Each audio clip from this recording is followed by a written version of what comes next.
The Valley of Fear, Arthur Conan Doyle, Part 1, The Tragedy of Burlstone, Chapter 1. The Warning. I am inclined to think, said I should do so, Sherlock Holmes remarked impatiently. I believe that I am one of the most long-suffering of mortals, but I'll admit that I was annoyed at the sardonic interruption. Really, Holmes, said I severely, you are a little trying at times. He was too much absorbed with his own thoughts to give any immediate answer to my remonstrance. He leaned upon his hand, with his untasted breakfast before him, and he stared at the slip of paper which he had just drawn from its envelope. Then he took the envelope itself, held it up to the light, and very carefully studied both the exterior and the flap. It is Porlock's writing, said he thoughtfully. I can hardly doubt that it is Porlock's writing, though I have seen it only twice before.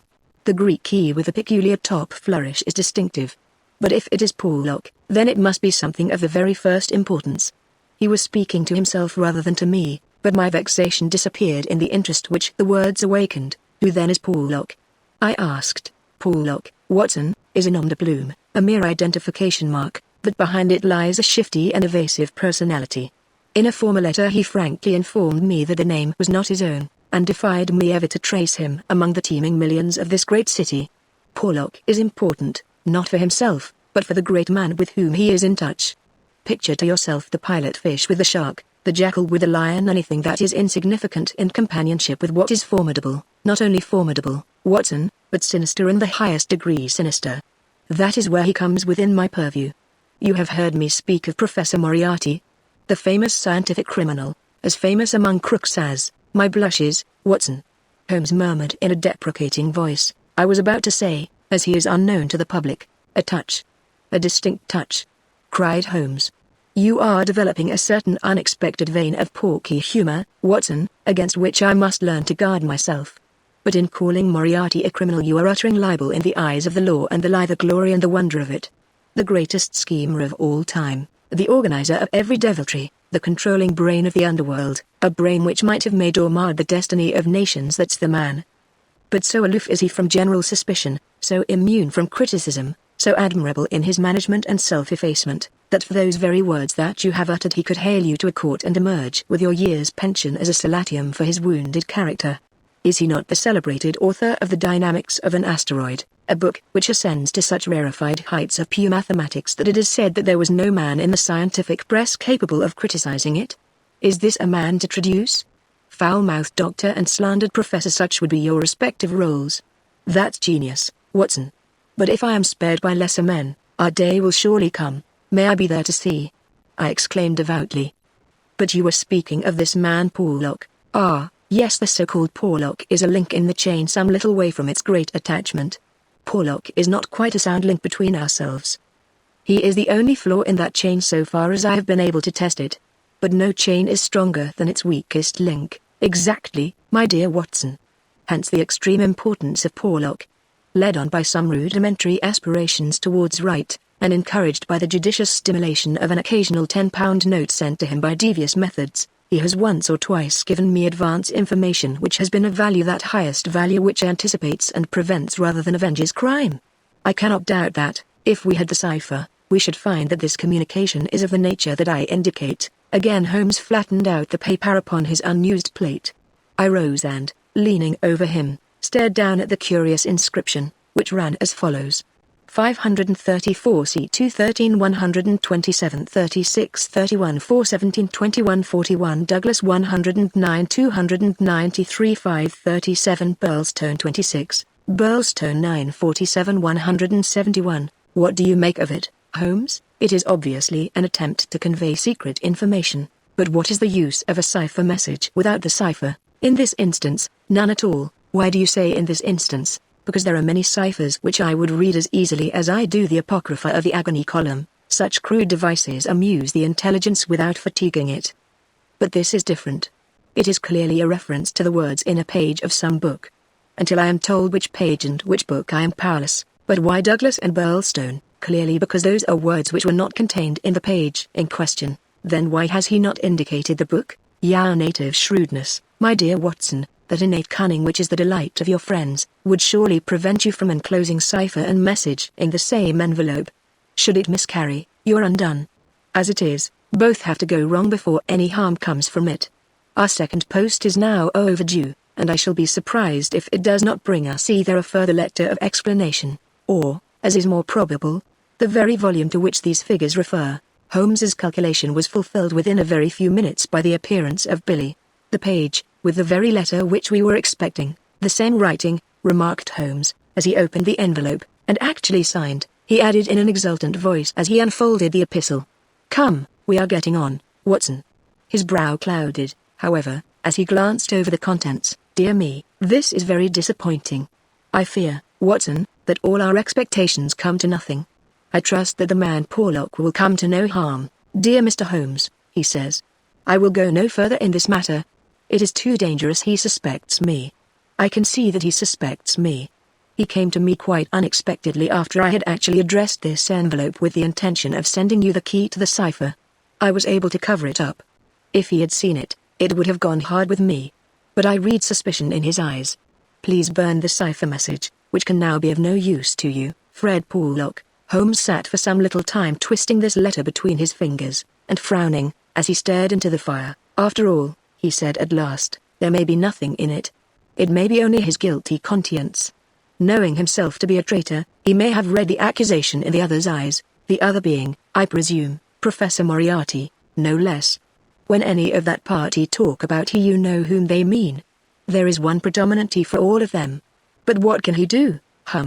That's a large question. When you have one of the first brains of Europe up against you, and all the powers of darkness at his back, there are infinite possibilities. Anyhow, friend Porlock is evidently scared out of his senses. Kindly compare the writing in the note to that upon its envelope, which was done, he tells us, before this ill-omened visit. The one is clear and firm. The other hardly legible. Why did he write at all? Why did he not simply drop it? Because he feared I would make some inquiry after him in that case, and possibly bring trouble on him. No doubt, said I. Of course. I had picked up the original cipher message and was bending my brows over it. It's pretty maddening to think that an important secret may lie here on this slip of paper, and that it is beyond human power to penetrate it. Sherlock Holmes had pushed away his untasted breakfast and lit the unsavory pipe which was the companion of his deepest meditations.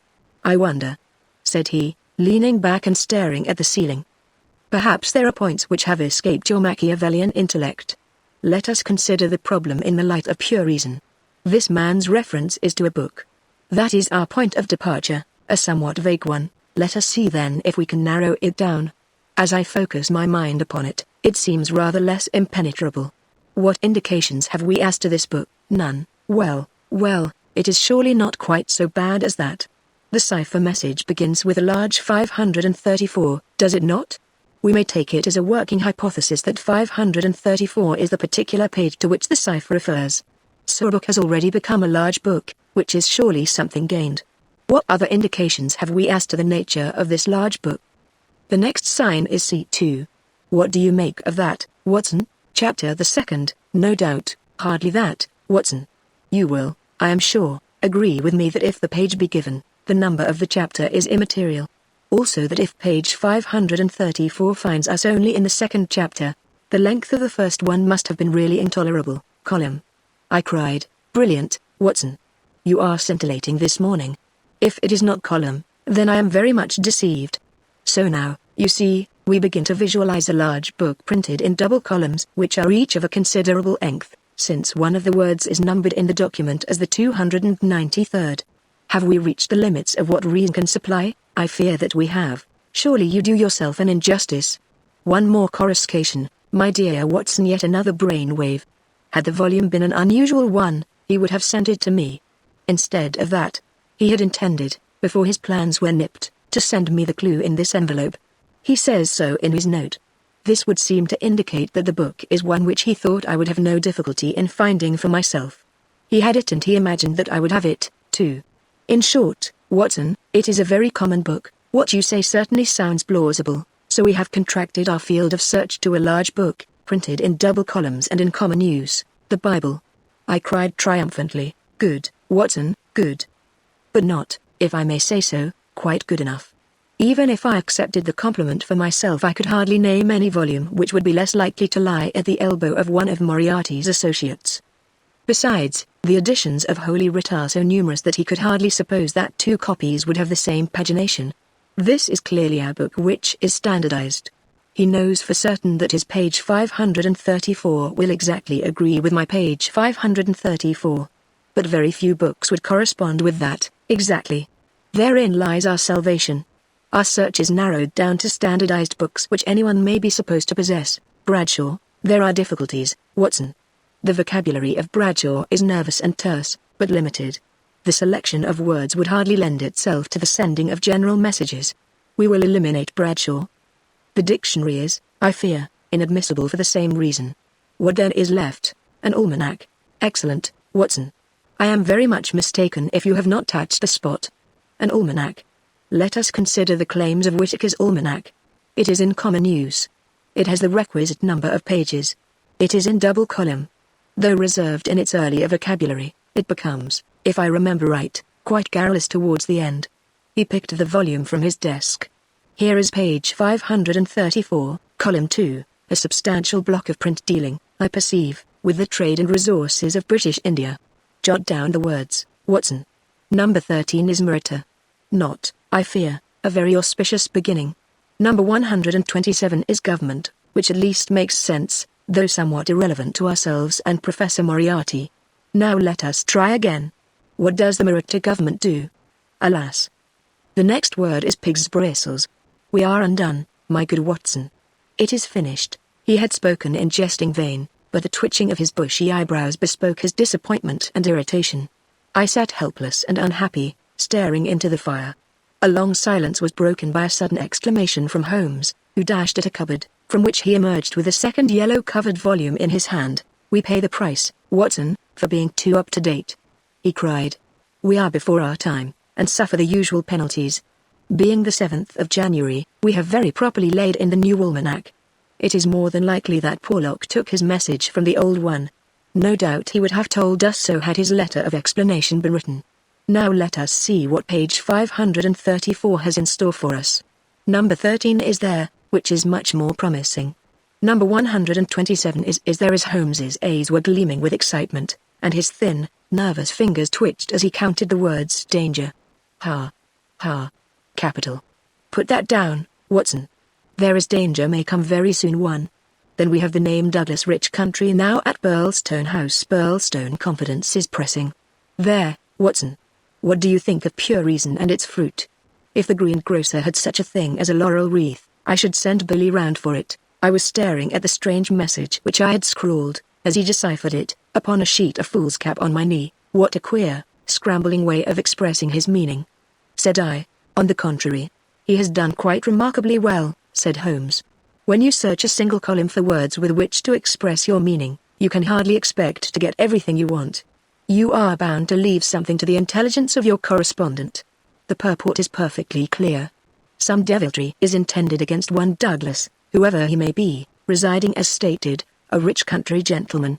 He is sure confidence was as near as he could get to confident that it is pressing. There is our result, and a very workmanlike little bit of analysis it was. Holmes had the impersonal joy of the true artist in his better work, even as he mourned darkly when it fell below the high level to which he aspired. He was still chuckling over his success when Billy swung open the door and Inspector MacDonald of Scotland Yard was ushered into the room. Those were the early days at the end of the 80s, when Alec MacDonald was far from having attained the national fame which he has now achieved. He was a young but trusted member of the detective force, who had distinguished himself in several cases which had been entrusted to him. His tall, bony figure gave promise of exceptional physical strength, while his great cranium and deep-set, lustrous eyes spoke no less clearly of the keen intelligence which twinkled out from behind his bushy eyebrows. He was a silent, precise man with a dour nature and a hard Aberdonian accent. Twice already in his career had Holmes helped him to attain success, his own sole reward being the intellectual joy of the problem. For this reason the affection and respect of the Scotchman for his amateur colleague were profound, and he showed them by the frankness with which he consulted Holmes in every difficulty. Mediocrity knows nothing higher than itself, but talent instantly recognizes genius, and MacDonald had talent enough for his profession to enable him to perceive that there was no humiliation in seeking the assistance of one who already stood alone in Europe, both in his gifts and in his experience. Holmes was not prone to friendship, but he was tolerant of the big Scotchman, and smiled at the sight of him. "You are an early bird, Mr. Mac," said he. "I wish you luck with your worm." I fear this means that there is some mischief afoot. If you said hope instead of fear, it would be nearer the truth, I'm thinking, Mr. Holmes. The inspector answered, with a knowing grin. Well, maybe a wee nip would keep out the raw morning chill. No, I won't smoke, I thank you. I'll have to be pushing on my way, for the early hours of a case are the precious ones, as no man knows better than your own self. But, the inspector had stopped suddenly, and was staring with a look of absolute amazement at a paper upon the table. It was the sheet upon which I had scrawled the enigmatic message, Douglas. He stammered. Burlstone. What's this, Mr. Holmes? Man, it's witchcraft. Where in the name of all that is wonderful did you get those names? It is a cipher that Dr. Watson and I have had occasion to solve. But why, what's amiss with the names? The inspector looked from one to the other of us in dazed astonishment. Just this, said he, that Mr. Douglas of Burlstone Manor House was horribly murdered last night. Chapter 2 Sherlock Holmes Discourses. It was one of those dramatic moments for which my friend existed. It would be an overstatement to say that he was shocked or even excited by the amazing announcement. Without having a tinge of cruelty in his singular composition, he was undoubtedly callous from long overstimulation. Yet, if his emotions were dulled, his intellectual perceptions were exceedingly active. There was no trace then of the horror which I had myself felt at this curt declaration, but his face showed rather the quiet and interested composure of the chemist who seized the crystals falling into position from his oversaturated solution. Remarkable, said he. Remarkable. You don't seem surprised. Interested, Mr. Mac, but hardly surprised. Why should I be surprised? I receive an anonymous communication from a quarter which I know to be important, warning me that danger threatens a certain person. Within an hour I learn that this danger has actually materialized and that the person is dead. I am interested, but, as you observe, I am not surprised. In a few short sentences he explained to the inspector the facts about the letter and the cipher. MacDonald sat with his chin on his hands and his great sandy eyebrows bunched into a yellow tangle. I was going down to Burlstone this morning, said he. I had come to ask you if you cared to come with me, you and your friend here. But from what you say we might perhaps be doing better work in London. I rather think not, said Holmes. Hang it all, Mr. Holmes, cried the inspector. The papers will be full of the Burlstone mystery in a day or two, but where's the mystery if there is a man in London who prophesied the crime before ever it occurred? We have only to lay our hands on that man, and the rest will follow, no doubt, Mr. Mac. But how do you propose to lay your hands on the so-called Porlock? MacDonald turned over the letter which Holmes had handed him. Posted in Camberwell. That doesn't help us much. Name, you say, is assumed. Not much to go on, certainly. Didn't you say that you have sent him money, twice, and how? In notes to Camberwell Post Office. Did you ever trouble to see who called for them? No. The inspector looked surprised and a little shocked. Why not? Because I always keep faith. I had promised when he first wrote that I could not try to trace him. You think there is someone behind him? I know there is. This professor that I've heard you mention? Exactly. Inspector MacDonald smiled, and his eyelid quivered as he glanced towards me. I won't conceal from you, Mr. Holmes, that we think in the CID that you have a wee bit of a bee in your bonnet over this professor. I made some inquiries myself about the matter. He seems to be a very respectable, learned, and talented sort of man. I'm glad you've got so far as to recognize the talent. Man, you can't but recognize it. After I heard your view I made it my business to see him. I had a chat with him on eclipses. How the talk got that way I cannot think, but he had out a reflector lantern and a globe, and made it all clear in a minute. He lent me a book, but I don't mind saying that it was a bit above my head, though I had a good Aberdeen upbringing. He'd have made a grand minister with his thin face and grey hair and solemn-like way of talking. When he put his hand on my shoulder as we were parting, it was like a father's blessing before you go out into the cold, cruel world. Holmes chuckled and rubbed his hands. Great, he said. Great. Tell me, friend MacDonald, this pleasing and touching interview was, I suppose, in the professor's study? That's so. A fine room, is it not? Very fine, very handsome indeed, Mr. Holmes. You sat in front of his writing desk? Just so. Sun in your eyes and his face in the shadow? Well, it was evening, but I mind that a lamp was turned on my face. It would be. Did you happen to observe a picture over the professor's head? I don't miss much, Mr. Holmes. Maybe I learned that from you. Yes, I saw the picture, a young woman with her head on her hands, peeping at you sideways. That painting was by Jean-Baptiste Greuze.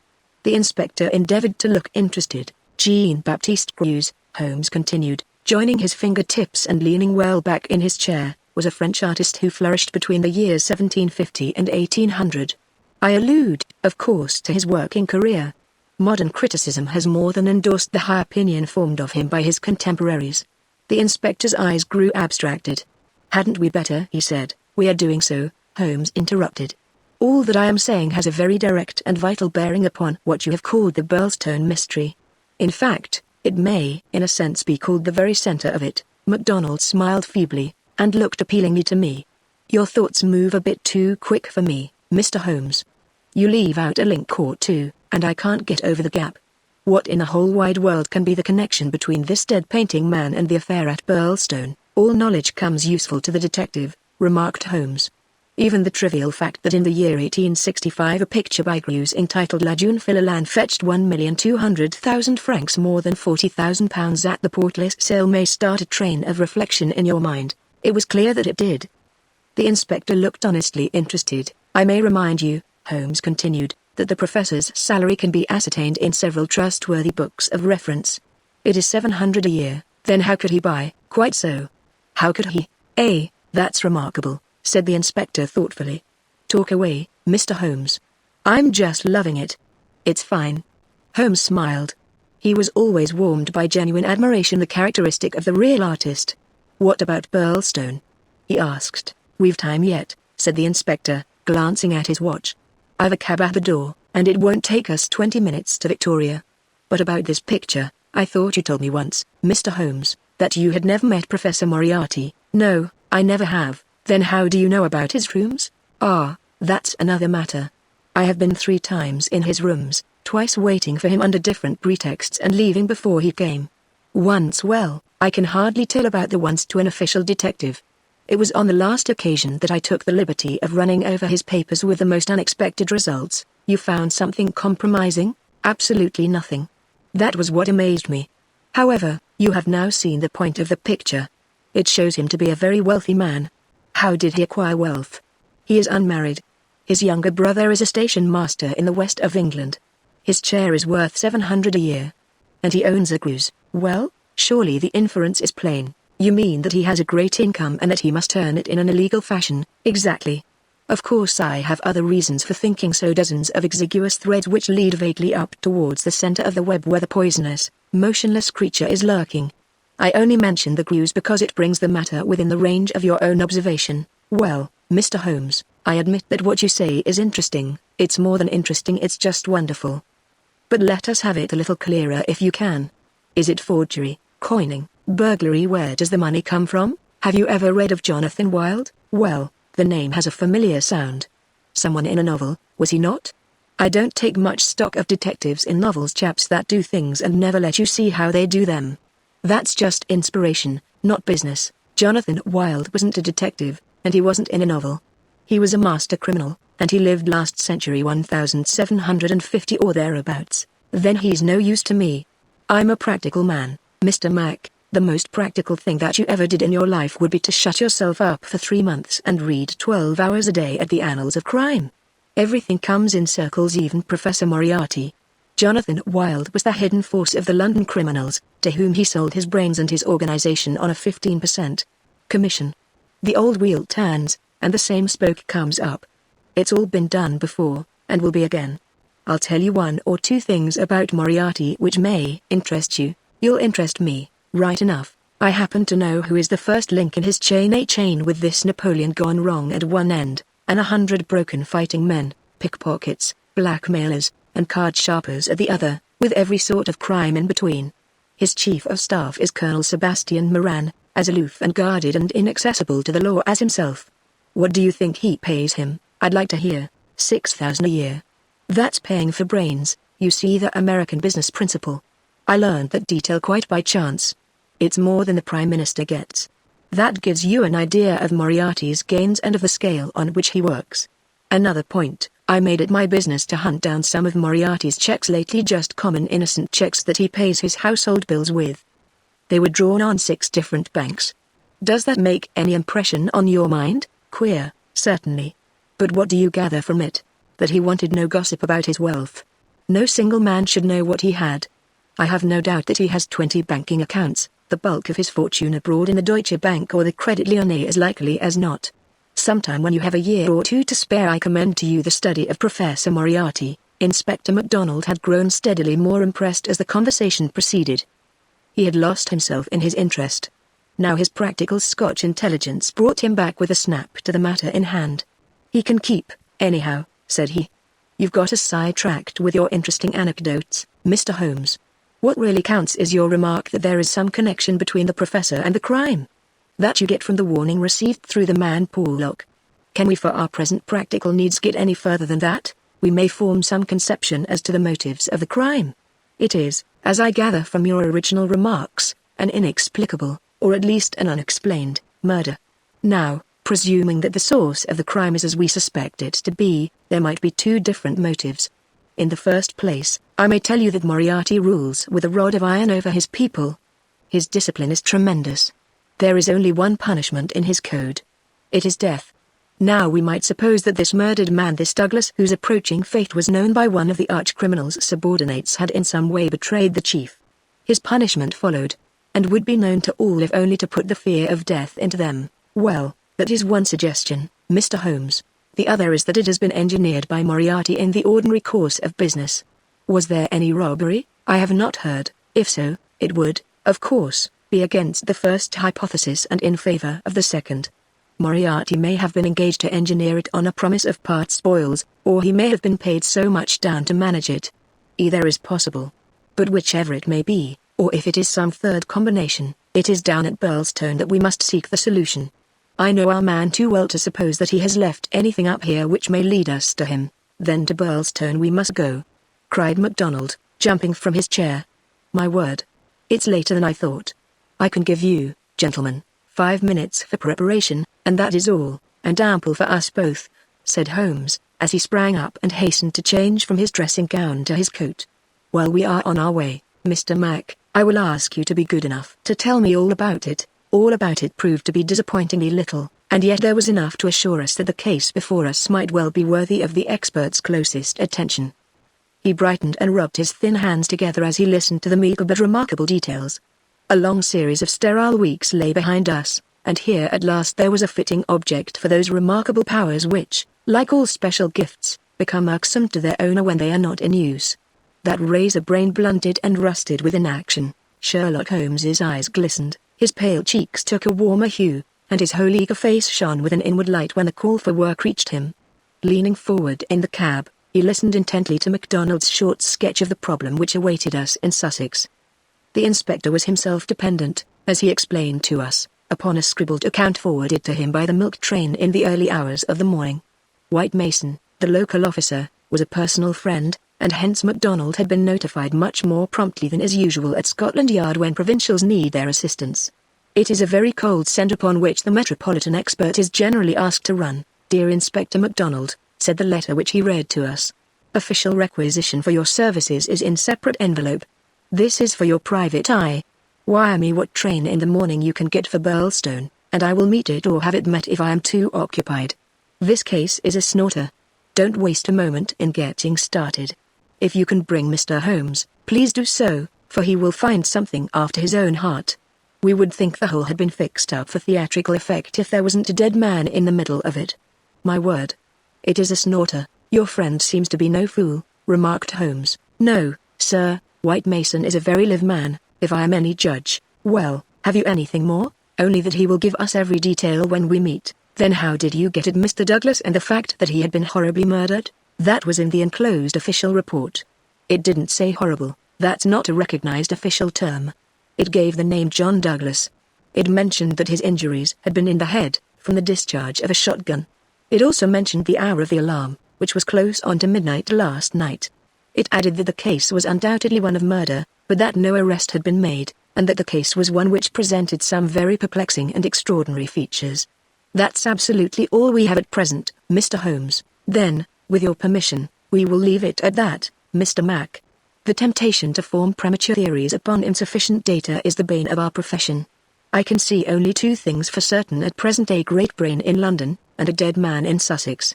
It's the chain between that we are going to trace. Chapter 3: The Tragedy of Birlstone.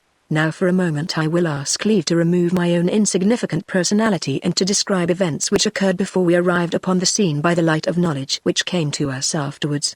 Only in this way can I make the reader appreciate the people concerned and the strange setting in which their fate was cast. The village of Birlstone is a small and very ancient cluster of half-timbered cottages on the northern border of the county of Sussex. For centuries it had remained unchanged, but within the last few years its picturesque appearance and situation have attracted a number of well-to-do residents, whose villas peep out from the woods around. These woods are locally supposed to be the extreme fringe of the Great Weald Forest, which thins away until it reaches the northern chalk downs.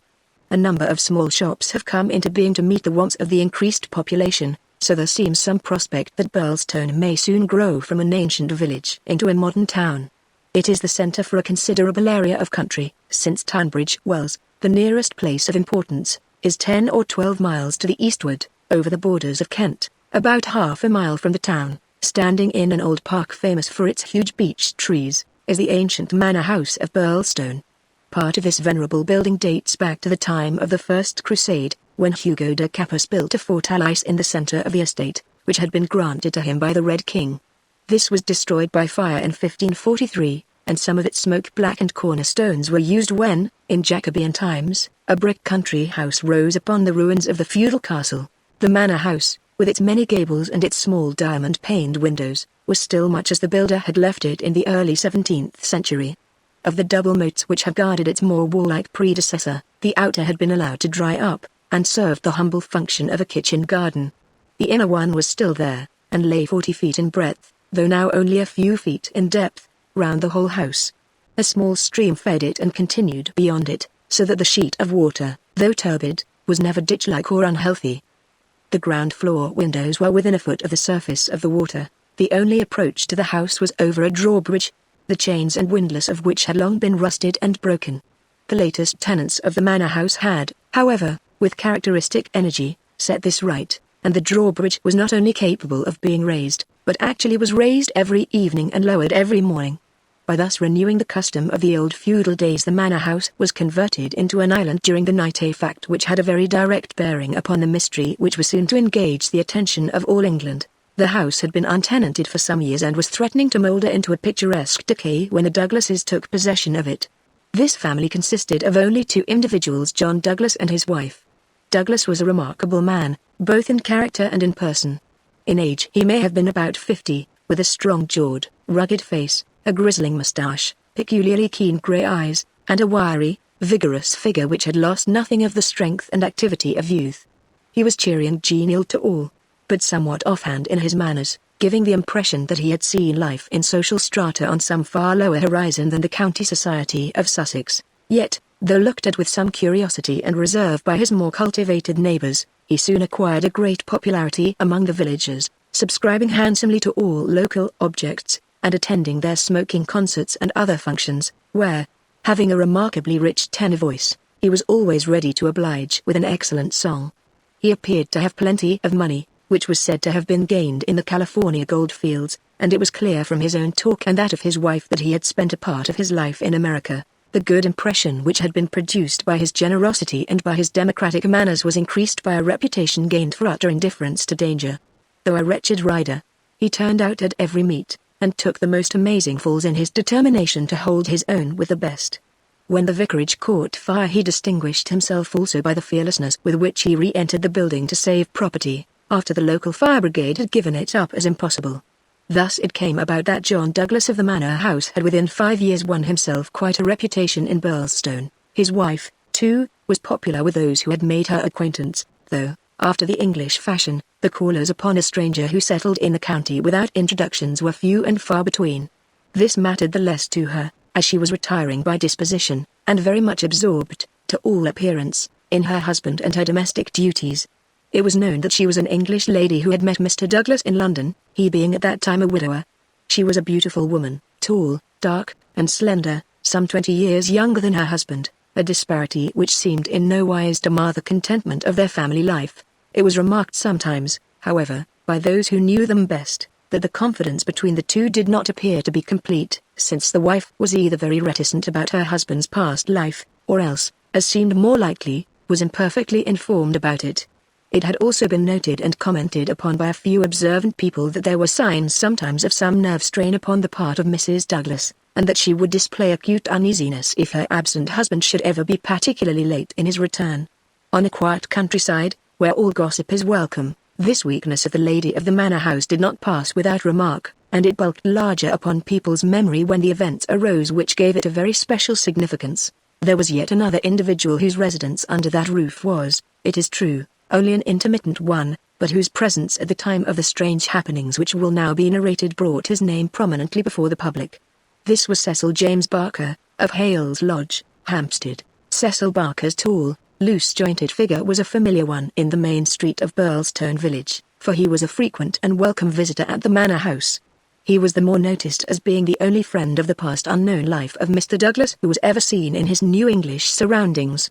Barker was himself an undoubted Englishman, but by his remarks it was clear that he had first known Douglas in America and had lived on intimate terms with him. He appeared to be a man of considerable wealth, and was reputed to be a bachelor. In age he was rather younger than Douglas, 45 at the most, a tall, straight, broad-chested fellow with a clean-shaved, prize-fighter face, thick, strong, black eyebrows, and a pair of masterful black eyes which might, even without the aid of his very capable hands, clear a way for him through a hostile crowd. He neither rode nor shot, but spent his days in wandering round the old village with his pipe in his mouth, or in driving with his host, or in his absence with his hostess, over the beautiful countryside. An easy-going, free-handed gentleman, said Ames, the butler. But, my word, I had rather not be the man that crossed him. He was cordial and intimate with Douglas, and he was no less friendly with his wife, a friendship which more than once seemed to cause some irritation to the husband, so that even the servants were able to perceive his annoyance. Such was the third person who was one of the family when the catastrophe occurred. As to the other denizens of the old building, it will suffice out of a large household to mention the prim, respectable, and capable Ames, and Mrs. Allen, a buxom and cheerful person, who relieved the lady of some of her household cares. The other 6 servants in the house bear no relation to the events of the night of January 6th. It was at 11:45 that the first alarm reached the small local police station, in charge of Sergeant Wilson of the Sussex Constabulary. Cecil Barker, much excited, had rushed up to the door and pealed furiously upon the bell. A terrible tragedy had occurred at the manor house, and John Douglas had been murdered. That was the breathless burden of his message. He had hurried back to the house, followed within a few minutes by the police sergeant, who arrived at the scene of the crime a little after 12 o'clock, after taking prompt steps to warn the county authorities that something serious was afoot. On reaching the manor house, the sergeant had found the drawbridge down, the windows lighted up, and the whole household in a state of wild confusion and alarm. The white-faced servants were huddling together in the hall, with the frightened butler wringing his hands in the doorway. Only Cecil Barker seemed to be master of himself and his emotions. He had opened the door which was nearest to the entrance and he had beckoned to the sergeant to follow him. At that moment there arrived Dr. Wood, a brisk and capable general practitioner from the village. The 3 men entered the fatal room together, while the horror-stricken butler followed at their heels, closing the door behind him to shut out the terrible scene from the maidservants. The dead man lay on his back, sprawling with outstretched limbs in the center of the room. He was clad only in a pink dressing gown, which covered his night clothes. There were carpet slippers on his bare feet. The doctor knelt beside him and held down the hand lamp which had stood on the table. One glance at the victim was enough to show the healer that his presence could be dispensed with. The man had been horribly injured. Lying across his chest was a curious weapon, a shotgun with the barrel sawed off a foot in front of the triggers. It was clear that this had been fired at close range and that he had received the whole charge in the face, blowing his head almost to pieces. The triggers had been wired together, so as to make the simultaneous discharge more destructive. The country policeman was unnerved and troubled by the tremendous responsibility which had come so suddenly upon him. "We will touch nothing until my superiors arrive," he said in a hushed voice, staring in horror at the dreadful head. "Nothing has been touched up to now," said Cecil Barker. "I'll answer for that. You see it all exactly as I found it. When was that?" The sergeant had drawn out his notebook. "It was just 11:30. I had not begun to undress, and I was sitting by the fire in my bedroom when I heard the report. It was not very loud, it seemed to be muffled. I rushed down. I don't suppose it was 30 seconds before I was in the room." "Was the door open?" "Yes, it was open. Poor Douglas was lying as you see him. His bedroom candle was burning on the table. It was I who lit the lamp some minutes afterward." "Did you see no one?" "No. I heard Mrs. Douglas coming down the stair behind me, and I rushed out to prevent her from seeing this dreadful sight. Mrs. Allen, the housekeeper, came and took her away. Ames had arrived, and we ran back into the room once more. But surely I have heard that the drawbridge is kept up all night. Yes, it was up until I lowered it. Then how could any murderer have got away? It is out of the question. Mr. Douglas must have shot himself. That was our first idea. But see. Barker drew aside the curtain, and showed that the long, diamond-paned window was open to its full extent. And look at this. He held the lamp down and illuminated a smudge of blood like the mark of a boot sole upon the wooden sill. Someone has stood there in getting out. You mean that someone waded across the moat? Exactly. Then if you were in the room within half a minute of the crime, he must have been in the water at that very moment. I have not a doubt of it. I wish to heaven that I had rushed to the window. But the curtain screened it, as you can see, and so it never occurred to me. Then I heard the step of Mrs. Douglas, and I could not let her enter the room.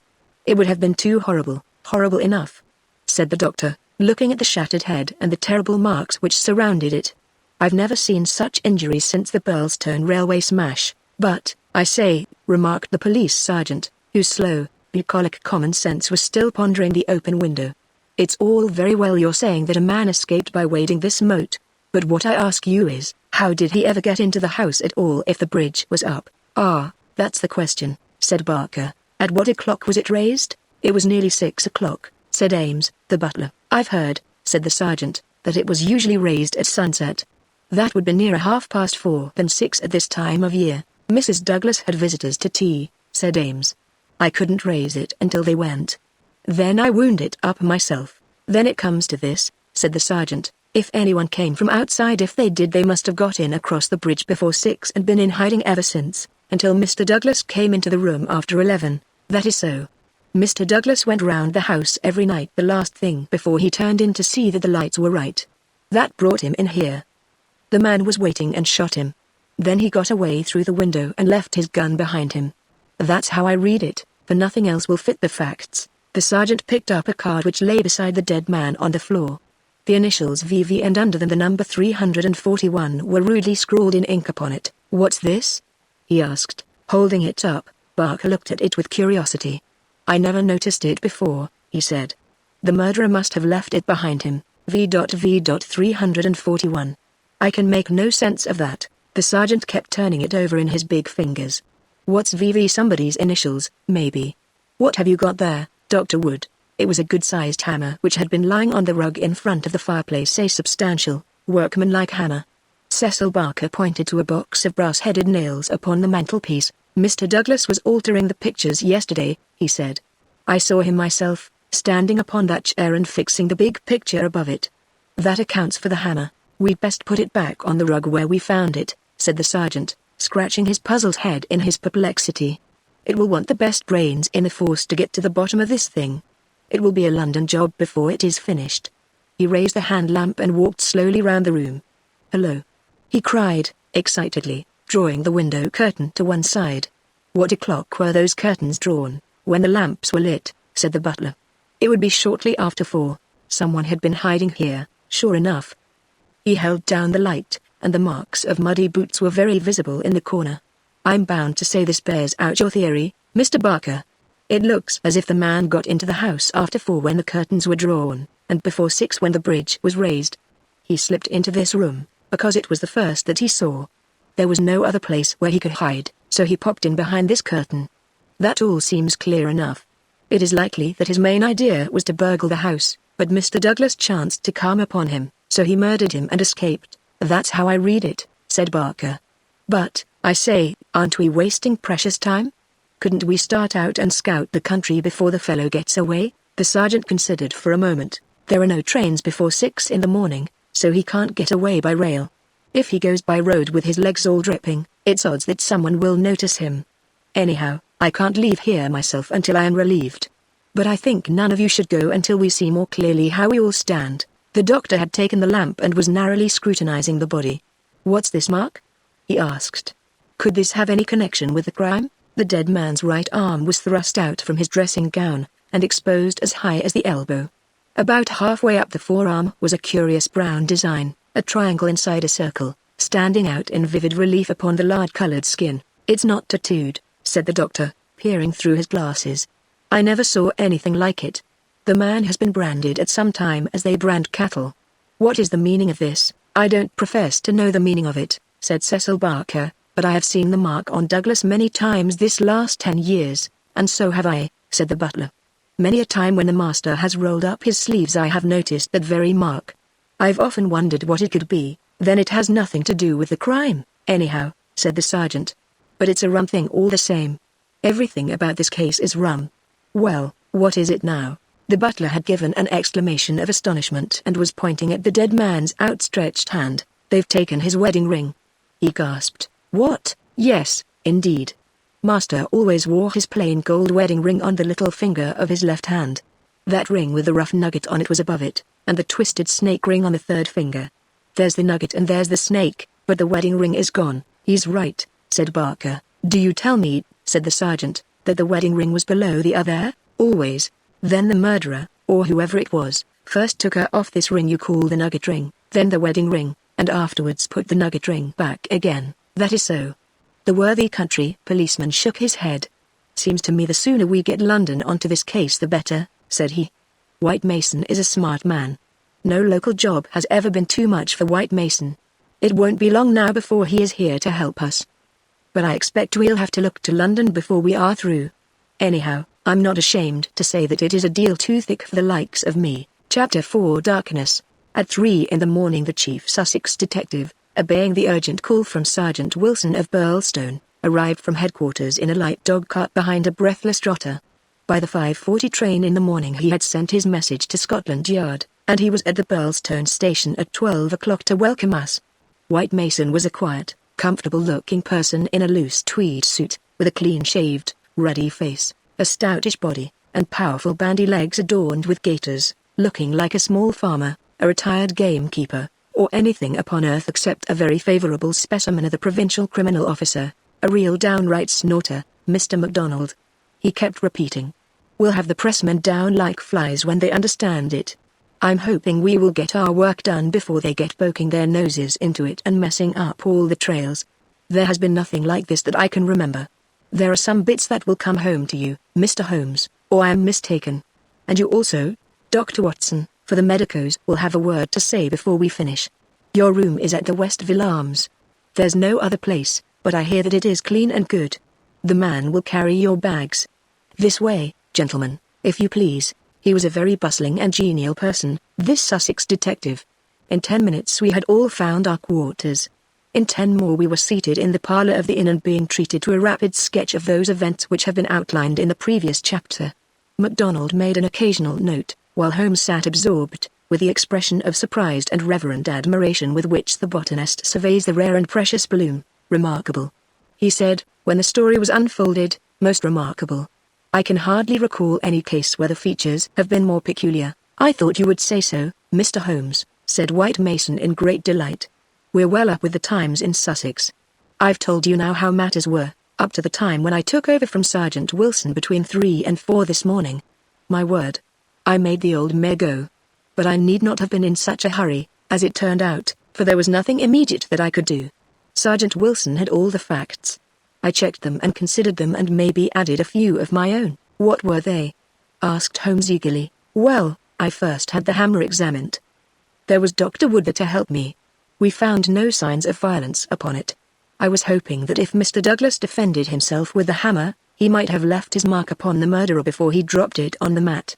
But there was no stain. That, of course, proves nothing at all," remarked Inspector MacDonald. "There has been many a hammer murder and no trace on the hammer." "Quite so. It doesn't prove it wasn't used. But there might have been stains, and that would have helped us. As a matter of fact there were none. Then I examined the gun. They were buckshot cartridges, and, as Sergeant Wilson pointed out, the triggers were wired together so that, if you pulled on the hinder one, both barrels were discharged. Whoever fixed that up had made up his mind that he was going to take no chances of missing his man. The sword gun was not more than 2 foot long. One could carry it easily under one's coat. There was no complete maker's name, but the printed letters PEN were on the fluting between the barrels, and the rest of the name had been cut off by the saw, a big P with a flourish above it. "EN smaller?" asked Holmes. "Exactly. Pennsylvania Small Arms Company, well-known American firm," said Holmes. White Mason gazed at my friend as the little village practitioner looks at the Harley Street specialist who by a word can solve the difficulties that perplex him. That is very helpful, Mr. Holmes. No doubt you are right. Wonderful. Wonderful. Do you carry the names of all the gun makers in the world in your memory? Holmes dismissed the subject with a wave. No doubt it is an American shotgun, White Mason continued. I seem to have read that a sawed-off shotgun is a weapon used in some parts of America. Apart from the name upon the barrel, the idea had occurred to me. There is some evidence then, that this man who entered the house and killed its master was an American. MacDonald shook his head. Man, you are surely traveling over fast, said he.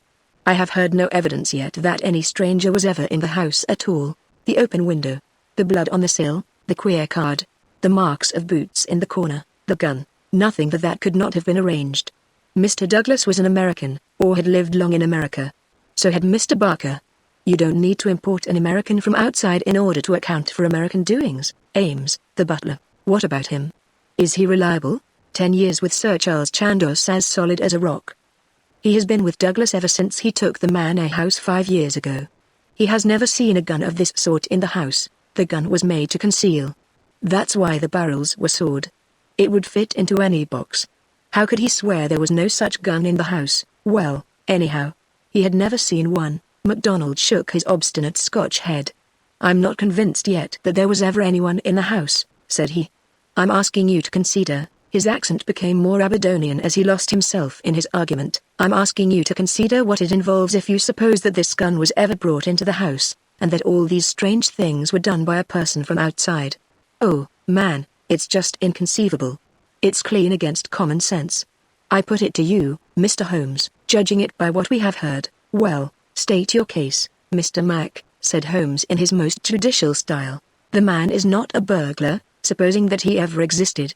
The ring business and the card point to premeditated murder for some private reason. Very good. Here is a man who slips into a house with the deliberate intention of committing murder. He knows, if he knows anything, that he will have a difficulty in making his escape, as the house is surrounded with water. What weapon would he choose? You would say the most silent in the world. Then he could hope when the deed was done to slip quickly from the window, to wade the moat, and to get away at his leisure. That's understandable. But is it understandable that he should go out of his way to bring with him the most noisy weapon he could select, knowing well that it will fetch every human being in the house to the spot as quick as they can run, and that it is all odds that he will be seen before he can get across the moat? Is that credible, Mr. Holmes? Well, you put the case strongly, my friend replied thoughtfully. It certainly needs a good deal of justification. May I ask, Mr. White Mason, whether you examined the farther side of the moat at once to see if there were any signs of the man having climbed out from the water? There were no signs, Mr. Holmes. But it is a stone ledge, and one could hardly expect them. No tracks or marks? None. Would there be any objection, Mr. White Mason, to our going down to the house at once? There may possibly be some small point which might be suggestive. I was going to propose it, Mr. Holmes, but I thought it well to put you in touch with all the facts before we go. I suppose if anything should strike you. White Mason looked doubtfully at the amateur. I have worked with Mr. Holmes before, said Inspector MacDonald. He plays the game, my own idea of the game, at any rate, said Holmes, with a smile. I go into a case to help the ends of justice and the work of the police. If I have ever separated myself from the official force, it is because they have first separated themselves from me. I have no wish ever to score at their expense. At the same time, Mr. White Mason, I claim the right to work in my own way and give my results at my own time, complete rather than in stages. I am sure we are honored by your presence and to show you all we know, said White Mason cordially. Come along, Dr. Watson, and when the time comes we'll all hope for a place in your book. We walked down the quaint village street with a row of pollarded elms on each side of it. Just beyond were two ancient stone pillars, weather-stained and lichen-blotched, bearing upon their summits a shapeless something which had once been the rampant lion of Cappers of Burlstone.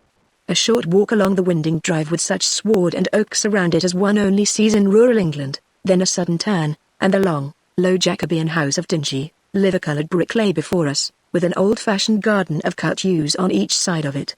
As we approached it, there was the wooden drawbridge and the beautiful broad moat as still and luminous as quicksilver in the cold, winter sunshine. 3 centuries had flowed past the old manor house, centuries of births and of homecomings, of country dances and of the meetings of fox hunters. Strange that now in its old age this stark business should have cast its shadow upon the venerable walls. And yet those strange, peaked roofs and quaint, overhung gables were a fitting covering to grim and terrible intrigue. As I looked at the deep-set windows and the long sweep of the dull-colored, water-lapped front, I felt that no more fitting scene could be set for such a tragedy. "That's the windows," said White Mason, "that one on the immediate right of the drawbridge. It's open just as it was found last night. It looks rather narrow for a man to pass. Well, it wasn't a fat man, anyhow. We don't need your deductions, Mr. Holmes, to tell us that. But you or I could squeeze through all right." Holmes walked to the edge of the moat and looked across. Then he examined the stone ledge and the grass border beyond it. "I've had a good look, Mr. Holmes," said White Mason. "There is nothing there, no sign that anyone has landed. But why should he leave any sign, exactly? Why should he? Is the water always turbid, generally about this color? The stream brings down the clay. How deep is it? About 2 feet at each side and 3 in the middle, so we can put aside all idea of the man having been drowned in crossing. No, a child could not be drowned in it. We walked across the drawbridge, and were admitted by a quaint, gnarled, dried-up person, who was the butler, Ames. The poor old fellow was white and quivering from the shock. The village sergeant, a tall, formal, melancholy man, still held his vigil in the room of fate. The doctor had departed. "Anything fresh, Sergeant Wilson?" asked White Mason. "No, sir." "Then you can go home. You've had enough. We can send for you if we want you. The butler had better wait outside. Tell him to warn Mr. Cecil Barker, Mrs. Douglas, and the housekeeper that we may want a word with them presently. Now, gentlemen, perhaps you will allow me to give you the views I have formed first, and then you will be able to arrive at your own." He impressed me, this country specialist. He had a solid grip of fact and a cool, clear, common-sense brain, which should take him some way in his profession. Holmes listened to him intently, with no sign of that impatience which the official exponent too often produced. "Is it suicide, or is it murder? That's our first question, gentlemen, is it not? If it were suicide, then we have to believe that this man began by taking off his wedding ring and concealing it, that he then came down here in his dressing gown, trampled mud into a corner behind the curtain in order to give the idea someone had waited for him, opened the window, put blood on there. We can surely dismiss that," said MacDonald. "So I think. Suicide is out of the question. Then a murder has been done. What we have to determine is, whether it was done by someone outside or inside the house. Well, let's hear the argument. There are considerable difficulties both ways, and yet one or the other it must be. We will suppose first that some person or persons inside the house did the crime. They got this man down here at a time when everything was still and yet no one was asleep. They then did the deed with the queerest and noisiest weapon in the world so as to tell everyone what had happened, a weapon that was never seen in the house before. That does not seem a very likely start, does it? No, it does not. Well, then, everyone is agreed that after the alarm was given only a minute at the most had passed before the whole household, not Mr. Cecil Barker alone, though he claims to have been the first, but Ames and all them were on the spot. Do you tell me that in that time the guilty person managed to make footmarks in the corner, open the windows, mark the sill with blood, take the wedding ring off the dead man's finger, and all the rest of it? It's impossible. You put it very clearly, said Holmes. I am inclined to agree with you. Well, then, we are driven back to the theory that it was done by someone from outside. We are still faced with some big difficulties, but anyhow they have ceased to be impossibilities. The man got into the house between 4:30 and 6, that is to say, between dusk and the time when the bridge was raised. There had been some visitors, and the door was open, so there was nothing to prevent him. He may have been a common burglar, or he may have had some private grudge against Mr. Douglas. Since Mr. Douglas has spent most of his life in America, and this shotgun seems to be an American weapon, it would seem that the private grudge is the more likely theory. He slipped into this room because it was the first he came to, and he hid behind the curtain. There he remained until past 11 at night. At that time Mr. Douglas entered the room. It was a short interview, if there were any interview at all, for Mrs. Douglas declares that her husband had not left her more than a few minutes when she heard the shot. The candle shows that, said Holmes. Exactly. The candle, which was a new one, is not burned more than half an inch. He must have placed it on the table before he was attacked, otherwise, of course, it would have fallen when he fell. This shows that he was not attacked the instant that he entered the room. When Mr. Barker arrived the candle was lit and the lamp was out. That's all clear enough. Well, now, we can reconstruct things on those lines. Mr. Douglas enters the room. He puts down the candle. A man appears from behind the curtain. He is armed with this gun. He demands the wedding ring. Heaven only knows why, but so it must have been. Mr. Douglas gave it up. Then, neither in cold blood or in the course of a struggle, Douglas may have gripped the hammer that was found upon the mat. He shot Douglas in this horrible way. He dropped his gun, and also it would seem this queer card V.V. 341, whatever that may mean, and he made his escape through the window and across the moat at the very moment when Cecil Barker was discovering the crime. How's that, Mr. Holmes? Very interesting, but just a little unconvincing. Man, it would be absolute nonsense if it wasn't that. Anything else is even worse," cried MacDonald. "Somebody killed the man, and whoever it was, I could clearly prove to you that he should have done it some other way. What does he mean by allowing his retreat to be cut off like that? What does he mean by using a shotgun when silence was his one chance of escape? Come, Mr. Holmes, it's up to you to give us a lead, since you say Mr. White Mason's theory is unconvincing." Holmes had sat intently observant during this long discussion, missing no word that was said, with his keen eyes darting to right and to left, and his forehead wrinkled with speculation. "I should like a few more facts before I get so far as a theory, Mr. Mac," said he, kneeling down beside the body. "Dear me. These injuries are really appalling. Can we have the butler in for a moment? Ames, I understand that you have often seen this very unusual mark, a branded triangle inside a circle upon Mr. Douglas's forearm?" "Frequently, sir." "You never heard any speculation as to what it meant?" "No, sir. It must have caused great pain when it was inflicted. It is undoubtedly a burn. Now, I observe, Ames, that there is a small piece of plaster at the angle of Mr. Douglas's jaw.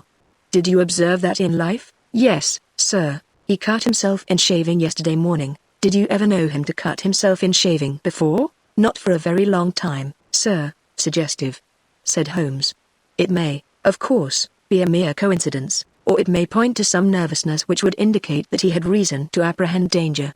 Had you noticed anything unusual in his conduct yesterday, Ames?" "It struck me that he was a little restless and excited, sir." "Ha. The attack may not have been entirely unexpected. We do seem to make a little progress, do we not? Perhaps you would rather do the questioning, Mr. Mac?" "No, Mr. Holmes, it's in better hands than mine." "Well, then, we will pass to this card V.V. 341. It is rough cardboard. Have you any of the sort in the house?" "I don't think so." Holmes walked across to the desk and dabbed a little ink from each bottle onto the blotting paper. "It was not printed in this room," he said. "This is black ink and the other purplish. It was done by a thick pen, and these are fine. No, it was done elsewhere, I should say.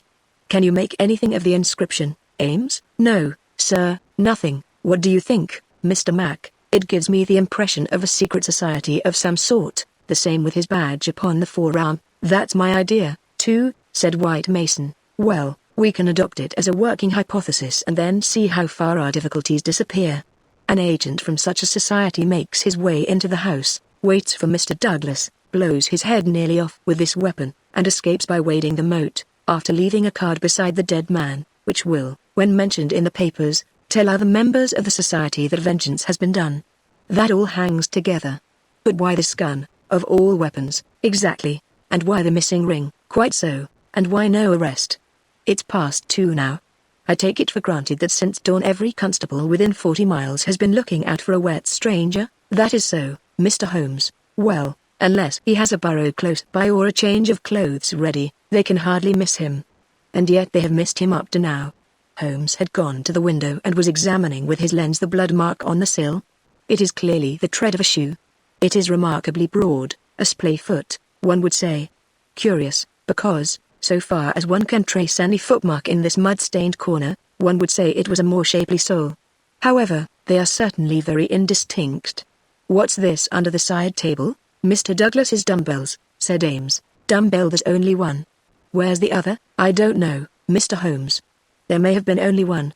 I have not noticed them for months." "One dumbbell," Holmes said seriously, but his remarks were interrupted by a sharp knock at the door. A tall, sunburned, capable-looking, clean-shaved man looked in at us.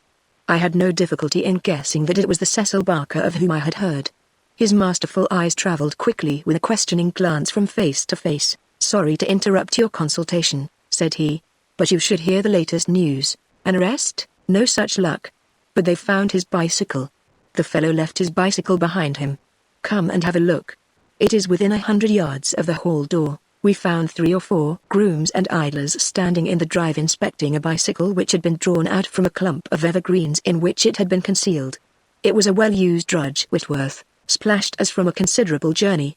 There was a saddlebag with spanner and oil can, but no clue as to the owner. It would be a grand help to the police, said the inspector, if these things were numbered and registered. But we must be thankful for what we've got. If we can't find where he went to, at least we are likely to get where he came from. But what in the name of all that is wonderful made the fellow leave it behind? And how in the world has he got away without it? We don't seem to get a gleam of light in the case, Mr. Holmes, don't we? My friend answered thoughtfully. I wonder. Chapter 5 The People of the Drama. Have you seen all you want of the study? Asked White Mason as we re-entered the house. For the time, said the inspector, and Holmes nodded. Then perhaps you would now like to hear the evidence of some of the people in the house. We could use the dining room, Ames. Please come yourself first and tell us what you know. The butler's account was a simple and a clear one, and he gave convincing impression of sincerity. He had been engaged 5 years before, when Douglas first came to Burlstone. He understood that Mr. Douglas was a rich gentleman who had made his money in America. He had been a kind and considerate employer, not quite what Ames was used to, perhaps, but one can't have everything. He never saw any signs of apprehension in Mr. Douglas. On the contrary, he was the most fearless man he had ever known. He ordered the drawbridge to be pulled up every night because it was the ancient custom of the old house, and he liked to keep the old ways up. Mr. Douglas seldom went to London or left the village, but on the day before the crime he had been shopping at Tunbridge Wells. He, Ames, had observed some restlessness and excitement on the part of Mr. Douglas that day, for he had seemed impatient and irritable, which was unusual with him. He had not gone to bed that night, but was in the pantry at the back of the house, putting away the silver, when he heard the bell ring violently. He heard no shot, but it was hardly possible he would, as the pantry and kitchens were at the very back of the house and there were several closed doors and a long passage between. The housekeeper had come out of the room, attracted by the violent ringing of the bell. They had gone to the front of the house together. As they reached the bottom of the stairs he had seen Mrs. Douglas coming down it. No, she was not hurrying. It did not seem to him that she was particularly agitated. Just as she reached the bottom of the stair Mr. Barker had rushed out of the study. He had stopped Mrs. Douglas and begged her to go back. For God's sake, go back to your room, he cried. Poor Jack is dead. You can do nothing. For God's sake, go back. After some persuasion upon the stairs Mrs. Douglas had gone back. She did not scream. She made no outcry whatever. Mrs. Allen, the housekeeper, had taken her upstairs and stayed with her in the bedroom. Ames and Mr. Barker had then returned to the study, where they had found everything exactly as the police had seen it. The candle was not lit at that time, but the lamp was burning. They had looked out of the window, but the night was very dark and nothing could be seen or heard. They had then rushed out into the hall, where Ames had turned the windlass which lowered the drawbridge. Mr. Barker had then hurried off to get the police. Such, in its essentials, was the evidence of the butler. The account of Mrs. Allen, the housekeeper, was, so far as it went, a corroboration of that of her fellow servant. The housekeeper's room was rather nearer to the front of the house than the pantry in which Ames had been working. She was preparing to go to bed when the loud ringing of the bell had attracted her attention. She was a little hard of hearing. Perhaps that was why she had not heard the shot, but in any case the study was a long way off. She remembered hearing some sound which she imagined to be the slamming of a door. That was a good deal earlier, half an hour at least before the ringing of the bell. When Mr. Ames ran to the front she went with him. She saw Mr. Barker, very pale and excited, come out of the study. He intercepted Mrs. Douglas, who was coming down the stairs. He entreated her to go back, and she answered him, but what she said could not be heard. Take her up.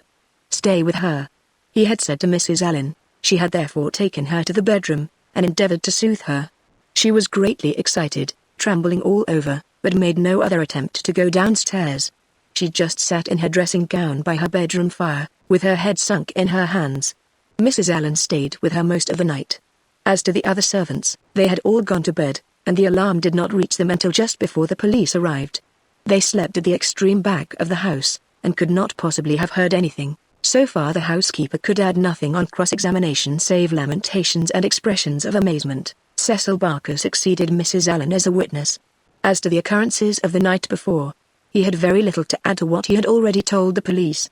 Personally, he was convinced that the murderer had escaped by the window. The blood stain was conclusive, in his opinion, on that point. Besides, as the bridge was up, there was no other possible way of escaping. He could not explain what had become of the assassin nor why he had not taken his bicycle, if it were indeed his. He could not possibly have been drowned in the moat, which was at no place more than 3 feet deep. In his own mind he had a very definite theory about the murder. Douglas was a reticent man, and there were some chapters in his life of which he never spoke. He had emigrated to America when he was a very young man. He had prospered well, and Barker had first met him in California, where they had become partners in a successful mining claim at a place called Benito Canyon. They had done very well, but Douglas had suddenly sold out and started for England. He was a widower at that time. Barker had afterwards realized his money and come to live in London. Thus they had renewed their friendship. Douglas had given him the impression that some danger was hanging over his head, and he had always looked upon his sudden departure from California, and also his renting a house in so quiet a place in England, as being connected with this peril. He imagined that some secret society, some implacable organization, was on Douglas's track, which would never rest until it killed him. Some remarks of his had given him this idea, though he had never told him what the society was, nor how he had come to offend it. He could only suppose that the legend upon the placard had some reference to this secret society. "How long were you with Douglas in California?" asked Inspector MacDonald. 5 years altogether. He was a bachelor, you say, a widower. Have you ever heard where his first wife came from? No, I remember his saying that she was of German extraction, and I have seen her portrait. She was a very beautiful woman. She died of typhoid the year before I met him. You don't associate his past with any particular part of America? I have heard him talk of Chicago. He knew that city well and had worked there. I have heard him talk of the coal and iron districts. He had traveled a good deal in his time. Was he a politician? Had this secret society to do with politics? No. He cared nothing about politics. You have no reason to think it was criminal. On the contrary, I never met a straighter man in my life. Was there anything curious about his life in California? He liked best to stay and to work at our claim in the mountains. He would never go where other men were if he could help it. That's why I first thought that someone was after him. Then when he left so suddenly for Europe I made sure that it was so. I believe that he had a warning of some sort. Within a week of his leaving 6 men were inquiring for him. What sort of men? Well, they were a mighty hard-looking crowd. They came up to the claim and wanted to know where he was. I told them that he was gone to Europe and that I did not know where to find him. They meant him no good. It was easy to see that. Were these men Americans, Californians? Well, I don't know about Californians. They were Americans, all right. But they were not miners. I don't know what they were, and was very glad to see their backs. That was 6 years ago, nearer 7. And then you were together 5 years in California, so that this business dates back not less than 11 years at the least. That is so. It must be a very serious feud that would be kept up with such earnestness for as long as that. It would be no light thing that would give rise to it. I think it shadowed his whole life. It was never quite out of his mind, but if a man had a danger hanging over him, and knew what it was, don't you think he would turn to the police for protection? Maybe it was some danger that he could not be protected against. There's one thing you should know. He always went about armed. His revolver was never out of his pocket. But, by bad luck, he was in his dressing gown and had left it in the bedroom last night. Once the bridge was up, I guess he thought he was safe. I should like these dates a little clearer, said MacDonald. It is quite 6 years since Douglas left California. You followed him next year, did you not? That is so, and he had been married 5 years. You must have returned about the time of his marriage, about a month before. I was his best man. Did you know Mrs. Douglas before her marriage? No, I did not. I had been away from England for 10 years. But you have seen a good deal of her since. Barker looked sternly at the detective. I have seen a good deal of him since, he answered. If I have seen her, it is because you cannot visit a man without knowing his wife. If you imagine there is any connection, I imagine nothing, Mr. Barker. I'm bound to make every inquiry which can bear upon the case. But I mean no offense. Some inquiries are offensive, Barker answered angrily. It's only the facts that we want. It is in your interest and everyone's interest that they should be cleared up. Did Mr. Douglas entirely approve your friendship with his wife? Barker grew paler, and his great, strong hands were clasped convulsively together. You have no right to ask such questions, he cried. What has this to do with the matter you are investigating? I must repeat the question. Well, I refuse to answer. You can refuse to answer, but you must be aware that your refusal is in itself an answer, for you would not refuse if you had not something to conceal. Barker stood for a moment with his face set grimly and his strong black eyebrows drawn low in intense thought. Then he looked up with a smile. "Well, I guess you gentlemen are only doing your clear duty after all, and I have no right to stand in the way of it. I'd only ask you not to worry Mrs. Douglas over this matter, for she has enough upon her just now. I may tell you that poor Douglas had just one fault in the world, and that was his jealousy. He was fond of me, no man could be fonder of a friend. And he was devoted to his wife. He loved me to come here, and was forever sending for me. And yet if his wife and I talked together or there seemed any sympathy between us, a kind of wave of jealousy would pass over him, and he would be off the handle and saying the wildest things in a moment. More than once I've sworn off coming for that reason, and then he would write me such penitent, imploring letters that I just had to. But you can take it from me, gentlemen, if it was my last word, that no man ever had a more loving, faithful wife, and I can say also no friend could be more loyal than I." It was spoken with fervor and feeling, and yet Inspector MacDonald could not dismiss the subject. "You are aware," said he, "that the dead man's wedding ring has been taken from his finger?" "So it appears," said Barker. "What do you mean by appears?" "You know it as a fact." The man seemed confused and undecided. "When I said appears, I meant that it was conceivable that he had himself taken off the ring.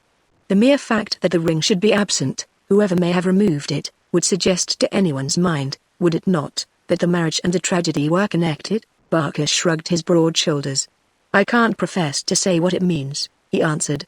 "But if you mean to hint that it could reflect in any way upon this lady's honor." His eyes blazed for an instant, and then with an evident effort he got a grip upon his own emotions. "Well, you are on the wrong track, that's all. I don't know that I've anything else to ask you at present," said MacDonald, coldly. "There was one small point," remarked Sherlock Holmes. "When you entered the room there was only a candle lighted on the table, was there not?" "Yes, that was so. By its light you saw that some terrible incident had occurred?" "Exactly. You at once rang for help?" "Yes, and it arrived very speedily, within a minute or so, and yet when they arrived they found that the candle was out and that the lamp had been lighted." "That seems very remarkable." Again Barker showed some signs of indecision. "I don't see that it was remarkable, Mr. Holmes," he answered after a pause. "The candle threw airy bad light. My first thought was to get a better one. The lamp was on the table, so I lit it, and blew out the candle." "Exactly." Holmes asked no further question, and Barker, with a deliberate look from one to the other of us, which had, as it seemed to me, something of defiance in it, turned and left the room. Inspector MacDonald had sent up a note to the effect that he would wait upon Mrs. Douglas in the room, but she had replied that she would meet us in the dining room.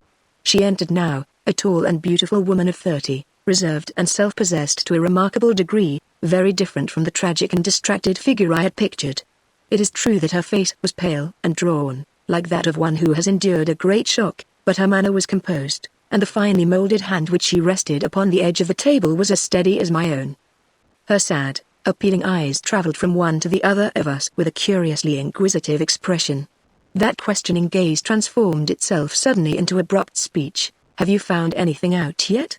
she asked. Was it my imagination that there was an undertone of fear rather than of hope in the question? "We have taken every possible step, Mrs. Douglas," said the inspector. "You may rest assured that nothing will be neglected. Spare no money," she said in a dead, even tone. "It is my desire that every possible effort should be made. Perhaps you can tell us something which may throw some light upon the matter." "I fear not, but all I know is at your service. We have heard from Mr. Cecil Barker that you did not actually see, that you were never in the room where the tragedy occurred?" "No, he turned me back upon the stairs. He begged me to return to my room." "Quite so. You had heard the shot, and you had at once come down." "I put on my dressing gown and then came down." "How long was it after hearing the shot that you were stopped on the stair by Mr. Barker?" "It may have been a couple of minutes. It is so hard to reckon time at such a moment. He implored me not to go on. He assured me that I could do nothing. Then Mrs. Allen, the housekeeper, led me upstairs again. It was all like some dreadful dream." "Can you give us any idea how long your husband had been downstairs before you heard the shot?" "No, I cannot say. He went from his dressing room, and I did not hear him go. He did the round of the house every night, for he was nervous of fire. It is the only thing that I have ever known him nervous of." "That is just the point which I want to come to, Mrs. Douglas. You have known your husband only in England, have you not?" "Yes, we have been married 5 years. Have you heard him speak of anything which occurred in America and might bring some danger upon him?" Mrs. Douglas thought earnestly before she answered. "Yes," she said at last, I have always felt that there was a danger hanging over him. He refused to discuss it with me. It was not from want of confidence in me. There was the most complete love and confidence between us, but it was out of his desire to keep all alarm away from me. He thought I should brood over it if I knew all, and so he was silent. How did you know it, then? Mrs. Douglas's face lit with a quick smile. Can a husband ever carry about a secret all his life and a woman who loves him have no suspicion of it?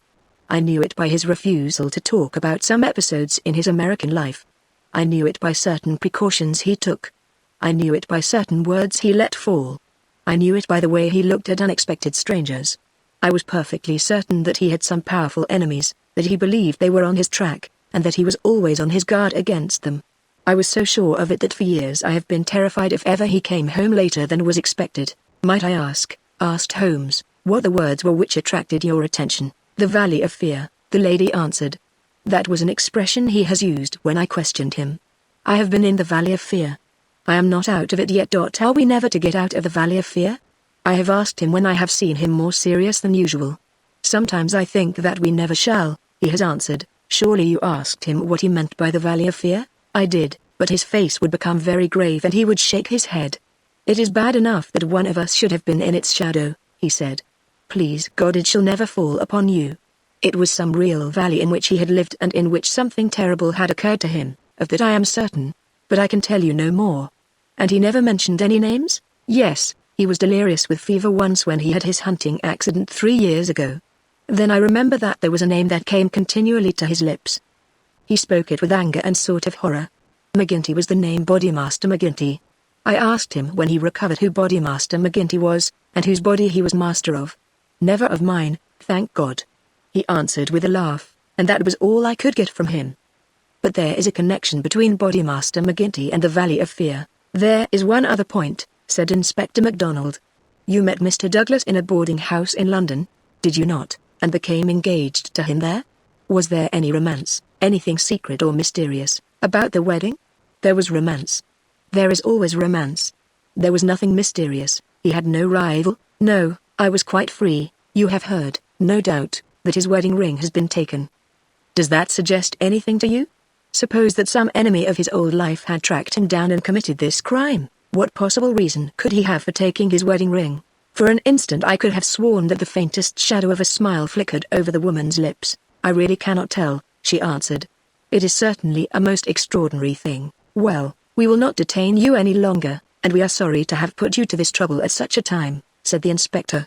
There are some other points, no doubt, but we can refer to you as they arise. She rose, and I was again conscious of that quick, questioning glance with which he had just surveyed us. What impression has my evidence made upon you? The question might as well have been spoken. Then, with a bow, she swept from the room. She's a beautiful woman, a very beautiful woman, said MacDonald thoughtfully, after the door had closed behind her. This man Barker has certainly been down here a good deal. He is a man who might be attractive to a woman. He admits that the dead man was jealous, and maybe he knew best himself what cause he had for jealousy. Then there's that wedding ring. You can't get past that. The man who dares a wedding ring off a dead man's. What do you say to it, Mr. Holmes? My friend had sat with his head upon his hands, sunk in the deepest thought. Now he rose and rang the bell. Ames, he said, when the butler entered, where is Mr. Cecil Barker now? I'll see, sir. He came back in a moment to say that Barker was in the garden. Can you remember, Ames, what Mr. Barker had on his feet last night when you joined him in the study? Yes, Mr. Holmes. He had a pair of bedroom slippers. I brought him his boots when he went for the police. Where are the slippers now? They are still under the chair in the hall. Very good, Ames. It is, of course, important for us to know which tracks may be Mr. Barker's and which from outside. Yes, sir. I may say that I noticed that the slippers were stained with blood, so indeed were my own. That is natural enough, considering the condition of the room. Very good, Ames. We will ring if we want you. A few minutes later we were in the study. Holmes had brought with him the carpet slippers from the hall. As Ames had observed, the soles of both were dark with blood. Strange, murmured Holmes, as he stood in the light of the window and examined them minutely. Very strange indeed. Stooping with one of his quick feline pounces, he placed the slipper upon the blood mark on the sill. It exactly corresponded. He smiled in silence at his colleagues. The inspector was transfigured with excitement. His native accent rattled like a stake upon railings. Man, he cried. "There's not a doubt of it. Barker has just marked the window himself. It's a good deal broader than any boot mark. I mind that you said it was a splay foot, and here's the explanation. But what's the game, Mr. Holmes? What's the game? What's the game?" my friend repeated thoughtfully. White Mason chuckled and rubbed his fat hands together in his professional satisfaction. "I said it was a snorter," he cried. "And a real snorter it is." Chapter 6. A dawning light. The three detectives had many matters of detail into which to inquire, so I returned alone to our modest quarters at the village inn. But before doing so I took a stroll in the curious old-world garden which flanked the house. Rows of very ancient yew trees cut into strange designs girded it round. Inside was a beautiful stretch of lawn with an old sundial in the middle, the whole effect so soothing and restful that it was welcome to my somewhat jangled nerves. In that deeply peaceful atmosphere one could forget, or remember only as some fantastic nightmare, that darkened study with the sprawling, blood-stained figure on the floor. And yet, as I strolled round it and tried to steep my soul in its gentle balm, a strange incident occurred, which brought me back to the tragedy and left a sinister impression in my mind. I have said that a decoration of yew trees circled the garden. At the end farthest from the house they thickened into a continuous hedge. On the other side of this hedge, concealed from the eyes of anyone approaching from the direction of the house, there was a stone seat. As I approached the spot I was aware of voices, some remark in the deep tones of a man, answered by a little ripple of feminine laughter. An instant later I had come round the end of the hedge and my eyes lit upon Mrs. Douglas and the man Barker before they were aware of my presence. Her appearance gave me a shock. In the dining room she had been demure and discreet. Now all pretense of grief had passed away from her. Her eyes shone with the joy of living, and her face still quivered with amusement at some remark of her companion. He sat forward, his hands clasped and his forearms on his knees, with an answering smile upon his bold, handsome face. In an instant, but it was just one instant too late, they resumed their solemn masks as my figure came into view. A hurried word or two passed between them, and then Barker rose and came towards me. "Excuse me, sir," said he, "but am I addressing Dr. Watson?" I bowed with a coldness which showed, I dare say, very plainly the impression which had been produced upon my mind. "We thought that it was probably you, as your friendship with Mr. Sherlock Holmes is so well known. Would you mind coming over and speaking to Mrs. Douglas for one instant?" I followed him with a dour face. Very clearly I could see in my mind's eye that shattered figure on the floor. Here within a few hours of the tragedy were his wife and his nearest friend laughing together behind a bush in the garden which had been his. I greeted the lady with reserve. I had grieved with her grief in the dining room. Now I met her appealing gaze with an unresponsive eye. "I fear that you think me callous and hard-hearted," said she. I shrugged my shoulders. "It is no business of mine," said I. "Perhaps someday you will do me justice.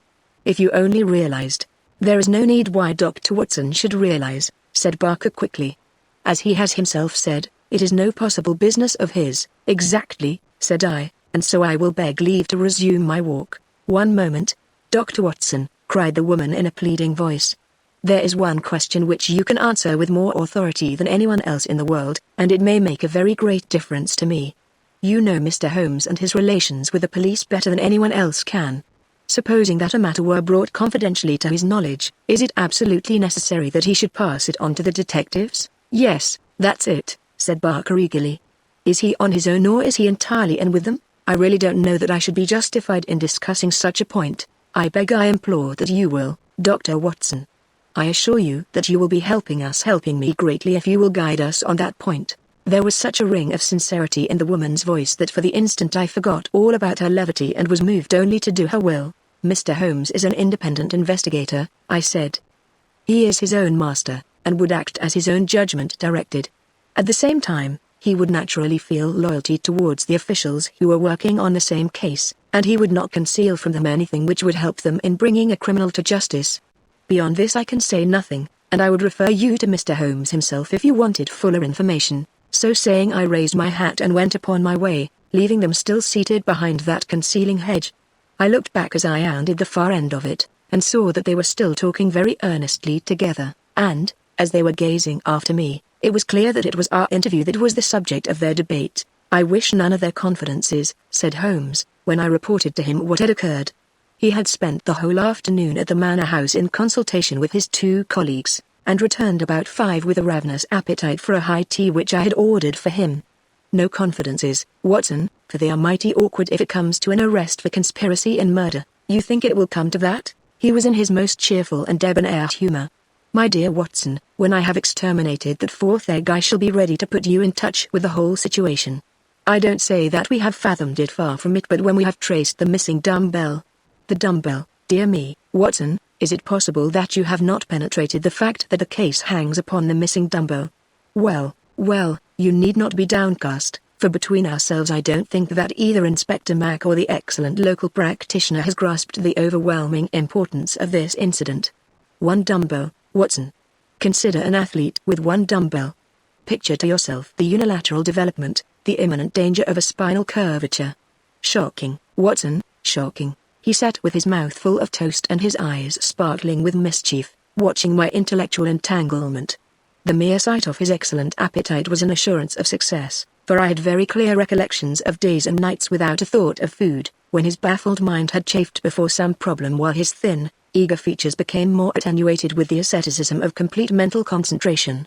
Finally he lit his pipe, and sitting in the ingle nook of the old village inn he talked slowly and at random about his case, rather as one who thinks aloud than as one who makes a considered statement. A lie, Watson, a great, big, thumping, obtrusive, uncompromising lie. That's what meets us on the threshold. There is our starting point. The whole story told by Barker is a lie. But Barker's story is corroborated by Mrs. Douglas. Therefore she is lying also. They are both lying, and in a conspiracy. So now we have a clear problem. Why are they lying, and what is the truth which they are trying so hard to conceal? Let us try, Watson, you and I, if we can get behind the lie and reconstruct the truth. How do I know that they are lying? Because it is a clumsy fabrication which simply could not be true. Consider. According to the story given to us, the assassin had less than a minute after the murder had been committed to take that ring, which was under another ring, from the dead man's finger, to replace the other ring, a thing which he would surely never have done, and to put that singular card beside his victim. I say that this was obviously impossible. You may argue, but I have too much respect for your judgment, Watson, to think that you will do so that the ring may have been taken before the man was killed. The fact that the candle had been lit only a short time shows that there had been no lengthy interview. Was Douglas, from what we hear of his fearless character, a man who would be likely to give up his wedding ring at such short notice, or could we conceive of his giving it up at all? No, Watson, the assassin was alone with the dead man for some time with a lamp lit. Of that I have no doubt at all. But the gunshot was apparently the cause of death. Therefore the shot must have been fired some time earlier than we are told. But there could be no mistake about such a matter as that. We are in the presence, therefore, of a deliberate conspiracy upon the part of the two people who heard the gunshot of the man Barker and of the woman Douglas. When on the top of this I am able to show that the blood mark on the windowsill was deliberately placed there by Barker, in order to give a false clue to the police, you will admit that the case grows dark against him. Now we have to ask ourselves at what hour the murder actually did occur. Up to 10:30 the servants were moving about the house, so it was certainly not before that time.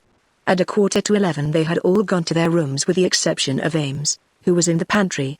I have been trying some experiments after you left us this afternoon, and I find that no noise which MacDonald can make in the study can penetrate to me in the pantry when the doors are all shut. It is otherwise, however, from the housekeeper's room. It is not so far down the corridor, and from it I could vaguely hear a voice when it was very loudly raised. The sound from a shotgun is to some extent muffled when the discharge is at very close range, as it undoubtedly was in this instance. It would not be very loud, and yet in the silence of the night it should have easily penetrated to Mrs. Allen's room. She is, as she has told us, somewhat deaf, but nonetheless she mentioned in her evidence that she did hear something much like a door slamming half an hour before the alarm was given. Half an hour before the alarm was given would be 11:15. I have no doubt that what she heard was the report of the gun, and that this was the real instant of the murder. If this is so, we have now to determine what Barker and Mrs. Douglas, presuming that they are not the actual murderers, could have been doing from 11:15, when the sound of the shot brought them down, until 11:15, when they rang the bell and summoned the servants. What were they doing, and why did they not instantly give the alarm? That is the question which faces us, and when it has been answered we shall surely have gone some way to solve our problem. I am convinced myself, said I, that there is an understanding between those two people. She must be a heartless creature to sit laughing at some jest within a few hours of her husband's murder. Exactly. She does not shine as a wife even in her own account of what occurred. I am not a wholesale admirer of womankind, as you are aware, Watson, but my experience of life has taught me that there are few wives, having any regard for their husbands, who would let any man's spoken word stand between them and that husband's dead body. Should I ever marry, Watson, I should hope to inspire my wife with some feeling which would prevent her from being walked off by a housekeeper when my corpse was lying within a few yards of her. It was badly stage managed, for even the rawest investigators must be struck by the absence of the usual feminine ululation. If there had been nothing else, this incident alone would have suggested a prearranged conspiracy to my mind. You think then, definitely, that Barker and Mrs. Douglas are guilty of the murder? There is an appalling directness about your questions, Watson, said Holmes, shaking his pipe at me. They come at me like bullets. If you put it that Mrs. Douglas and Barker know the truth about the murder, and are conspiring to conceal it, then I can give you a wholesale answer. I am sure they do. But your more deadly proposition is not so clear. Let us for a moment consider the difficulties which stand in the way. We will suppose that this couple are united by the bonds of a guilty love, and that they have determined to get rid of the man who stands between them. It is a large supposition, for discreet inquiry among servants and others has failed to corroborate it in any way. On the contrary, there is a good deal of evidence that the Douglases were very attached to each other. That, I am sure, cannot be true, said I, thinking of the beautiful smiling face in the garden. Well, at least they gave that impression. However, we will suppose that they are an extraordinarily astute couple, who deceive everyone upon this point, and conspire to murder the husband. He happens to be a man over whose head some danger hangs. We have only their word for that. Holmes looked thoughtful. I see, Watson. You are sketching out a theory by which everything they say from the beginning is false. According to your idea, there was never any hidden menace, or secret society, or valley of fear, or boss Maxim body, or anything else. Well, that is a good sweeping generalization. Let us see what that brings us to. They invent this theory to account for the crime. They then play up to the idea by leaving this bicycle in the park as proof of the existence of some outsider. The stain on the windowsill conveys the same idea. So does the card on the body, which might have been prepared in the house. That all fits into your hypothesis, Watson. But now we come on the nasty, angular, uncompromising bits which won't slip into their places. Why a cut-off shotgun of all weapons, and an American one at that? How could they be so sure that the sound of it would not bring someone onto them? It's a mere chance as it is that Mrs. Allen did not start out to inquire for the slamming door. Why did your guilty couple do all this, Watson? I confess that I can't explain it. Then again, if a woman and her lover conspire to murder a husband, are they going to advertise their guilt by ostentatiously removing his wedding ring after his death? Does that strike you as very probable, Watson? No, it does not. And once again, if the thought of leaving a bicycle concealed outside had occurred to you, would it really have seemed worth doing when the dullest detective would naturally say this is an obvious blind, as the bicycle is the first thing which the fugitive needed in order to make his escape? I can conceive of no explanation, and yet there should be no combination of events for which the wit of man cannot conceive an explanation.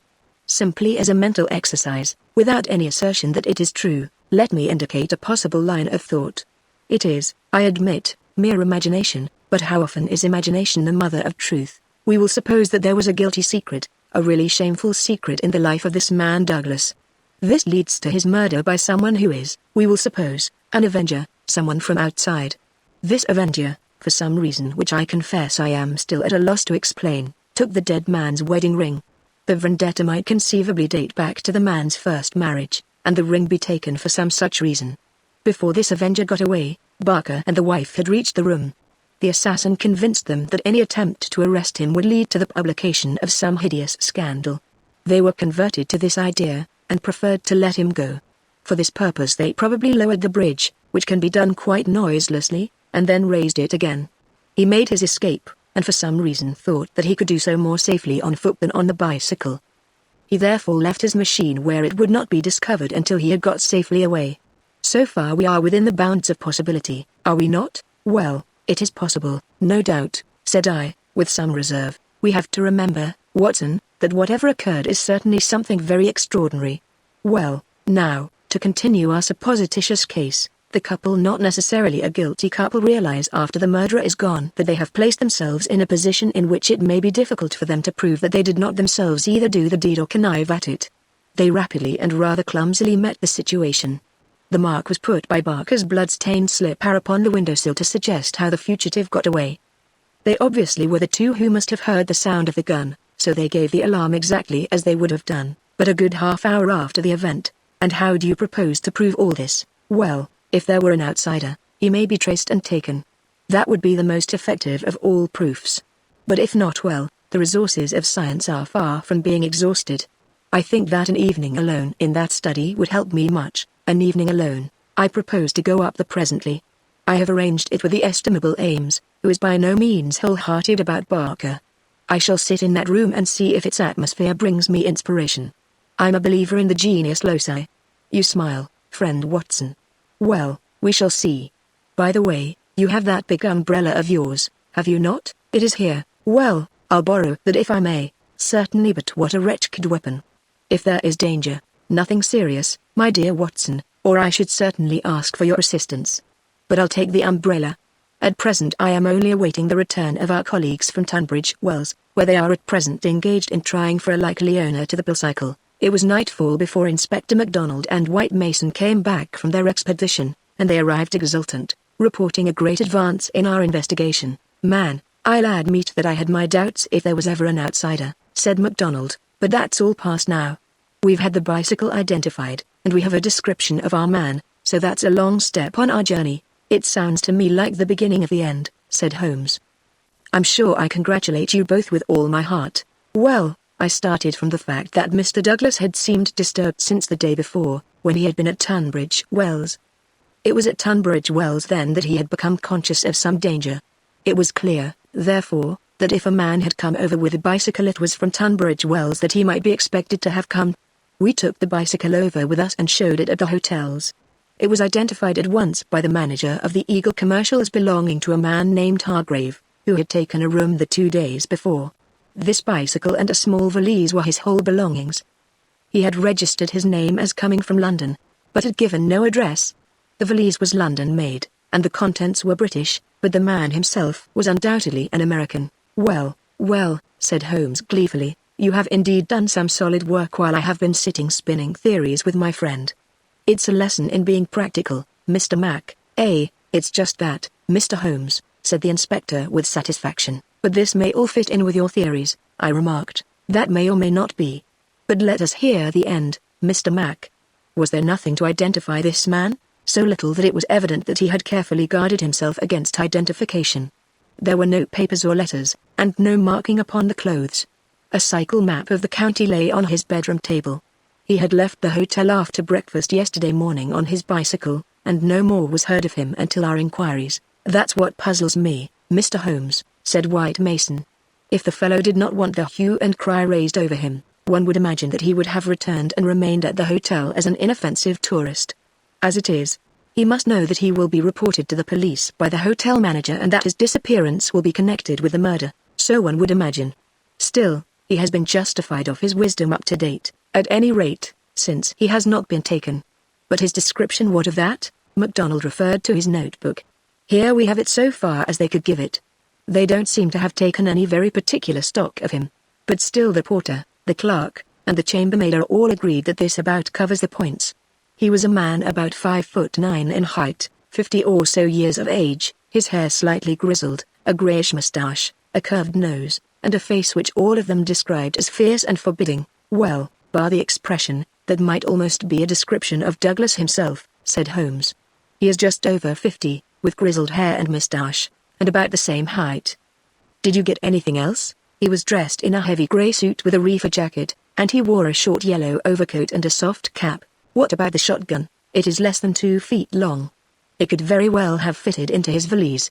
He could have carried it inside his overcoat without difficulty. And how do you consider that all this bears upon the general case? Well, Mr. Holmes, said MacDonald, when we have got our man, and you may be sure that I had his description on the wires within 5 minutes of hearing it, we shall be better able to judge.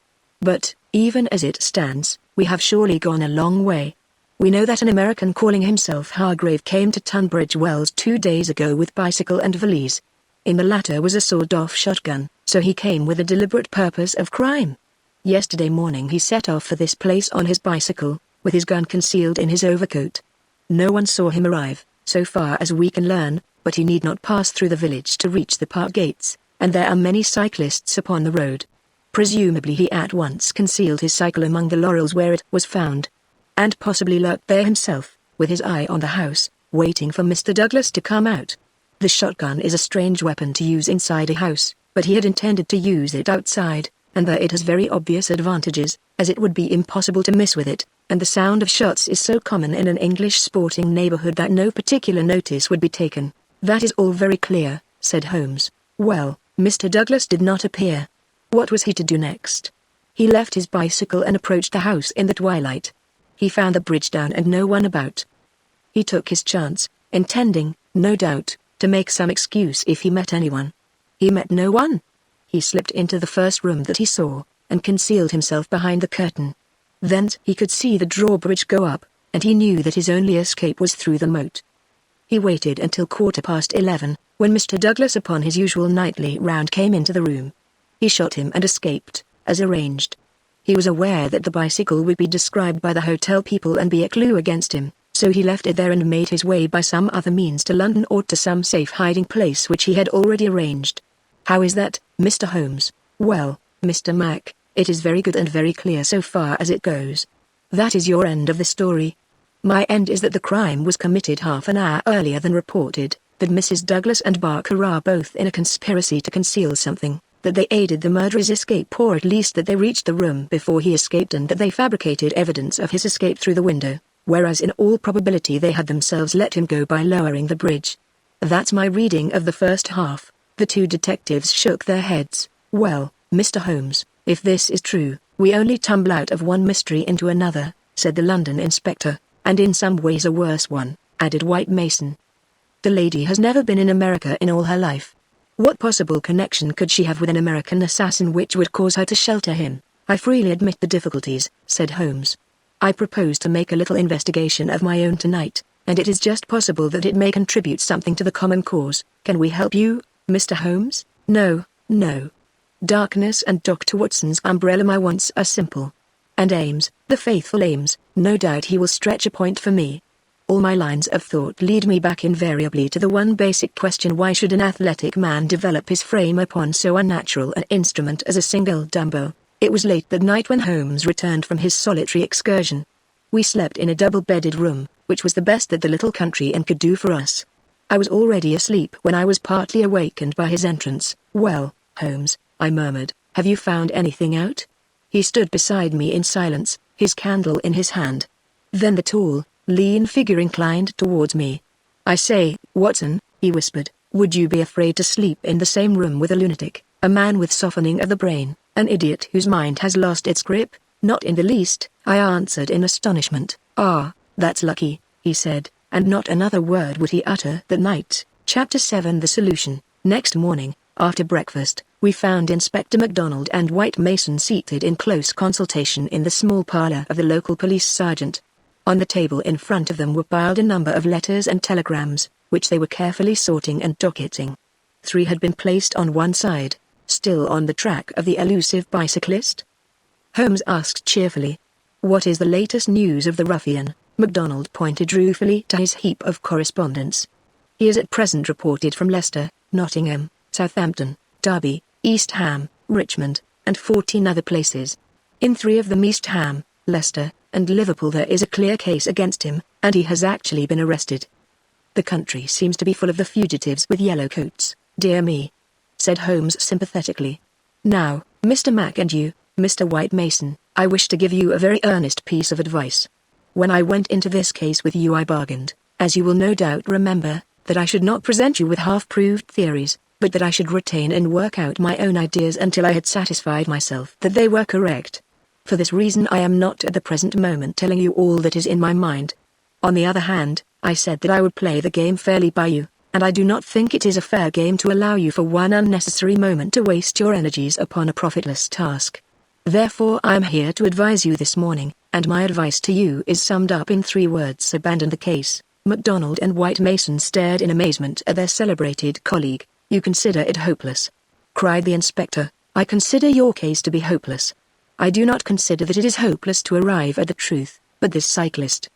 He is not an invention. We have his description, his valise, his bicycle. The fellow must be somewhere. Why should we not get him? Yes, no doubt he is somewhere, and no doubt we shall get him, But I could not have you waste your energies in East Ham or Liverpool. I am sure that we can find some shorter cut to a result. You are holding something back. It's hardly fair of you, Mr. Holmes. The inspector was annoyed. You know my methods of work, Mr. Mac. But I will hold it back for the shortest time possible. I only wish to verify my details in one way, which can very readily be done, and then I make my bow and return to London, leaving my results entirely at your service. I owe you too much to act otherwise, for in all my experience I cannot recall any more singular and interesting study. This is clean beyond me, Mr. Holmes. We saw you when we returned from Tunbridge Wells last night, and you were in general agreement with our results. What has happened since then to give you a completely new idea of the case? Well, since you ask me, I spent, as I told you that I would, some hours last night at the Manor House. Well, what happened? I can only give you a very general answer to that for the moment. By the way, I have been reading a short but clear and interesting account of the old building, purchasable at the modest sum of 1 penny from the local tobacconist. Here Holmes drew a small tract, embellished with a rude engraving of the ancient manor house, from his waistcoat pocket. It immensely adds to the zest of an investigation, my dear Mr. Mac, when one is in conscious sympathy with the historical atmosphere of one's surroundings. Don't look so impatient, for I assure you that even so bald an account as this raises some sort of picture of the past in one's mind. Permit me to give you a sample. Erected in the 5th year of the reign of James I, and standing upon the site of a much older building, the Manor House of Birlstone presents one of the finest surviving examples of the moated Jacobean residence. You are making fools of us, Mr. Holmes. Tut, tut, Mr. Mac! The first sign of temper I have detected in you. Well, I won't read it verbatim, since you feel so strongly upon the subject. But when I tell you that there is some account of the taking of the place by a parliamentary colonel in 1644, of the concealment of Charles for several days in the course of the Civil War, and finally of a visit by the second George, you will admit that there are various associations of interest connected with this ancient house. I don't doubt it, Mr. Holmes, but that is no business of ours, is it not? Is it not? Breadth of view, my dear Mr. Mac, is one of the essentials of our profession. The interplay of ideas and the oblique uses of knowledge are often of extraordinary interest. You will excuse these remarks from one who, though a mere connoisseur of crime, is still rather older and perhaps more experienced than yourself. I'm the first to admit that, said the detective heartily. You get to your point, I admit, but you have such a deuced round-the-corner way of doing it. Well, I'll drop past history and get down to present-day facts. I called last night, as I have already said, at the Manor House. I did not see either Barker or Mrs. Douglas. I saw no necessity to disturb them, but I was pleased to hear that the lady was not visibly pining and that she had partaken of an excellent dinner. My visit was specially made to the good Mr. Ames, with whom I exchanged some amiabilities, which culminated in his allowing me, without reference to anyone else, to sit alone for a time in the study. What? With that? I ejaculated. No, everything is now in order. You gave permission for that, Mr. Mac, as I am informed. The room was in its normal state, and in it I passed an instructive quarter of an hour. What were you doing? Well, not to make a mystery of so simple a matter, I was looking for the missing dumbbell. It has always bulked rather large in my estimate of the case. I ended by finding it, where, there we come to the edge of the unexplored. Let me go a little further, a very little further, and I will promise that you shall share everything that I know. Well, we're bound to take you on your own terms, said the inspector, but when it comes to telling us to abandon the case, why in the name of goodness should we abandon the case? For the simple reason, my dear Mr. Mac, that you have not got the first idea what it is that you are investigating. We are investigating the murder of Mr. John Douglas of Birlstone Manor. Yes, so you are. But don't trouble to trace the mysterious gentleman upon the bicycle. I assure you that it won't help you. Then what do you suggest that we do? I will tell you exactly what to do, if you will do it. Well, I'm bound to say I've always found you had reason behind all your queer ways. I'll do what you advise, and you, Mr. White Mason? The country detective looked helplessly from one to the other. Holmes and his methods were new to him. Well, if it is good enough for the inspector, it is good enough for me, he said at last. Capital, said Holmes. Well, then, I should recommend a nice, cheery country walk for both of you. They tell me that the views from Birlstone Ridge over the Weald are very remarkable. No doubt lunch could be got at some suitable hostelry, though my ignorance of the country prevents me from recommending one. In the evening, tired but happy, man, This is getting past a joke," cried MacDonald, rising angrily from his chair. "Well, well, spend the day as you like," said Holmes, patting him cheerfully upon the shoulder. "Do what you like and go where you will, but meet me here before dusk without fail, without fail, Mr. Mac." "That sounds more like sanity." All of it was excellent advice, but I don't insist, so long as you are here when I need you. But now, before we part, I want you to write a note to Mr. Barker. Well, I'll dictate it, if you like. Ready, dear sir? It has struck me that it is our duty to drain the moat, in the hope that we may find some. It's impossible, said the inspector. I've made inquiry. Tut, tut. My dear sir, please do what I ask you. Well, go on. In the hope that we may find something which may bear upon our investigation. I have made arrangements, and the workmen will be at work early tomorrow morning diverting the stream. Impossible. Diverting the stream, so I thought it best to explain matters beforehand. Now sign that, and send it by hand about 4 o'clock. At that hour we shall meet again in this room.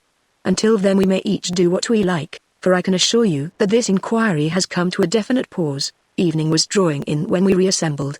Holmes was very serious in his manner, myself curious, and the detectives obviously critical and annoyed. Well, gentlemen, said my friend gravely, I am asking you now to put everything to the test with me, and you will judge for yourselves whether the observations I have made justify the conclusions to which I have come.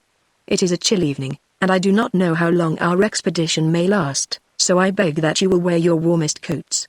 It is of the first importance that we should be in our places before it grows dark, so with your permission we shall get started at once. We passed along the outer bounds of the Manor House Park until we came to a place where there was a gap in the rails which fenced it.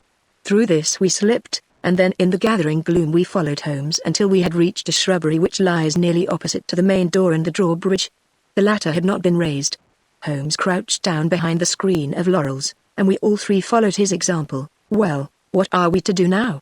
Asked MacDonald with some gruffness. Possess our souls in patience and make as little noise as possible. Holmes answered, what are we here for at all? I really think that you might treat us with more frankness. Holmes laughed. Watson insists that I am the dramatist in real life, said he. Some touch of the artist wells up within me, and calls insistently for a well-staged performance. Surely our profession, Mr. Mac, would be a drab and sordid one if we did not sometimes set the scene so as to glorify our results. The blunt accusation. The brutal tap upon the shoulder, what can one make of such a denouement? But the quick inference, the subtle trap, the clever forecast of coming events, the triumphant vindication of bold theories, are these not the pride and the justification of our life's work? At the present moment you thrill with the glamour of the situation and the anticipation of the hunt. Where would be that thrill if I had been as definite as a timetable? I only ask a little patience, Mr. Mac, and all will be clear to you. Well, I hope the pride and justification and the rest of it will come before we all get our death of cold, said the London detective with comic resignation. We all had good reason to join in the aspiration, for our vigil was a long and bitter one. Slowly the shadows darkened over the long, somber face of the old house. A cold, damp reek from the moat chilled us to the bones and set our teeth chattering.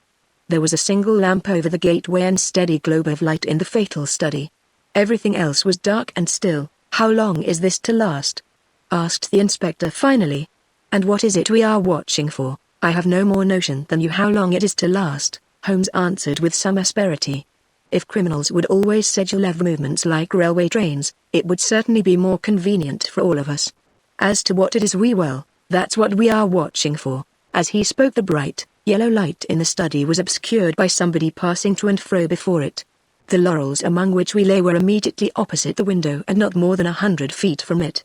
Presently it was thrown open with a whining of hinges, and we could dimly see the dark outline of a man's head and shoulders looking out into the gloom. For some minutes he peered forth in furtive, stealthy fashion, as one who wishes to be assured that he is unobserved. Then he leaned forward, and in the intense silence we were aware of the soft lapping of agitated water. He seemed to be stirring up the moat with something which he held in his hand. Then suddenly he hauled something in as a fisherman lands a fish, some large, round object which obscured the light as it was dragged through the open casement. Now! Cried Holmes. Now! We were all upon our feet, staggering after him with our stiffened limbs, while he ran swiftly across the bridge and rang violently at the bell. There was the rasping of bolts from the other side, and the amazed Ames stood in the entrance. Holmes brushed him aside without a word and, followed by all of us, rushed into the room which had been occupied by the man whom we had been watching. The oil lamp on the table represented the glow which we had seen from outside. It was now in the hand of Cecil Barker, who held it towards us as we entered. Its light shone upon his strong, resolute, clean-shaved face and his menacing eyes. "What the devil is the meaning of all this?" he cried. "What are you after, anyhow?" Holmes took a swift glance round, and then pounced upon a sodden bundle tied together with cord which lay where it had been thrust under the writing table. "This is what we are after, Mr. Barker. This bundle, weighted with a dumbbell, which you have just raised from the bottom of the moat." Barker stared at Holmes with amazement in his face. "How in thunder came you to know anything about it?" he asked. "Simply that I put it there." "You put it there? You?" "Perhaps I should have said replaced it there," said Holmes. "You will remember, Inspector MacDonald, that I was somewhat struck by the absence of a dumbbell. I drew your attention to it, but with the pressure of other events you had hardly the time to give it the consideration which would have enabled you to draw deductions from it. When water is near and a weight is missing, it is not a very far-fetched supposition that something has been sunk in the water. The idea was at least worth testing, so with the help of Ames, who admitted me to the room, and the crook of Dr. Watson's umbrella, I was able last night to fish up and inspect this bundle. It was of the first importance, however, that we should be able to prove who placed it there. This we accomplished by the very obvious device of announcing that the moat would be dried tomorrow, which had, of course, the effect that whoever had hidden the bundle would most certainly withdraw it the moment that darkness enabled him to do so. We have no less than 4 witnesses as to who it was who took advantage of the opportunity, and so, Mr. Barker, I think the word lies now with you." Sherlock Holmes put the sopping bundle upon the table beside the lamp and undid the cord which bound it. From within he extracted a dumbbell, which he tossed down to its fellow in the corner. Next he drew forth a pair of boots. "American, as you perceive," he remarked, pointing to the toes. Then he laid upon the table a long, deadly, sheathed knife. Finally he unraveled a bundle of clothing, comprising a complete set of underclothes, socks, a grey tweed suit, and a short yellow overcoat. "The clothes are commonplace," remarked Holmes, "save only the overcoat, which is full of suggestive touches." He held it tenderly towards the light. "Here, as you perceive, is the inner pocket prolonged into the lining in such fashion as to give ample space for the truncated fowling piece. The tailor's tab is on the neck. Neil, outfitter, Vermissa, USA. I have spent an instructive afternoon in the rector's library, and have enlarged my knowledge by adding the fact that Vermissa is a flourishing little town at the head of one of the best-known coal and iron valleys in the United States. I have some recollection, Mr. Barker, that you associated the coal districts with Mr. Douglas's first wife, and it would surely not be too far-fetched an inference that the VV upon the card by the dead body might stand for Vermissa Valley, or that this very valley which sends forth emissaries of murder may be that valley of fear of which we have heard. So much is fairly clear. And now, Mr. Barker, I seem to be standing rather in the way of your explanation." It was a sight to see Cecil Barker's expressive face during this exposition of the great detective. Anger, amazement, consternation, and indecision swept over it in turn. Finally he took refuge in a somewhat acrid irony. "You know such a lot, Mr. Holmes, perhaps you had better tell us some more," he sneered. "I have no doubt that I could tell you a great deal more, Mr. Barker, but it would come with a better grace from you." "Oh, you think so, do you? Well, all I can say is that if there's any secret here it is not my secret, and I am not the man to give it away." "Well, if you take that line, Mr. Barker," said the inspector quietly, "we must just keep you in sight until we have the warrant and can hold you." "You can do what you damn please about that," said Barker defiantly. The proceedings seemed to have come to a definite end so far as he was concerned, for one had only to look at that granite face to realize that no pain forte et dure would ever force him to plead against his will. The deadlock was broken, however, by a woman's voice. Mrs. Douglas had been standing listening at the half-opened door, and now she entered the room. "You have done enough for now, Cecil," said she. "Whatever comes of it in the future, you have done enough." "Enough and more than enough," remarked Sherlock Holmes gravely. "I have every sympathy with you, madame, and should strongly urge you to have some confidence in the common sense of our jurisdiction and to take the police voluntarily into your complete confidence. It may be that I am myself at fault for not following up the hint which you conveyed to me through my friend, Dr. Watson, but, at that time I had every reason to believe that you were directly concerned in the crime. Now I am assured that this is not so. At the same time, there is much that is unexplained, and I should strongly recommend that you ask Mr. Douglas to tell us his own story." Mrs. Douglas gave a cry of astonishment at Holmes's words. The detectives and I must have echoed it, when we were aware of a man who seemed to have emerged from the wall, who advanced now from the gloom of the corner in which he had appeared. Mrs. Douglas turned, and in an instant her arms were round him. Barker had seized his outstretched hand. "It's best this way, Jack," his wife repeated. "I am sure that it is best." "Indeed, yes, Mr. Douglas," said Sherlock Holmes. "I am sure that you will find it best." The man stood blinking at us with the dazed look of one who comes from the dark into the light. It was a remarkable face, bold grey eyes, a strong, short-clipped, grizzled moustache, a square, projecting chin, and a humorous mouth. He took a good look at us all, and then to my amazement he advanced to me and handed me a bundle of paper. "I've heard of you," said he in a voice which was not quite English and not quite American, but was altogether mellow and pleasing. "You are the historian of this bunch. Well, Dr. Watson, you've never had such a story as that pass through your hands before, and I'll lay my last dollar on that. Tell it your own way, but there are the facts, and you can't miss the public so long as you have those. I've been cooped up 2 days, and I've spent the daylight hours, as much daylight as I could get, in that rat trap, in putting the thing into words. You're welcome to the Mew and your public. There's the story of the Valley of Fear. That's the past, Mr. Douglas," said Sherlock Holmes quietly. "What we desire now is to hear your story of the present." "You'll have it, sir," said Douglas. "May I smoke as I talk?" "Well, thank you, Mr. Holmes. You're a smoker yourself, if I remember right, and you'll guess what it is to be sitting for 2 days with tobacco in your pocket and afraid that the smell will give you away." He leaned against the mantelpiece and sucked at the cigar which Holmes had handed him. "I've heard of you, Mr. Holmes. I never guessed that I should meet you. But before you are through with it," he nodded at my papers, "you will say I've brought you something fresh." Inspector MacDonald had been staring at the newcomer with the greatest amazement. "Well, this fairly beats me," he cried at last. "If you are Mr. John Douglas of Burlstone Manor, then whose death have we been investigating for these 2 days, and where in the world have you sprung from now?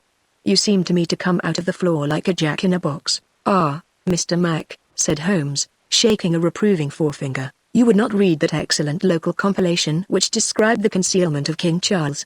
People did not hide in those days without excellent hiding places, and the hiding place that has once been used may be again. I had persuaded myself that we should find Mr. Douglas under this roof." "And how long have you been playing this trick upon us, Mr. Holmes?" said the inspector angrily. "How long have you allowed us to waste ourselves upon a search that you knew to be an absurd one?" "Not 1 instant, my dear Mr. Mac. Only last night did I form my views of the case. As they could not be put to the proof until this evening, I invited you and your colleague to take a holiday for the day. Pray, what more could I do? When I found the suit of clothes in the moat, it at once became apparent to me that the body we had found could not have been the body of Mr. John Douglas at all, but must be that of the bicyclist from Tunbridge Wells. No other conclusion was possible. Therefore I had to determine where Mr. John Douglas himself could be, and the balance or probability was that with the connivance of his wife and his friend he was concealed in a house which had such conveniences for a fugitive, and awaiting quieter times when he could make his final escape. "Well, you figured it out about right," said Douglas approvingly. "I thought I'd dodge your British law, for I was not sure how I stood under it, and also I saw my chance to throw these hounds once for all off my track. Mind you, from first to last I have done nothing to be ashamed of, and nothing that I could not do again, but you'll judge that for yourselves when I tell you my story. Never mind warning me, Inspector, I'm ready to stand pat upon the truth. I'm not going to begin at the beginning. That's all there." He indicated my bundle of papers, "and a mighty queer yarn you'll find it. It all comes down to this, that there are some men that have good cause to hate me and would give their last dollar to know that they had got me. So long as I am alive and they are alive, there is no safety in this world for me. They hunted me from Chicago to California, then they chased me out of America, but when I married and settled down in this quiet spot I thought my last years were going to be peaceable. I never explained to my wife how things were. Why should I pull her into it? She would never have a quiet moment again, but would always be imagining trouble. I fancy she knew something, for I may have dropped a word here or a word there, but until yesterday, after you gentlemen had seen her, she never knew the rights of the matter. She told you all she knew, and so did Barker here, for on the night when this thing happened there was mighty little time for explanations. She knows everything now, and I would have been a wiser man if I had told her sooner. But it was a hard question, dear." He took her hand for an instant in his own, and I acted for the best. "Well, gentlemen, The day before these happenings I was over in Tunbridge Wells, and I got a glimpse of a man in the street. It was only a glimpse, but I have a quick eye for these things, and I never doubted who it was. It was the worst enemy I had among them all, one who has been after me like a hungry wolf after a caribou all these years. I knew there was trouble coming, and I came home and made ready for it. I guessed I'd fight through it all right on my own. My luck was a proverb in the States about 76. I never doubted that it would be with me still. I was on my guard all the next day, and never went out into the park. It's as well, or he'd have had the drop on me with that buckshot gun of his before ever I could draw on him.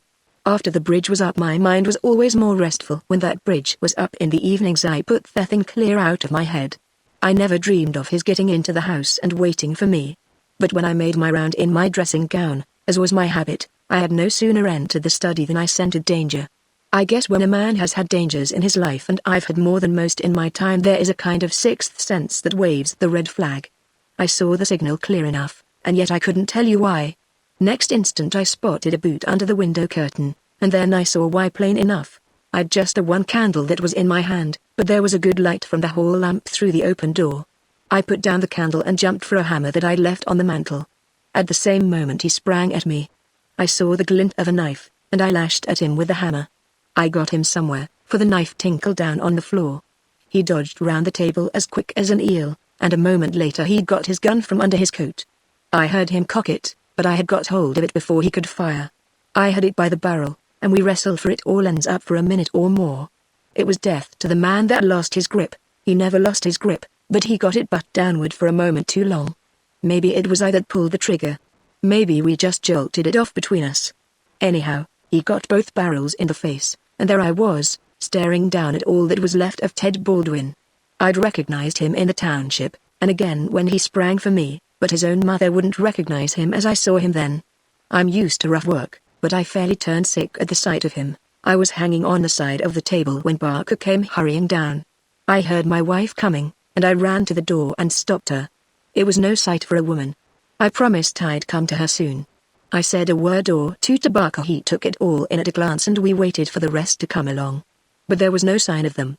Then we understood that they could hear nothing, and that all that had happened was known only to ourselves.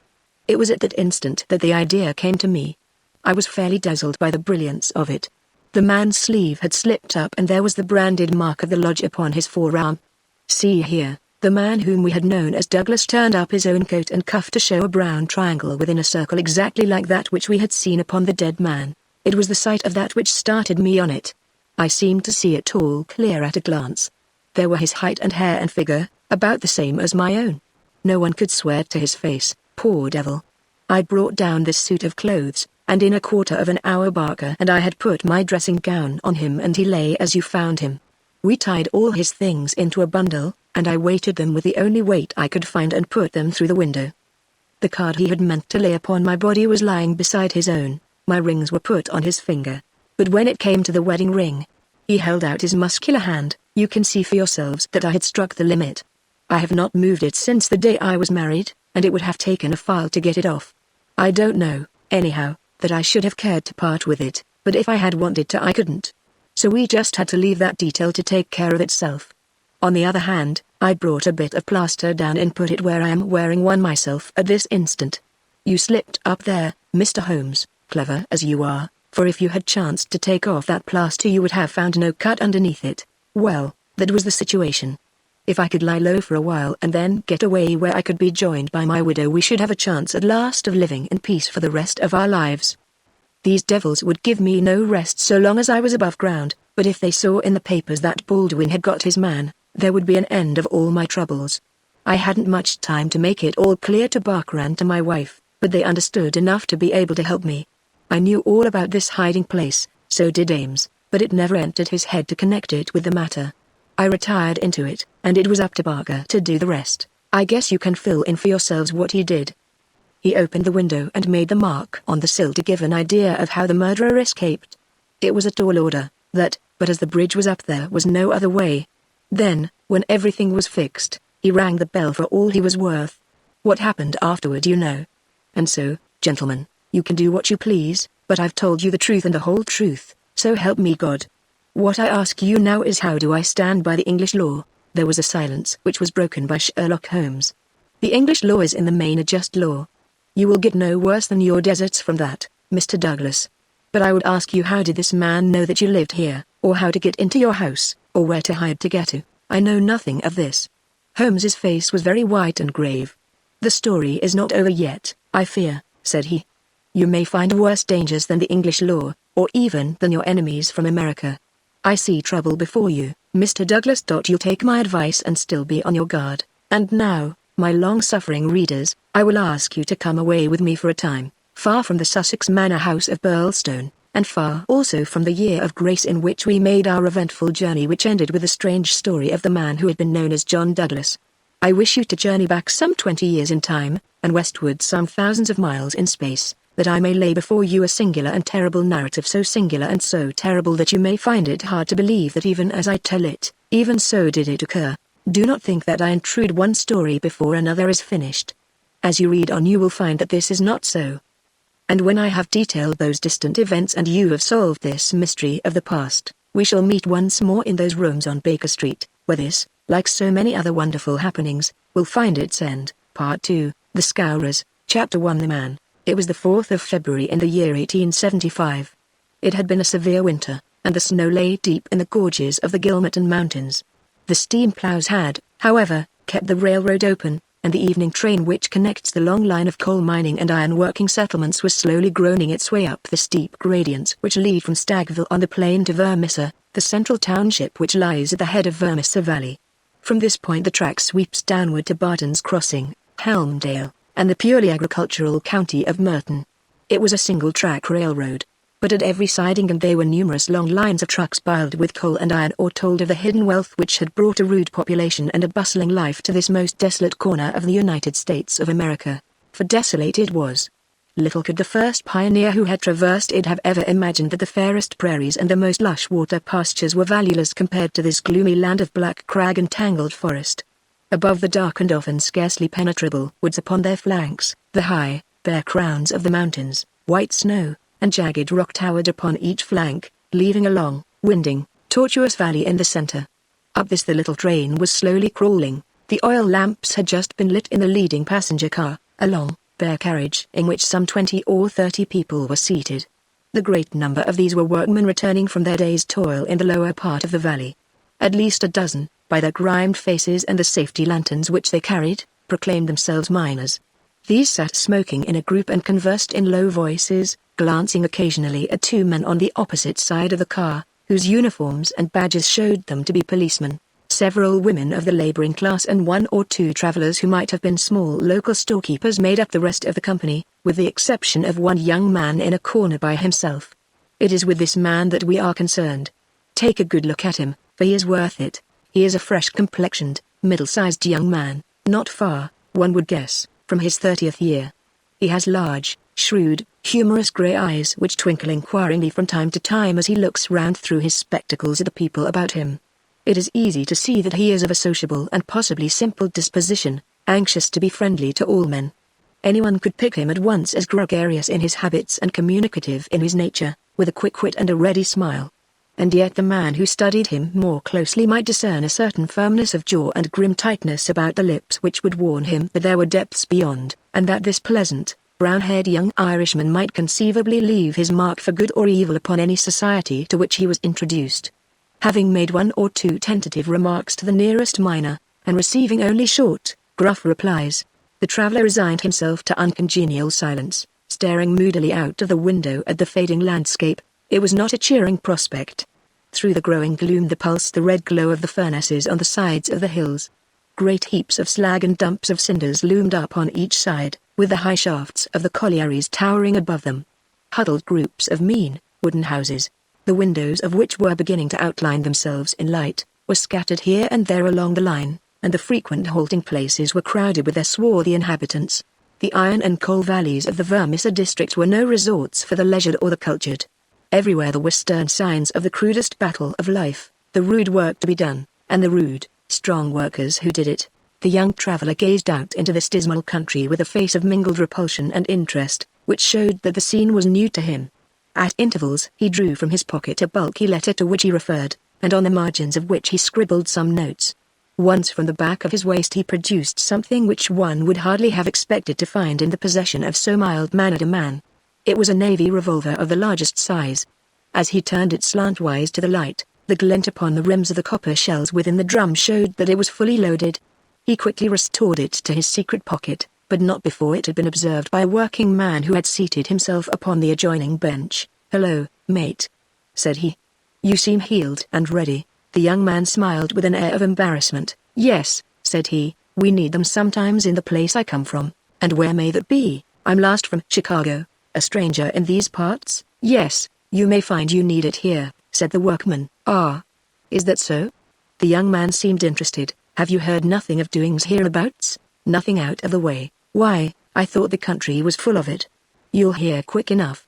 What made you come here?" "I heard there was always work for a willing man." "Are you a member of the union?" "Sure, then you'll get your job, I guess." "Have you any friends?" "Not yet, but I have the means of making them." "How's that, then?" "I am one of the eminent order of freemen. There's no town without a lodge, and where there is a lodge I'll find my friends." The remark had a singular effect upon his companion. He glanced round suspiciously at the others in the car. The miners were still whispering among themselves. The two police officers were dozing. He came across, seated himself close to the young traveler, and held out his hand. "Put it there," he said. A hand grip passed between the two. "I see you speak the truth," said the workman. "But it's well to make certain." He raised his right hand to his right eyebrow.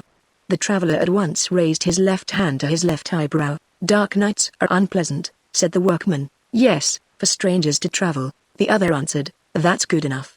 I'm Brother Scanlon, Lodge 341, Vermissa Valley. Glad to see you in these parts." "Thank you. I'm Brother John McMurdoch, Lodge 29, Chicago. Bodymaster J. H. Scott. But I am in luck to meet a brother so early." "Well, there are plenty of us about. You won't find the order more flourishing anywhere in the States than right here in Vermissa Valley. But we could do with some lads like you. I can't understand a spry man of the Union finding no work to do in Chicago." "I found plenty of work to do," said McMurdoch. "Then why did you leave?" McMurdoch nodded towards the policeman and smiled. "I guess those chaps would be glad to know," he said. Scanlon groaned sympathetically. "In trouble?" he asked in a whisper. "Deep. A penitentiary job, and the rest. Not a killing." "It's early days to talk of such things," said McMurdoch with the air of a man who had been surprised into saying more than he intended. "I've my own good reasons for leaving Chicago, and let that be enough for you. Who are you that you should take it on yourself to ask such things?" His grey eyes gleamed with sudden and dangerous anger from behind his glasses. "All right, mate, no offense meant. The boys will think none the worse of you, whatever you may have done. Where are you bound for now?" "Vermissa. That's the third halt down the line." "Where are you staying?" McMurdoch took out an envelope and held it close to the murky oil lamp. "Here is the address, Jacob Shafter, Sheridan Street. It's a boarding house that was recommended by a man I knew in Chicago." "Well, I don't know it. But Vermissa is out of my beat. I live at Hobson's Patch, and that's here where we are drawing up. But, say, there's one bit of advice I'll give you before we part. If you're in trouble in Vermissa, go straight to the Union House and see Boss McGinty. He is the bodymaster of Vermissa Lodge, and nothing can happen in these parts unless Black Jack McGinty wants it. So long, mate. Maybe we'll meet in Lodge one of these evenings. But mind my words, if you are in trouble, go to Boss McGinty." Scanlon descended, and McMurdoch was left once again to his thoughts. Night had now fallen, and the flames of the frequent furnaces were roaring and leaping in the darkness. Against their lurid background dark figures were bending and straining, twisting and turning, with the motion of winch or of windlass, to the rhythm of an eternal clank and draw. "I guess hell must look something like that," said a voice. McMurdoch turned and saw that one of the policemen had shifted in his seat and was staring out into the fiery waste. "For that matter," said the other policeman, "I allow that hell must be something like that. If there are worse devils down yonder than some we could name, it's more than I'd expect. I guess you are new to this part, young man." "Well, what if I am?" McMurdoch answered in a surly voice. "Just this, mister, that I should advise you to be careful in choosing your friends. I don't think I'd begin with Mike Scanlon or his gang if I were you." "What the hell is it to you who are my friends?" roared McMurdoch in a voice which brought every head in the carriage round to witness the altercation. "Did I ask you for your advice, or did you think me such a sucker that I couldn't move without it?" You speak when you are spoken to, and by the Lord you'd have to wait a long time if it was me. He thrust out his face and grinned at the patrolman like a snarling dog. The two policemen, heavy, good-natured men, were taken aback by the extraordinary vehemence with which their friendly advances had been rejected. "No offense, stranger," said one. "It was a warning for your own good, seeing that you are, by your own showing, new to the place." "I'm new to the place. But I'm not new to you and your kind," cried McMurdoch in cold fury. "I guess you're the same in all places, shoving your advice in when nobody asks for it." "Maybe we'll see more of you before very long," said one of the patrolmen with a grin. "You're a real hand-picked one, if I am a judge." "I was thinking the same," remarked the other. "I guess we may meet again." "I'm not afraid of you, and don't you think it," cried McMurdoch. "My name's Jack McMurdoch, see? If you want me, you'll find me at Jacob Shafter's on Sheridan Street, Vermissa. So I'm not hiding from you, am I? Day or night I dare to look the like of you in the face. Don't make any mistake about that." There was a murmur of sympathy and admiration from the miners at the dauntless demeanor of the newcomer, while the two policemen shrugged their shoulders and renewed a conversation between themselves. A few minutes later the train ran into the Illit station, and there was a general clearing, for Vermissa was by far the largest town on the line. McMurdoch picked up his leather gripsack and was about to start off into the darkness, when one of the miners accosted him. "By gar, mate. You know how to speak to the cops," he said in a voice of awe. "It was grand to hear you. Let me carry your grip and show you the road. I'm passing Shafter's on the way to my own shack." There was a chorus of friendly good nights from the other miners as they passed from the platform. Before ever he had set foot in it, McMurdoch the turbulent had become a character in Vermissa.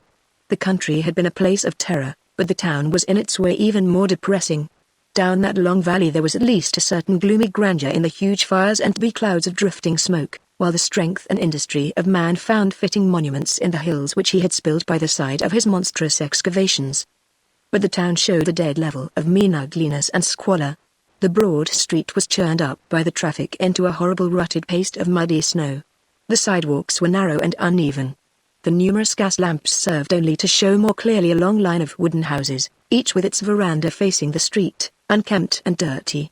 As they approached the center of the town the scene was brightened by a row of well-lit stores, and even more by a cluster of saloons and gaming houses, in which the miners spent their hard-earned but generous wages. "That's the Union House," said the guide, pointing to one saloon which rose almost to the dignity of being a hotel. "Jack McGinty is the boss there." "What sort of a man is he?" McMurdoch asked. "What? Have you never heard of the boss?" "How could I have heard of him when you knows that I am a stranger in these parts?" "Well, I thought his name was known clear across the country.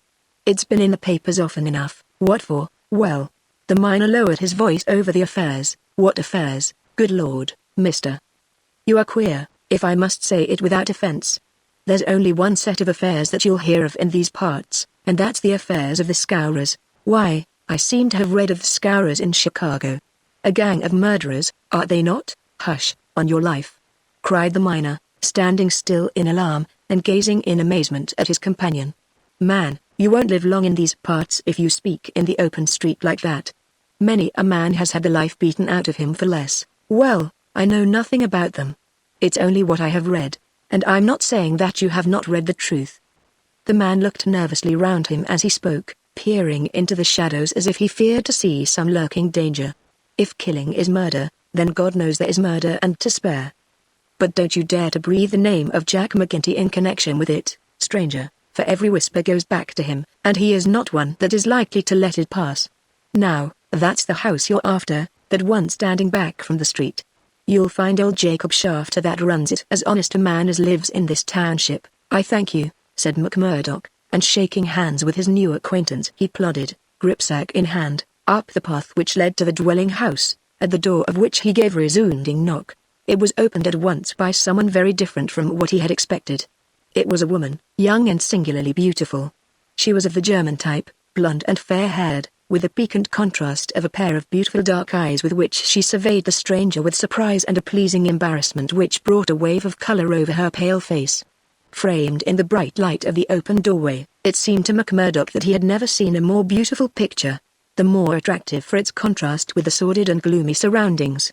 A lovely violet growing upon one of those black slag heaps of the mines would not have seemed more surprising.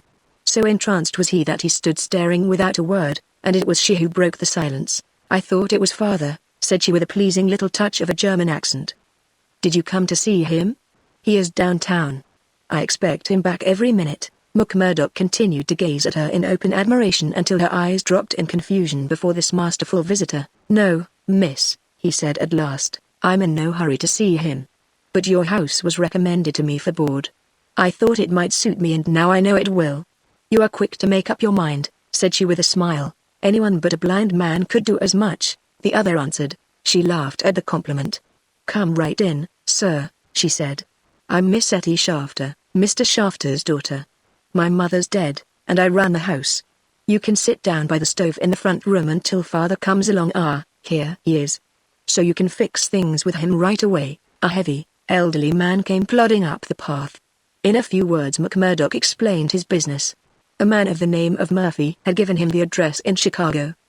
He in turn had it from someone else. Old Shafter was quite ready. The stranger made no bones about terms, agreed at once to every condition, and was apparently fairly flush of money. For $7 a week paid in advance he was to have board and lodging, so it was that McMurdoch, the self-confessed fugitive from justice, took up his abode under the roof of the Shafters, the first step which was to lead to so long and dark a train of events, ending in a far distant land. Chapter 2 The Bodymaster. McMurdoch was a man who made his mark quickly. Wherever he was the folk around soon knew it. Within a week he had become infinitely the most important person at Shafters. There were 10 or a dozen boarders there, but they were honest foremen or commonplace clerks from the stores, of a very different caliber from the young Irishman. Of an evening when they gathered together his joke was always the readiest, his conversation the brightest, and his song the best. He was a born boon companion, with a magnetism which drew good humor from all around him, and yet he showed again and again, as he had shown in the railway carriage, a capacity for sudden, fierce anger, which compelled the respect and even the fear of those who met him. For the law, too, and all who were connected with it. He exhibited a bitter contempt which delighted some and alarmed others of his fellow boarders. Greater than from the first he made it evident, by his open admiration, that the daughter of the house had won his heart from the instant that he had set eyes upon her beauty and her grace. He was no backward suitor. On the second day he told her that he loved her, and from then onward he repeated the same story with an absolute disregard of what she might say to discourage him. Someone else? He would cry. Well, the worse luck for someone else. Let him look out for himself. Am I to lose my life's chance and all my heart's desire for someone else? You can keep on saying no, Etty, the day will come when you will say yes, and I'm young enough to wait. He was a dangerous suitor, with his glib Irish tongue, and his pretty, coaxing ways. There was about him also the glamour of experience and of mystery which attracts a woman's interest, and finally her love. He could talk of the sweet valleys of County Monaghan from which he came, of the lovely, distant island, the low hills and green meadows of which seemed the more beautiful when imagination viewed them from this place of grime and snow. Then he was versed in the life of the cities of the North, of Detroit, and the lumber camps of Michigan, and finally of Chicago, where he had worked in a planing mill. And afterwards came the hint of romance, the feeling that strange things had happened to him in that great city, so strange and so intimate that they might not be spoken of. He spoke wistfully of a sudden leaving, a breaking of old ties, a flight into a strange world, ending in this dreary valley, and Etty listened, her dark eyes gleaming with pity and with sympathy, those two qualities which may turn so rapidly and so naturally to love. McMurdoch had obtained a temporary job as bookkeeper, for he was a well-educated man. This kept him out most of the day, and he had not found occasion yet to report himself to the head of the lodge of the Eminent Order of Freemen. He was reminded of his omission, however, by a visit one evening from Mike Scanlon, the fellow member whom he had met in the train. Scanlon, the small, sharp-faced, nervous, black-eyed man, seemed glad to see him once more. After a glass or two of whiskey he broached the object of his visit. "Say, McMurdoch," said he, "I remembered your address, so I made bold to call. I'm surprised that you've not reported to the Bodymaster. Why haven't you seen Boss McGinty yet?" "Well, I had to find a job. I have been busy. You must find time for him if you have none for anything else." "Good Lord, man. You're a fool not to have been down to the Union House and registered your name the first morning after you came here. If you run against him, well, you mustn't, that's all." McMurdoch showed mild surprise. "I've been a member of the lodge for over 2 years, Scanlon, but I never heard that duties were so pressing as all that. Maybe not in Chicago." "Well, it's the same society here, is it?" Scanlon looked at him long and fixedly. There was something sinister in his eyes. Isn't it? You'll tell me that in a month's time. I hear you had a talk with the patrolman after I left the train. How did you know that? Oh, it got about things to get about for good and for bad in this district. Well, yes. I told the hounds what I thought of them. By the Lord, you'll be a man after McGinty's heart. What, does he hate the police too? Scanlan burst out laughing. You go and see him, my lad, said he as he took his leave. It's not the police but you that he'll hate if you don't. Now, take a friend's advice and go at once. It chanced that on the same evening McMurdoch had another more pressing interview which urged him in the same direction. It may have been that his attentions to Etty had been more evident than before, or that they had gradually obtruded themselves into the slow mind of his good German host, but, whatever the cause, the boarding house keeper beckoned the young man into HLS' private room and started on the subject without any circumlocution. It seems to me, mister, said he, that you are getting set on my Etty. Ain't that so, or am I wrong? Yes, that is so, the young man answered. Well, I want to tell you right now that it ain't no manner of use. There's someone slipped in afore you, she told me so. Well, you can lay that she told you truth. But did she tell you who it was? No, I asked her, but she wouldn't tell. I dare say not, the little baggage. Perhaps she did not wish to frighten you away. Frighten? McMurdoch was on fire in a moment. Yes, my friend. You need not be ashamed to be frightened of him. It is Teddy Baldwin, and who the devil is he? He is a boss of scourers. Scourers. I've heard of them before. It's scourers here and scourers there, and always in a whisper. What are you all afraid of? Who are the scourers? The boarding house keeper instinctively sank his voice, as everyone did who talked about that terrible society. The scourers, said he, are the eminent order of freemen. The young man stared. Why, I am a member of that order myself. You. I would never have had you in my house if I had known it, not if you were to pay me $100 a week. What's wrong with the order? It's for charity and good fellowship. The rules say so, maybe in some places. Not here. What is it here? It's a murder society, that's what it is. McMurdoch laughed incredulously. How can you prove that? He asked. Prove it? Are there not 50 murders to prove it? What about Mulman and Van Shorst, and the Nicholson family, and old Mr. Hyam, and little Billy James, and the others? Prove it. Is there a man or a woman in this valley that does not know it? See here, said McMurdoch earnestly. I want you to take back what you've said, or else make it good. One or the other you must do before I quit this room. Put yourself in my place. Here am I, a stranger in the town. I belong to a society that I know only as an innocent one. You'll find it through the length and breadth of the states, but always as an innocent one. Now, when I am counting upon joining it here, you tell me that it is the same as a murder society called the Scourers. I guess you owe me either an apology or else an explanation, Mr. Shafter. I can but tell you that the whole world knows, mister. The bosses of the one are the bosses of the other. If you offend the one, it is the other that will strike you. We have proved it too often. That's just gossip. I want proof, said McMurdoch. If you live here long you will get your proof. But I forget that you are yourself one of them. You will soon be as bad as the rest. But you will find other lodgings, mister. I cannot have you here. Is it not bad enough that one of these people come courting my Etty, and that I dare not turn him down, but that I should have another for my boarder? Yes, indeed, you shall not sleep here after tonight. McMurdoch found himself under sentence of banishment both from his comfortable quarters and from the girl whom he loved. He found her alone in the sitting room that same evening, and he poured his troubles into her ear. Sure, your father is after giving me notice, he said. It's little I would care if it was just my room, but indeed, Etty, though it's only a week that I've known you, you are the very breath of life to me, and I can't live without you. Oh, hush, Mr. McMurdoch, don't speak so, said the girl. I have told you, have I not, that you are too late? There is another, and if I have not promised to marry him at once, at least I can promise no one else. Suppose I had been first, Etty, would I have had a chance? The girl sank her face into her hands.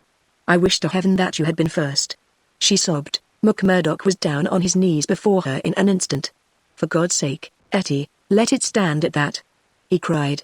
Will you ruin your life and my own for the sake of this promise? Follow your heart, Akashla.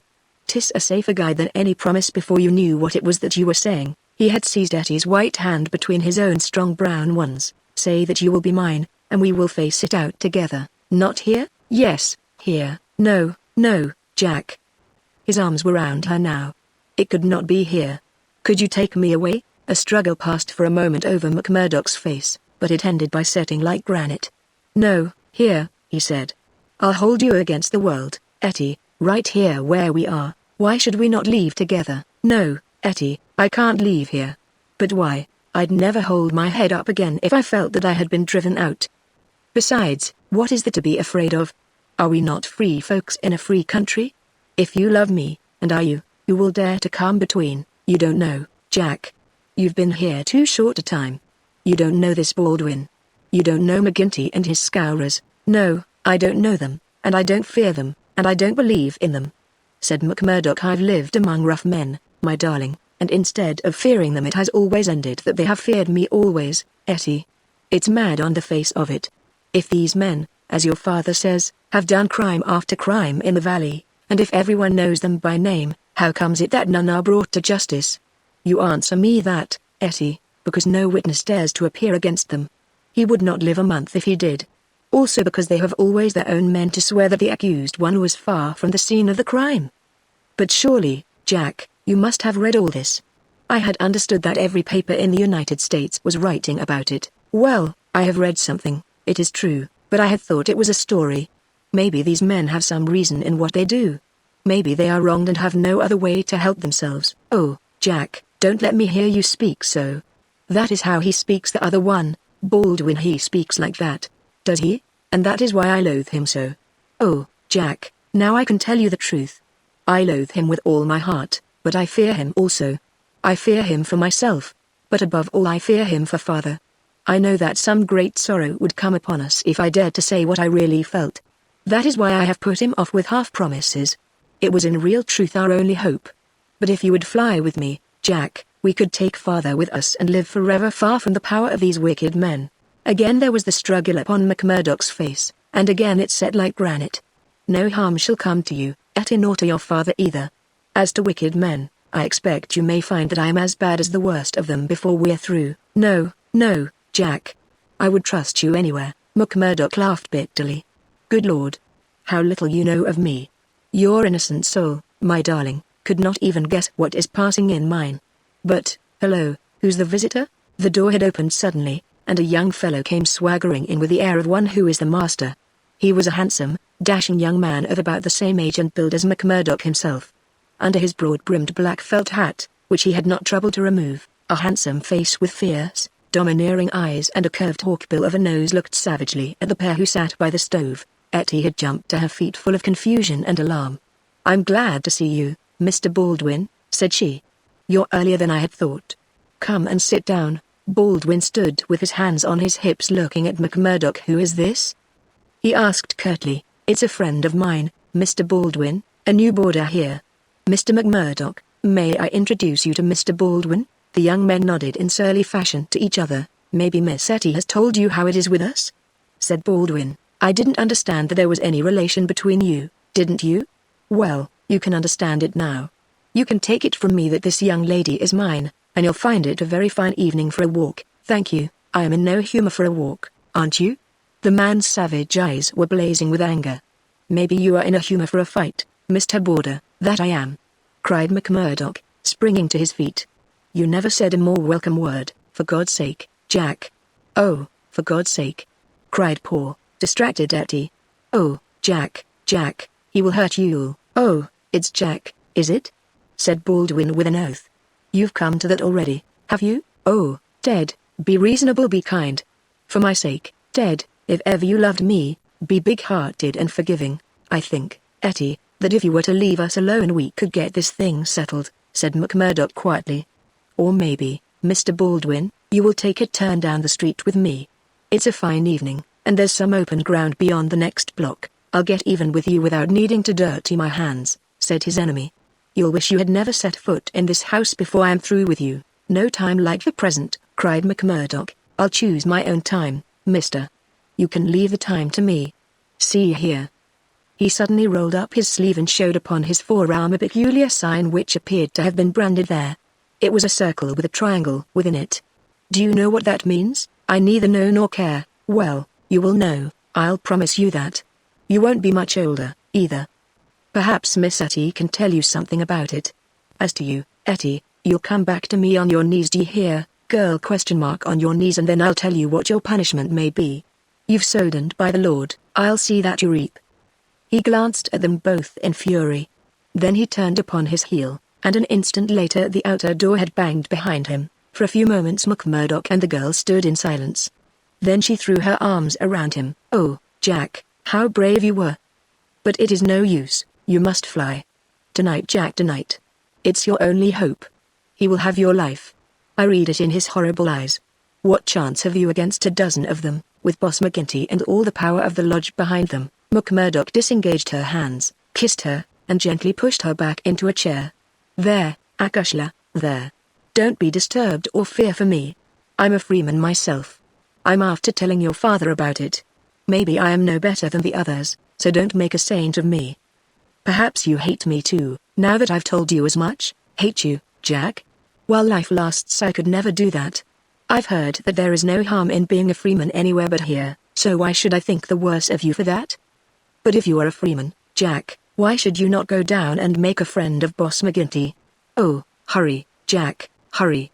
Get your word in first, or the hounds will be on your trail." "I was thinking the same thing," said McMurdoch. "I'll go right now and fix it.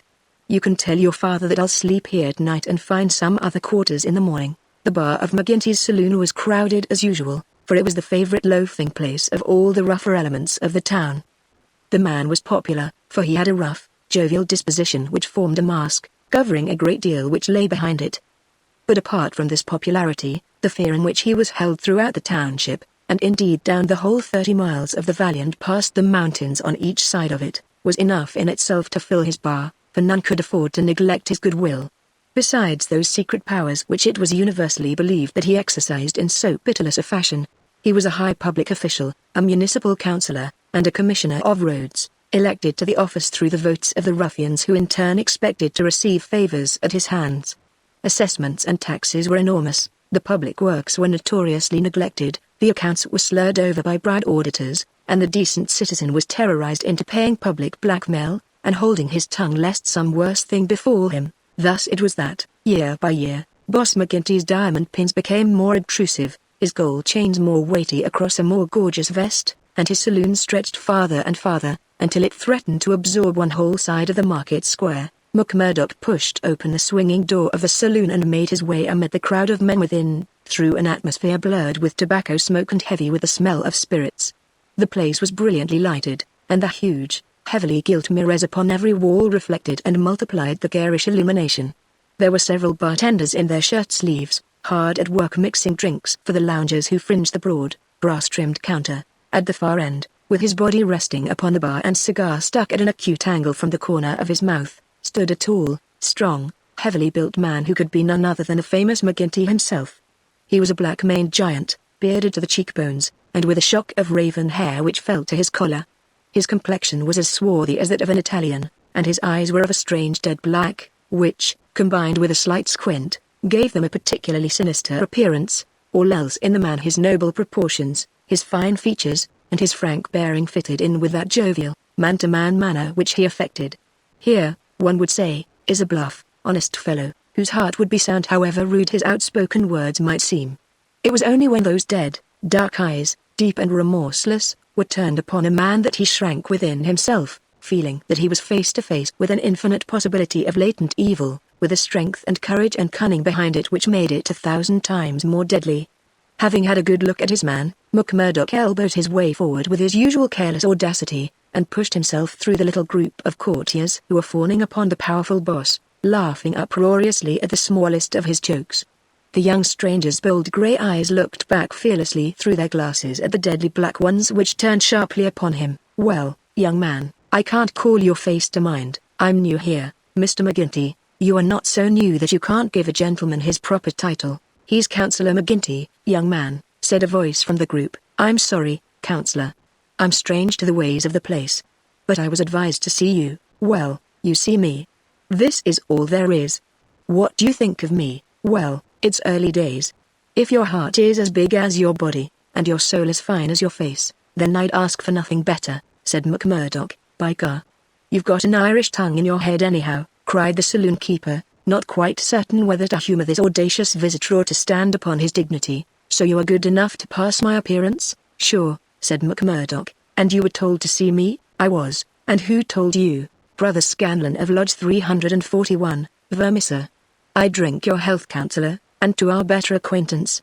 He raised a glass with which he had been served to his lips and elevated his little finger as he drank it. McGinty, who had been watching him narrowly, raised his thick black eyebrows. "Oh, it's like that, is it?" said he. "I'll have to look a bit closer into this, Mr. McMurdoch, a bit closer, Mr. McMurdoch, for we don't take folk on trust in these parts, nor believe all we're told neither. Come in here for a moment." Behind the bar, there was a small room there, lined with barrels. McGinty carefully closed the door, and then seated himself on one of them, biting thoughtfully on his cigar and surveying his companion with those disquieting eyes. For a couple of minutes he sat in complete silence. McMurdoch bore the inspection cheerfully, one hand in his coat pocket, the other twisting his brown moustache. Suddenly McGinty stooped and produced a wicked-looking revolver. "See here, my joker," said he, "if I thought you were playing any game on us, it would be short work for you. This is a strange welcome," McMurdoch answered with some dignity, "for the bodymaster of a lodge of freemen to give to a stranger brother." But it's just that same that you have to prove," said McGinty, "and God help you if you fail." "Where were you made?" "Lodge 29, Chicago." "When?" "June 24, 1872. "What bodymaster?" "James H. Scott." "Who is your district ruler?" "Bartholomew Wilson." "You seem glib enough in your tests. What are you doing here?" "Working, the same as you but a poorer job." "You have your back answer quick enough." "Yes, I was always quick of speech." "Are you quick of action?" "I have had that name among those that knew me best." "Well, we may try you sooner than you think. Have you heard anything of the lodge in these parts?" "I've heard that it takes a man to be a brother." "True for you, Mr. McMurdoch. Why did you leave Chicago?" "I'm damned if I tell you that." McGinty opened his eyes. He was not used to being answered in such fashion, and it amused him. "Why won't you tell me?" "Because no brother may tell another a lie." "Then the truth is too bad to tell?" "You can put it that way if you like." "See here, mister, you can't expect me, as bodymaster, to pass into the lodge a man for whose past he can't answer." McMurdoch looked puzzled. Then he took a worn newspaper cutting from an inner pocket. "You wouldn't squeal on a fellow?" said he. "I'll wipe my hand across your face if you say such words to me," cried McGinty hotly. "You are right, counselor," said McMurdoch meekly. "I should apologize. I spoke without thought. Well, I know that I am safe in your hands. Look at that clipping." McGinty glanced his eyes over the account of the shooting of one Jonas Pinto, in the Lake Saloon, Market Street, Chicago, in the New Year week of 1874. "Your work?" he asked, as he handed back the paper. McMurdoch nodded. "Why did you shoot him?" "I was helping Uncle Sam to make dollars. Maybe mine were not as good gold as his, but they looked as well and were cheaper to make. This man Pinto helped me to shove the queer." "To do what?" "Well, it means to pass the dollars out into circulation." "Then he said he would split." "Maybe he did split. I didn't wait to see. I just killed him and lighted out for the coal country." "Why the coal country?" "'Cause I'd read in the papers that they weren't too particular in those parts." McGinty laughed.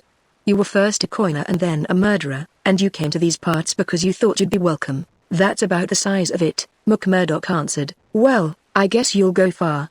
Say, can you make those dollars yet?" McMurdoch took half a dozen from his pocket. "Those never passed the Philadelphia Mint," said he. "You don't say?" McGinty held them to the light in his enormous hand, which was hairy as a gorilla's. "I can see no difference." "Gah. You'll be a mighty useful brother, I'm thinking. We can do with a bad man or two among us, friend McMurdoch, for there are times when we have to take our own part. We'd soon be against the wall if we didn't shove back at those that were pushing us." "Well, I guess I'll do my share of shoving with the rest of the boys." "You seem to have a good nerve. You didn't squirm when I shoved this gun at you." "It was not me that was in danger." "Who then?" "It was you, counselor." McMurdoch drew a cocked pistol from the side pocket of his pea jacket. "I was covering you all the time. I guess my shot would have been as quick as yours, by gar." McGinty flushed an angry red and then burst into the roar of laughter. "Say, we've had no such holy terror come to hand this many a year. I reckon the lodge will learn to be proud of you." "Well, what the hell do you want? And can't I speak alone with a gentleman for 5 minutes but you must butt in on us?" The bartender stood abashed. "I'm sorry, counselor, but it's Ted Baldwin. He says he must see you this very minute." The message was unnecessary, for the set, cruel face of the man himself was looking over the servant's shoulder. He pushed the bartender out and closed the door on him. "So," said he with a furious glance at McMurdoch, "you got here first, did you? I've a word to say to you, counselor, about this man." "Then say it here and now before my face," cried McMurdoch. "I'll say it at my own time, in my own way." "Tut. Tut," said McGinty, getting off his barrel. "This will never do. We have a new brother here, Baldwin, and it's not for us to greet him in such fashion. Hold out your hand, man, and make it up." "Never," cried Baldwin in a fury. "I've offered to fight him if he thinks I have wronged him," said McMurdoch. "I'll fight him with fists, or, if that won't satisfy him, I'll fight him any other way he chooses. Now, I'll leave it to you, counselor, to judge between us as a bodymaster should." "What is it, then? A young lady? She's free to choose for herself, is she?" cried Baldwin. "As between two brothers of the lodge I should say that she was," said the boss. "Oh, that's your ruling, is it?" "Yes, it is, Ted Baldwin," said McGinty, with a wicked stare. "Is it you that would dispute it? You would throw over one that has stood by you this 5 years in favor of a man that you never saw before in your life? You're not bodymaster for life, Jack McGinty, and by God, when next it comes to a vote." The counselor sprang at him like a tiger. His hand closed round the other's neck, and he hurled him back across one of the barrels. In his mad fury he would have squeezed the life out of him if McMurdoch had not interfered. "Easy, counselor.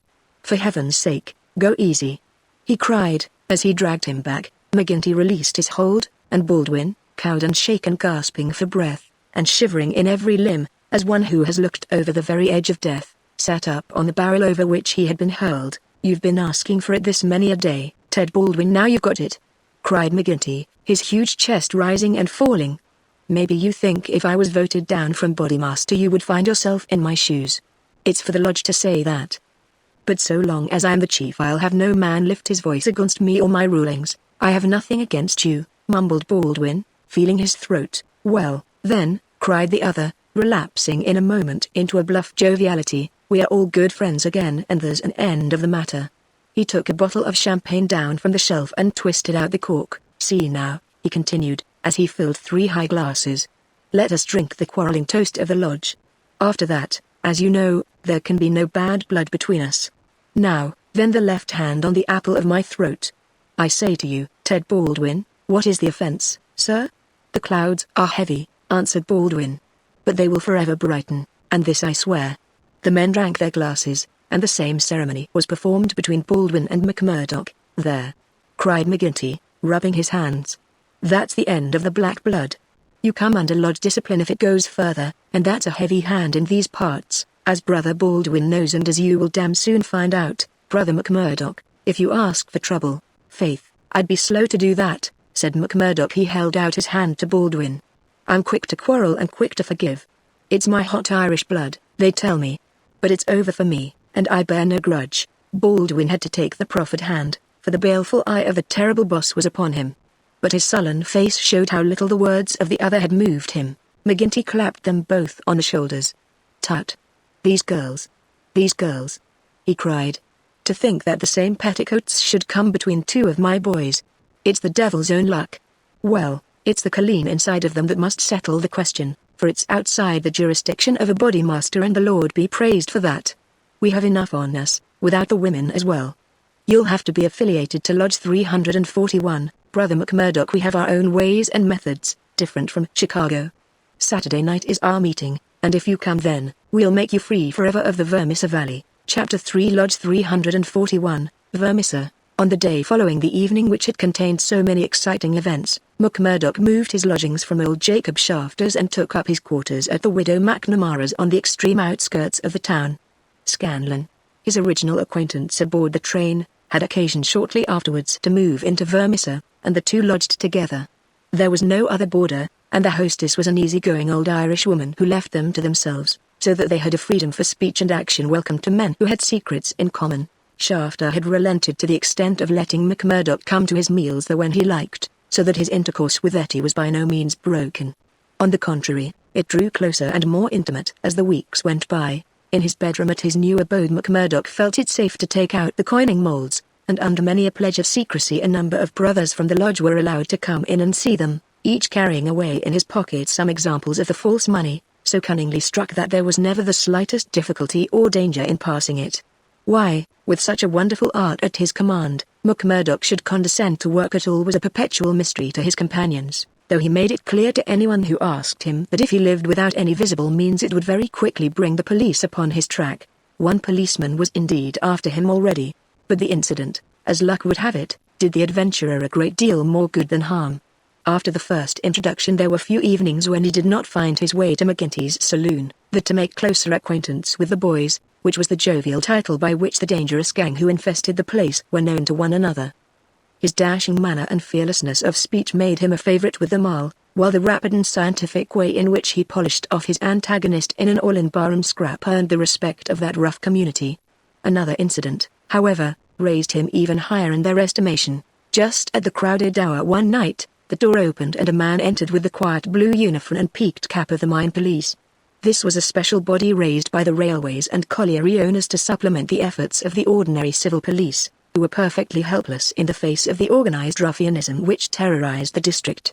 There was a hush as he entered, and many a curious glance was cast at him, but the relations between policemen and criminals are peculiar in some parts of the States, and McGinty himself, standing behind his counter, showed no surprise when the policeman enrolled himself among his customers. "A straight whiskey, for the night is bitter," said the police officer. "I don't think we have met before, Counselor." "You'll be the new captain?" said McGinty. "That's so. We're looking to you, Counselor, and to the other leading citizens, to help us in upholding law and order in this township. Captain Marvin is my name. We'd do better without you, Captain Marvin," said McGinty coldly, "for we have our own police of the township, and no need for any imported goods.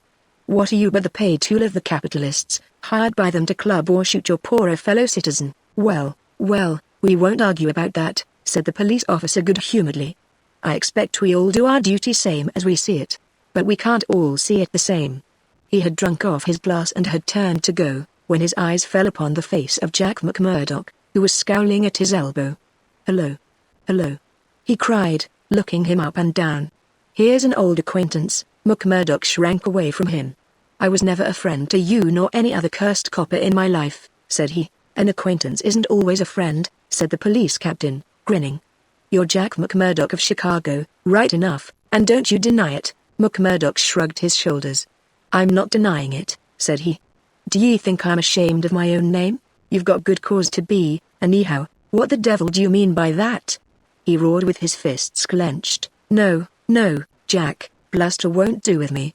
I was an officer in Chicago before ever I came to this darned coal bunker, and I know a Chicago crook when I see one." McMurdoch's face fell. "Don't tell me that you're Marvin of the Chicago Central," he cried. "Just the same old Eddie Marvin, at your service. We haven't forgotten the shooting of Jonas Pinto up there. I never shot him." "Did you not? That's good impartial evidence, ain't it? Well, his death came in uncommon handy for you, or they would have had you for shoving the queer. Well, we can let that be bygones, for, between you and me, and perhaps I'm going further than my duty in saying it, they could get no clear case against you, and Chicago's open to you tomorrow. I'm very well where I am. Well, I've given you the pointer, and you're a sulky dog not to thank me for it." "Well, I suppose you mean well, and I do thank you," said McMurdoch in no very gracious manner. "It's mum with me so long as I see you living on the straight," said the captain.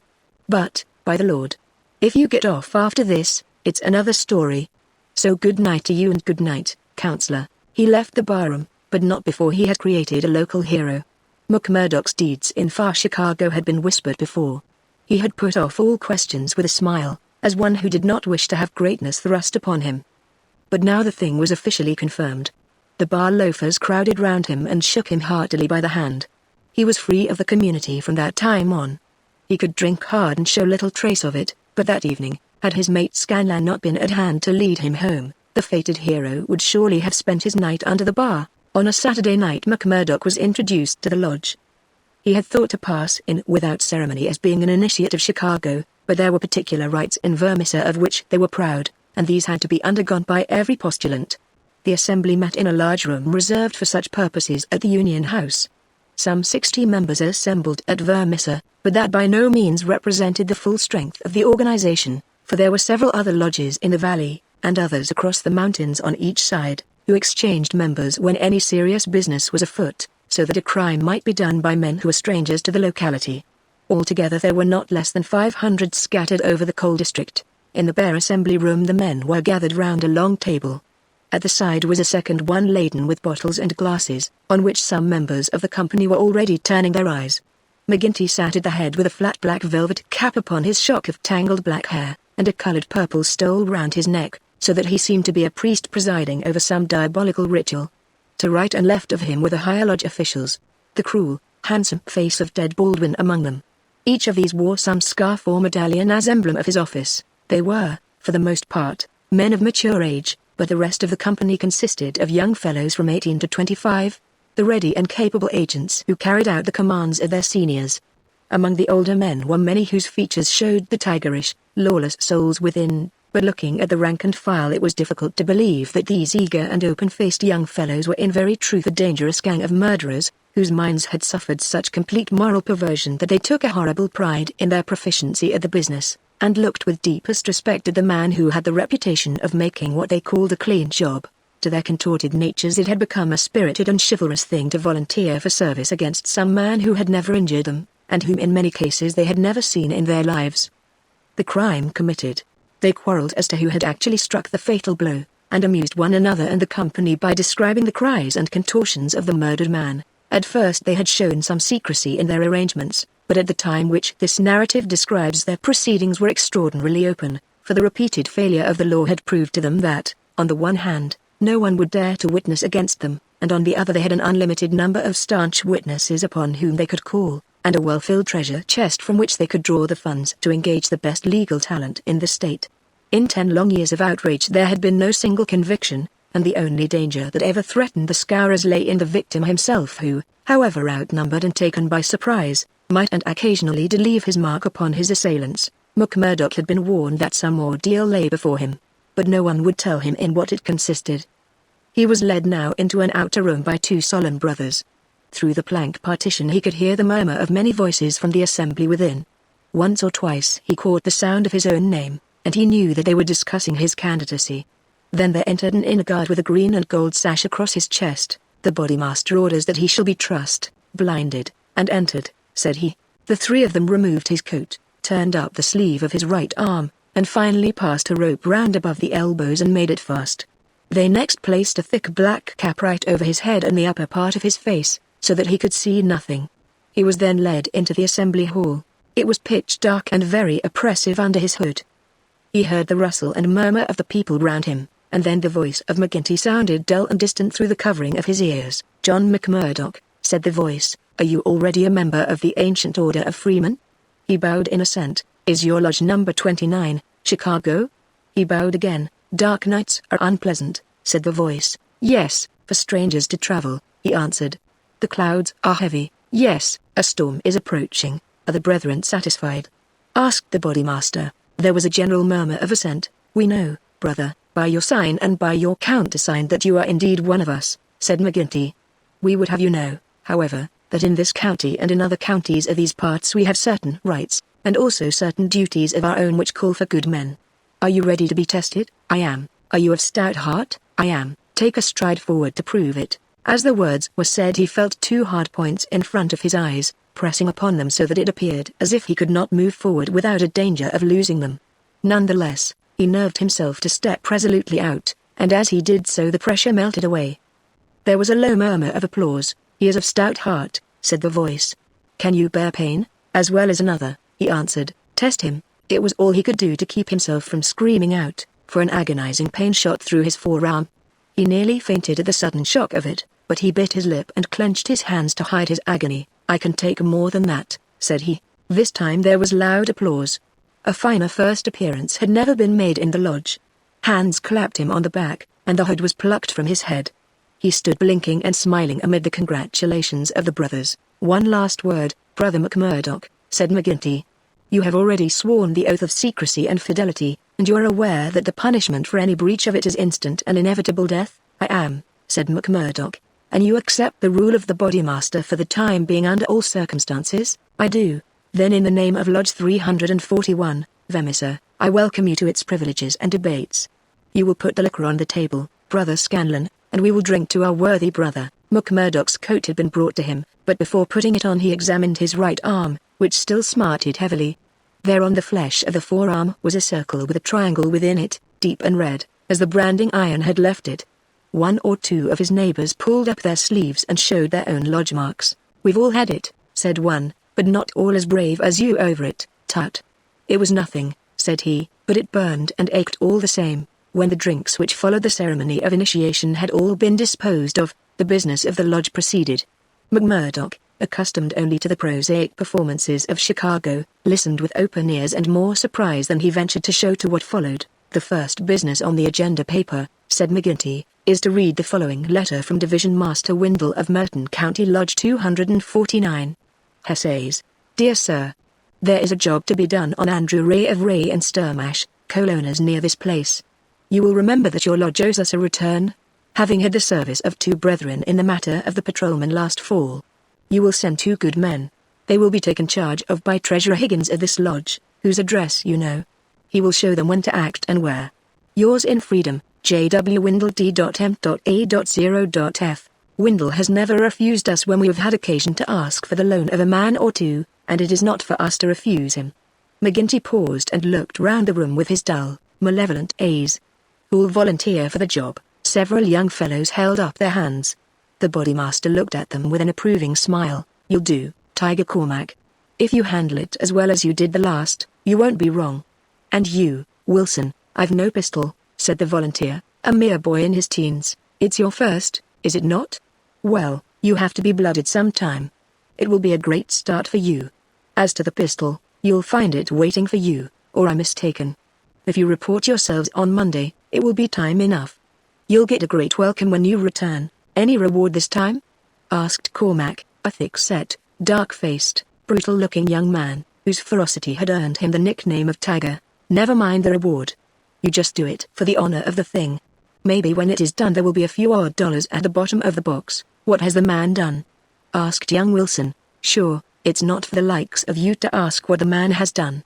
He has been judged over there. That's no business of ours. All we have to do is to carry it out for them, same as they would for us. Speaking of that, 2 brothers from the Merton Lodge are coming over to us next week to do some business in this quarter." "Who are they?" asked someone. "Faith, it is wiser not to ask. If you know nothing, you can testify nothing, and no trouble can come of it.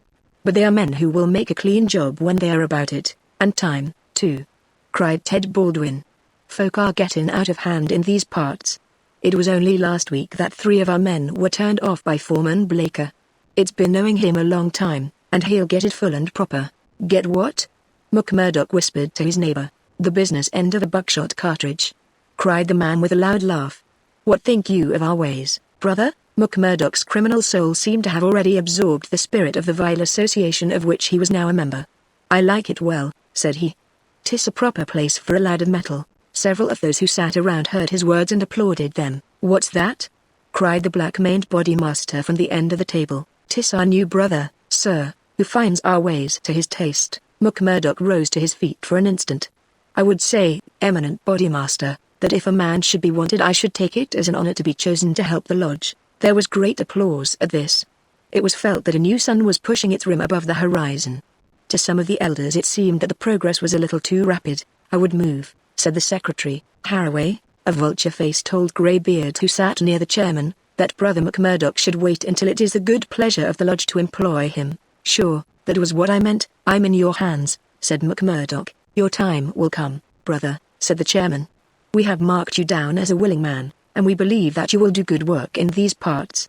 There is a small matter tonight in which you may take a hand if it so please you. I will wait for something that is worthwhile. You can come tonight, anyhow, and it will help you to know what we stand for in this community.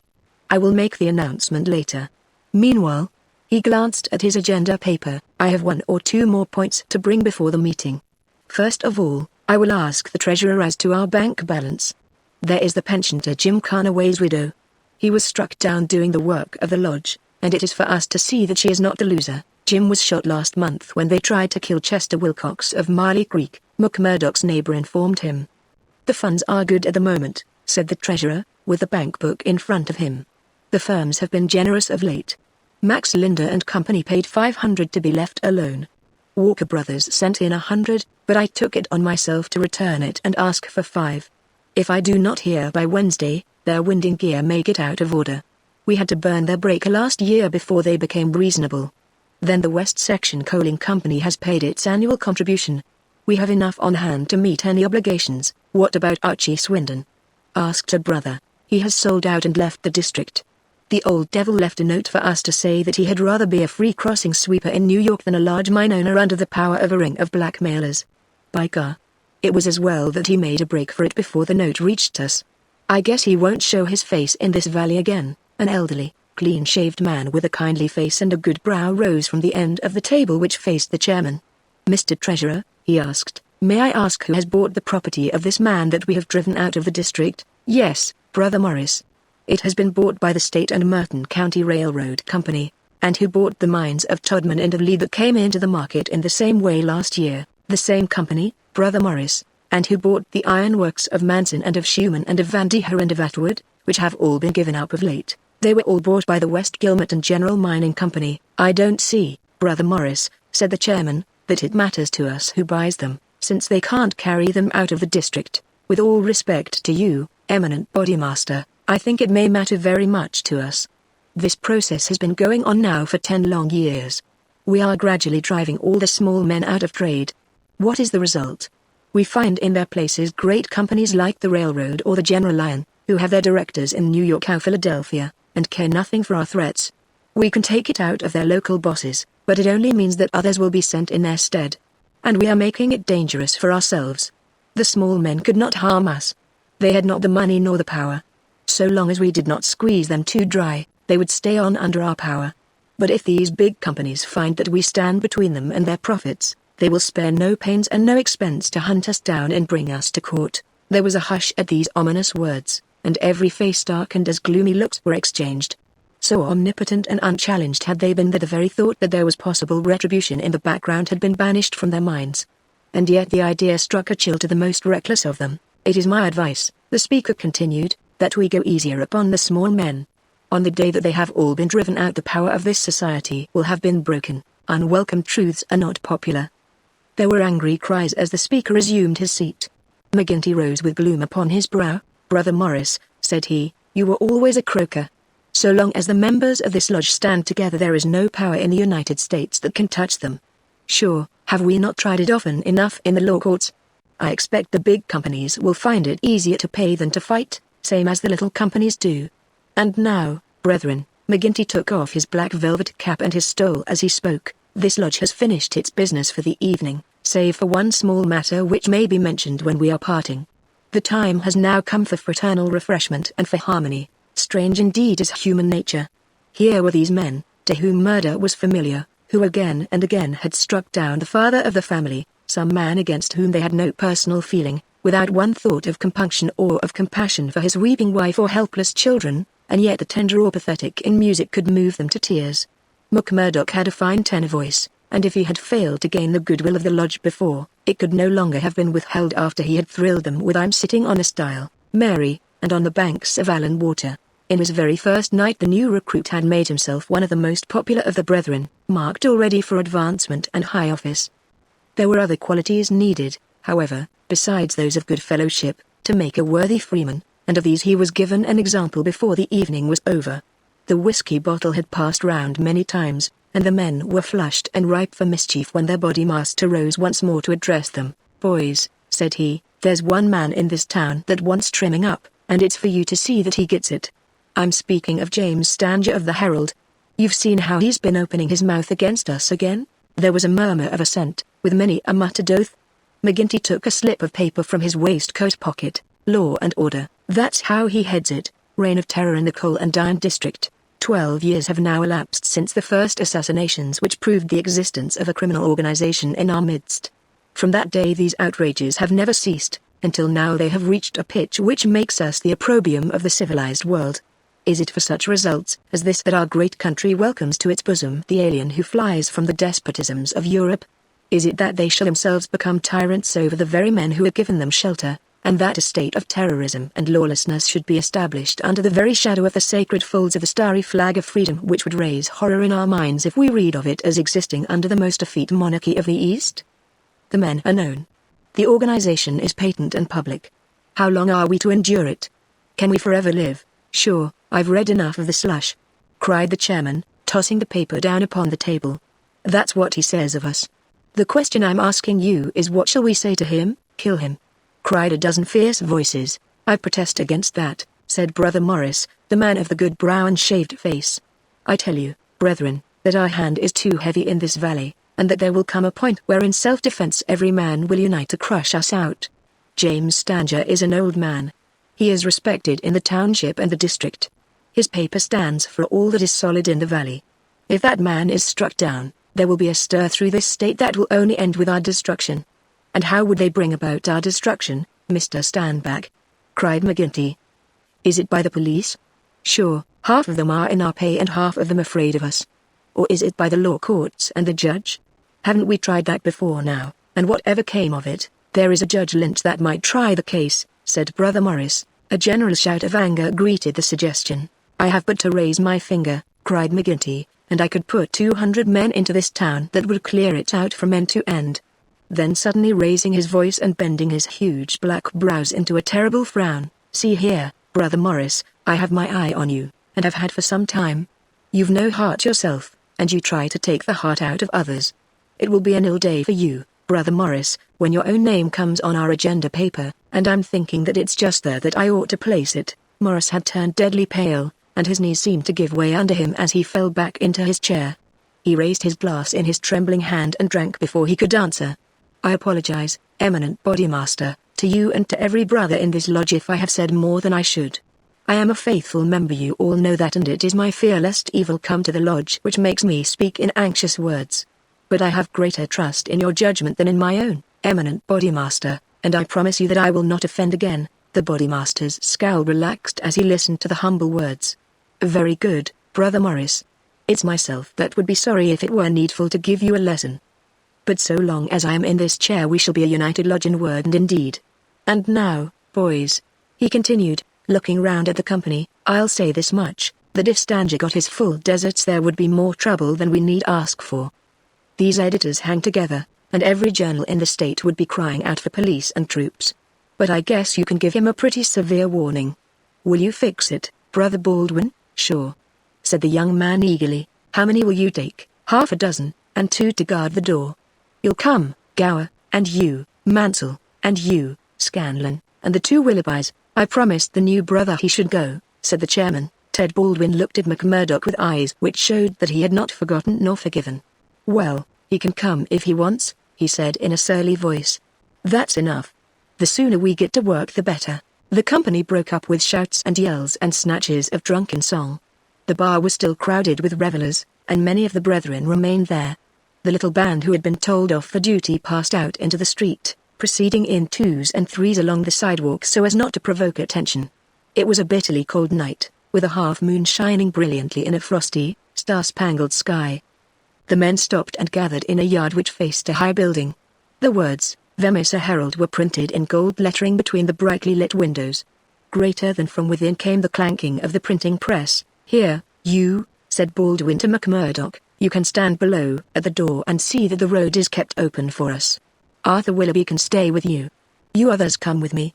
Have no fears, boys, for we have a dozen witnesses that we are in the Union Bar at this very moment. It was nearly midnight, and the street was deserted save for 1 or 2 revelers upon their way home. The party crossed the road, and, pushing open the door of the newspaper office, Baldwin and his men rushed in and up the stair which faced them. McMurdoch and another remained below. From the room above came a shout, a cry for help, and then the sound of trampling feet and of falling chairs. An instant later a grey-haired man rushed out on the landing. He was seized before he could get farther, and his spectacles came tinkling down to McMurdoch's feet. There was a thud and a groan. He was on his face, and half a dozen sticks were clattering together as they fell upon him. He writhed, and his long, thin limbs quivered under the blows. The others ceased at last, but Baldwin, his cruel face set in an infernal smile, was hacking at the man's head, which he vainly endeavored to defend with his arms. His white hair was dabbled with patches of blood. Baldwin was still stooping over his victim, putting in a short, vicious blow whenever he could see a part exposed, when McMurdoch dashed up the stair and pushed him back. "You'll kill the man," said he. "Drop it." Baldwin looked at him in amazement. "Curse you!" he cried. "Who are you to interfere, you that are new to the lodge? Stand back." He raised his stick, but McMurdoch had whipped his pistol out of his pocket. "Stand back yourself," he cried. "I'll blow your face in if you lay a hand on me.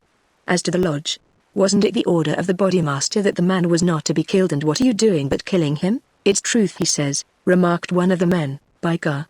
You'd best hurry yourselves," cried the man below. "The windows are all lighting up, and you'll have the whole town here inside of 5 minutes." There was indeed the sound of shouting in the street, and a little group of compositors and pressmen was forming in the hall below and nerving itself to action. Leaving the limp and motionless body of the editor at the head of the stair, the criminals rushed down and made their way swiftly along the street. Having reached the Union House, some of them mixed with the crowd in McGinty's saloon, whispering across the bar to the boss that the job had been well carried through. Others, and among them McMurdoch, broke away into side streets, and so by devious paths to their own homes. Chapter 4: The Valley of Fear. When McMurdoch awoke next morning, he had good reason to remember his initiation into the lodge. His head ached with the effect of the drink, and his arm, where he had been branded, was hot and swollen. Having his own peculiar source of income, he was irregular in his attendance at his work, so he had a late breakfast, and remained at home for the morning writing a long letter to a friend. Afterwards he read the Daily Herald. In a special column put in at the last moment he read, "Outrage at the Herald office editor seriously injured." It was a short account of the facts with which he was himself more familiar than the writer could have been. It ended with a statement. "The matter is now in the hands of the police, but it can hardly be hoped that their exertions will be attended by any better results than in the past. Some of the men were recognized, and there is hope that a conviction may be obtained." The source of the outrage was, it need hardly be said, that infamous society which has held this community in bondage for so long a period, and against which the Herald has taken so uncompromising a stand. Mr. Stanger's many friends will rejoice to hear that, though he has been cruelly and brutally beaten, and though he has sustained severe injuries about the head, there is no immediate danger to his life. Below it stated that a guard of police, armed with Winchester rifles, had been requisitioned for the defense of the office. McMurdoch had laid down the paper, and was lighting his pipe with a hand which was shaky from the excesses of the previous evening, when there was a knock outside, and his landlady brought to him a note which had just been handed in by a lad. It was unsigned, and ran thus: "I should wish to speak to you, but would rather not do so in your house. You will find me beside the flagstaff upon Miller Hill. If you will come there now, I have something which it is important for you to hear and for me to say." McMurdoch read the note twice with the utmost surprise, for he could not imagine what it meant or who was the author of it. Had it been in a feminine hand, he might have imagined that it was the beginning of one of those adventures which had been familiar enough in his past life. But it was the writing of a man, and of a well-educated one, too. Finally, after some hesitation, he determined to see the matter through. Miller Hill is an ill-kept public park in the very center of the town. In summer it is a favorite resort of the people, but in winter it is desolate enough.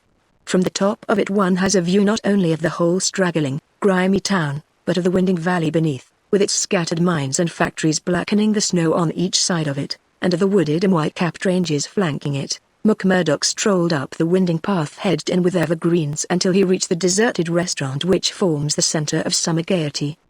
Beside it was a bare flagstaff, and underneath it a man, his hat drawn down and the collar of his overcoat turned up. When he turned his face, McMurdoch saw that it was Brother Morris, he who had incurred the anger of the bodymaster the night before. The lodge sign was given and exchanged as they met. "I wanted to have a word with you, Mr. McMurdoch," said the older man, speaking with a hesitation which showed that he was on delicate ground.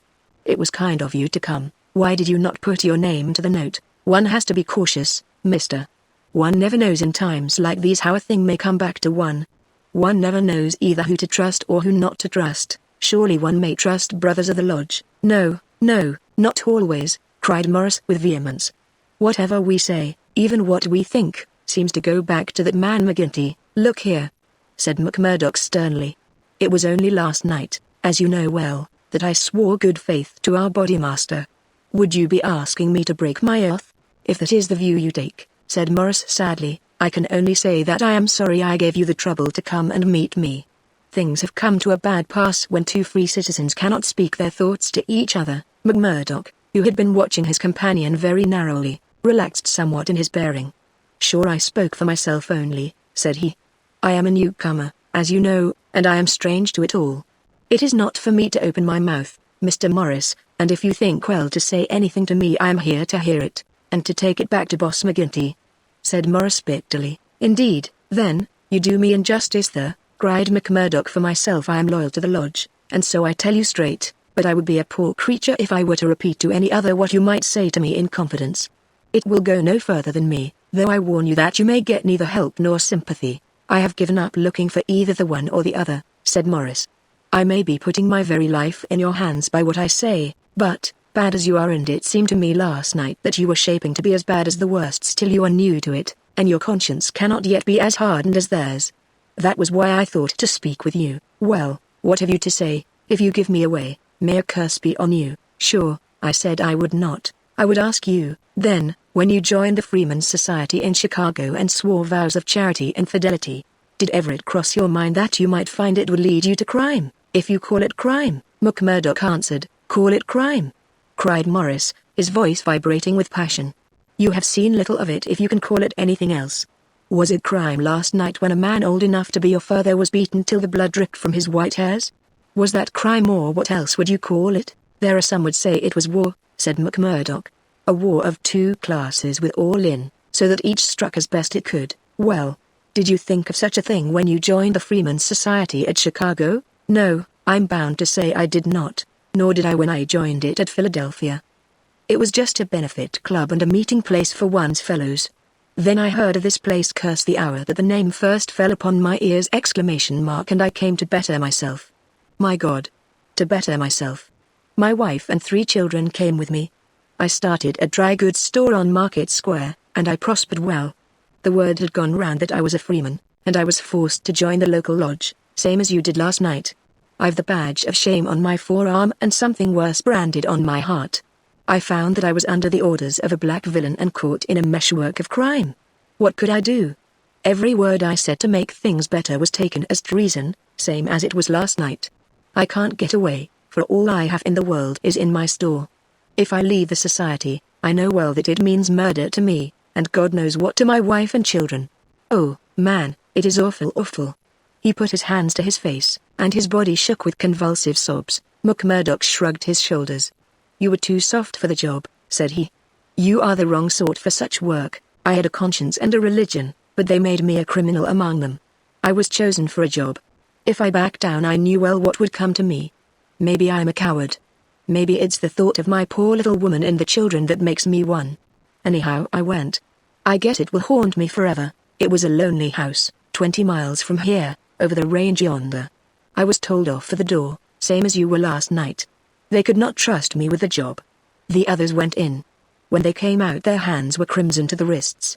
As we turned away a child was screaming out of the house behind us. It was a boy of 5 who had seen his father murdered. I nearly fainted with the horror of it, and yet I had to keep a bold and smiling face, for well I knew that if I did not it would be out of my house that they would come next with their bloody hands, and it would be my little Fred that would be screaming for his father. But I was a criminal then, part sharer in a murder, lost forever in this world, and lost also in the next. I am a good Catholic, but the priest would have no word with me when he heard I was a scourer, and I am excommunicated from my faith. That's how it stands with me. And I see you going down the same road, and I ask you what the end is to be. Are you ready to be a cold-blooded murderer also, or can we do anything to stop it?" "What would you do?" asked McMurdoch abruptly. "You would not inform?" "God forbid!" cried Morris. "Sure, the very thought would cost me my life." "That's well," said McMurdoch. "I'm thinking that you are a weak man and that you make too much of the matter, too much. Wait till you have lived here longer. Look down the valley. See the cloud of 100 chimneys that overshadows it. I tell you that the cloud of murder hangs thicker and lower than that over the heads of the people. It is the valley of fear, the valley of death. The terror is in the hearts of the people from the dusk to the dawn. Wait, young man, and you will learn for yourself." "Well, I'll let you know what I think when I have seen more," said McMurdoch carelessly. "What is very clear is that you are not the man for the place, and that the sooner you sell out, if you only get a dime a dollar for what the business is worth, the better it will be for you. What you have said is safe with me, but, by gar, if I thought you were an informer. No, no," cried Morris piteously. "Well, let it rest at that. I'll bear what you have said in mind, and maybe someday I'll come back to it.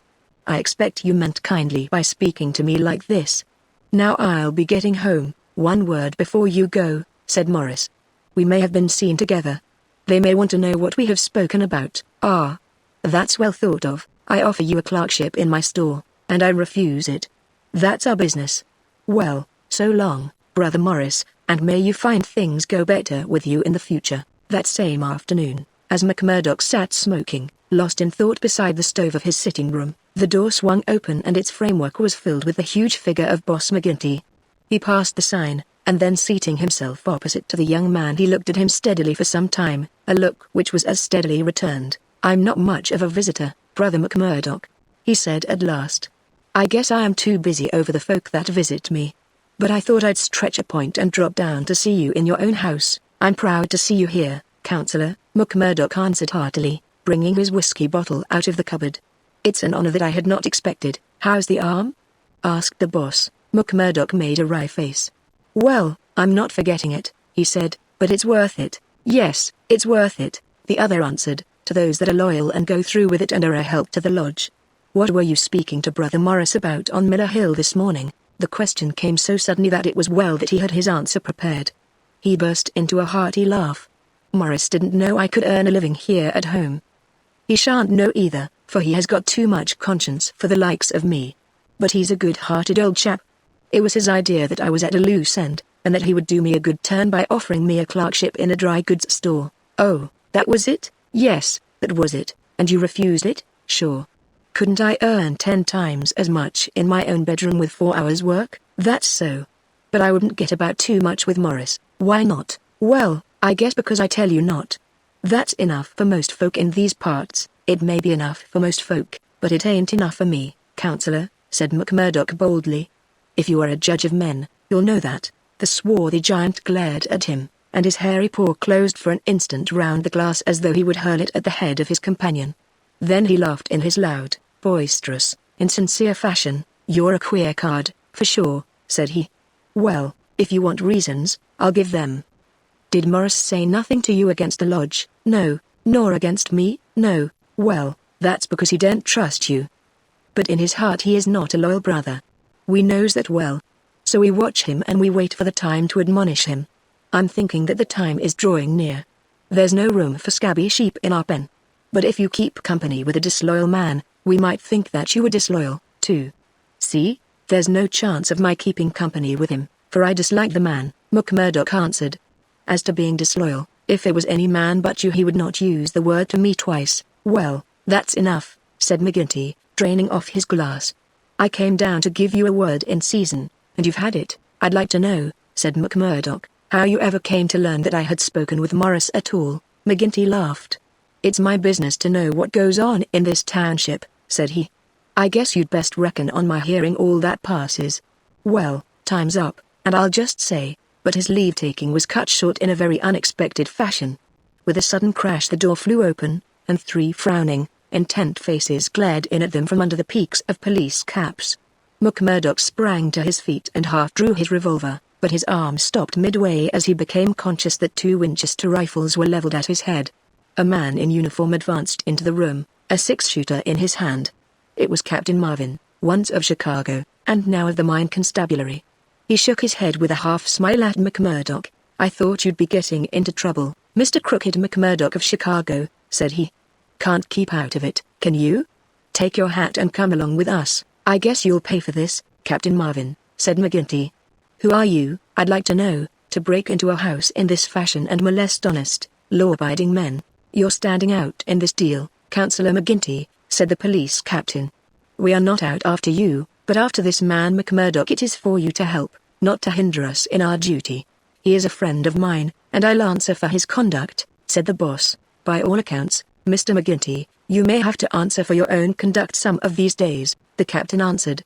"This man McMurdoch was a crook before ever he came here, and he's a crook still. Cover him, patrolman, while I disarm him." "There's my pistol," said McMurdoch coolly. "Maybe, Captain Marvin, if you and I were alone and face to face you would not take me so easily. Where's your warrant?" asked McGinty. By gar. A man might as well live in Russia as in Venice while folk like you are running the police. It's a capitalist outrage, and you'll hear more of it, I reckon. You do what you think is your duty the best way you can, Counselor. We'll look after ours. What am I accused of? Asked McMurdoch, of being concerned in the beating of old editor Stanger at the Herald office.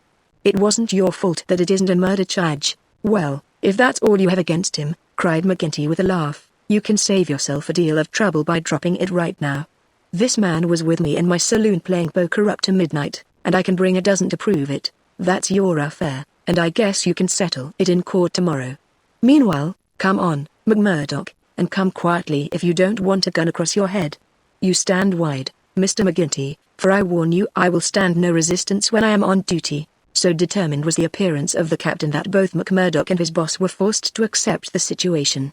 The latter managed to have a few whispered words with the prisoner before they parted. What about? He jerked his thumb upward to signify the coining plant. All right, whispered McMurdoch, who had devised a safe hiding place under the floor. I'll bid you goodbye, said the boss, shaking hands.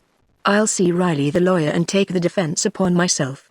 Take my word for it that they won't be able to hold you. I wouldn't bet on that. Guard the prisoner, you two, and shoot him if he tries any games. I'll search the house before I leave. He did so, but apparently found no trace of the concealed plant. When he had descended, he and his men escorted McMurdoch to headquarters. Darkness had fallen, and a keen blizzard was blowing so that the streets were nearly deserted, but a few loiterers followed the group, and emboldened by invisibility shouted imprecations at the prisoner. Lynch the cursed scourer, they cried. Lynch him. They laughed and cheered as he was pushed into the police station. After a short, formal examination from the inspector in charge, he was put into the common cell. Here he found Baldwin and 3 other criminals of the night before, all arrested that afternoon and waiting their trial next morning. But even within this inner fortress of the law, the long arm of the freeman was able to extend. Late at night there came a jailer with a straw bundle for their bedding, out of which he extracted 2 bottles of whiskey, some glasses, and a pack of cards. They spent a hilarious night, without an anxious thought as to the ordeal of the morning, nor had they cause, as the result was to show. The magistrate could not possibly, on the evidence, have held them for a higher court. On the one hand, the compositors and pressmen were forced to admit that the light was uncertain, that they were themselves much perturbed, and that it was difficult for them to swear to the identity of the assailants, although they believed that the accused were among them.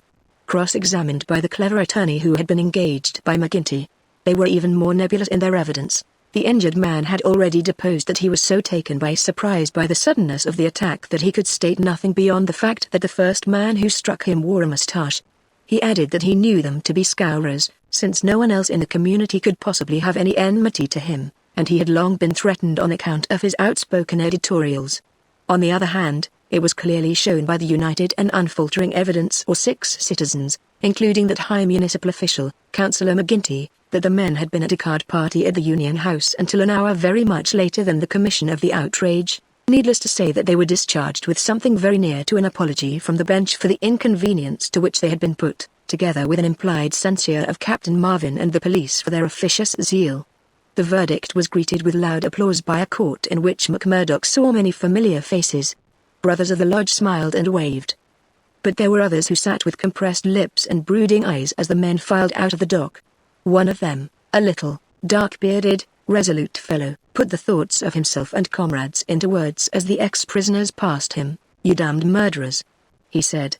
"We'll fix you yet." Chapter 5. The Darkest Hour. If anything had been needed to give an impetus to Jack McMurdoch's popularity among his fellows, it would have been his arrest and acquittal.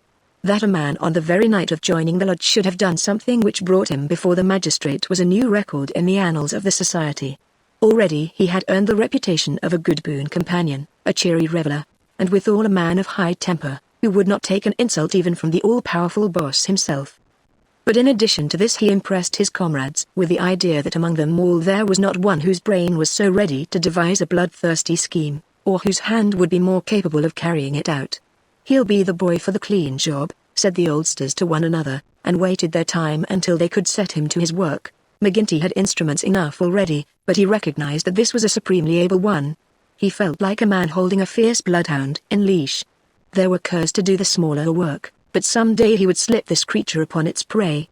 A few members of the lodge, Ted Baldwin among them, resented the rapid rise of the stranger and hated him for it, but they kept clear of him, for he was as ready to fight as to laugh. But if he gained favor with his fellows, there was another quarter, one which had become even more vital to him, in which he lost it. Etty Shafter's father would have nothing more to do with him, nor would he allow him to enter the house. Etty herself was too deeply in love to give him up altogether, and yet her own good sense warned her of what would come from a marriage with a man who was regarded as a criminal. One morning after a sleepless night she determined to see him, possibly for the last time, and make one strong endeavor to draw him from those evil influences which were sucking him down. She went to his house, as he had often begged her to do, and made her way into the room which he used as his sitting room. He was seated at a table, with his back turned and a letter in front of him. A sudden spirit of girlish mischief came over her. She was still only 19. He had not heard her when she pushed open the door. Now she tiptoed forward and laid her hand lightly upon his bended shoulders. If she had expected to startle him, she certainly succeeded, but only in turn to be startled herself. With a tiger spring he turned on her, and his right hand was feeling for her throat. At the same instant with the other hand he crumpled up the paper that lay before him. For an instant he stood glaring. Then astonishment and joy took the place of the ferocity which had convulsed his features, a ferocity which had sent her shrinking back in horror as from something which had never before intruded into her gentle life. "It's you," said he, mopping his brow. "And to think that you should come to me, heart of my heart, and I should find nothing better to do than to want to strangle you. Come then, darling," and he held out his arms. "Let me make it up to you." But she had not recovered from that sudden glimpse of guilty fear which she had read in the man's face. All her woman's instinct told her that it was not the mere fright of a man who is startled. Guilt, that was it, guilt and fear. "What's come over you, Jack?" she cried. "Why were you so scared of me? Oh, Jack, if your conscience was at ease, you would not have looked at me like that." "Sure, I was thinking of other things, and when you came tripping so lightly on those fairy feet of yours." No, it was more than that, Jack." Then a sudden suspicion seized her. "Let me see that letter you were writing." Etty, I couldn't do that." Her suspicions became certainties. "It's to another woman," she cried. "I know it. Why else should you hold it from me? Was it to your wife that you were writing?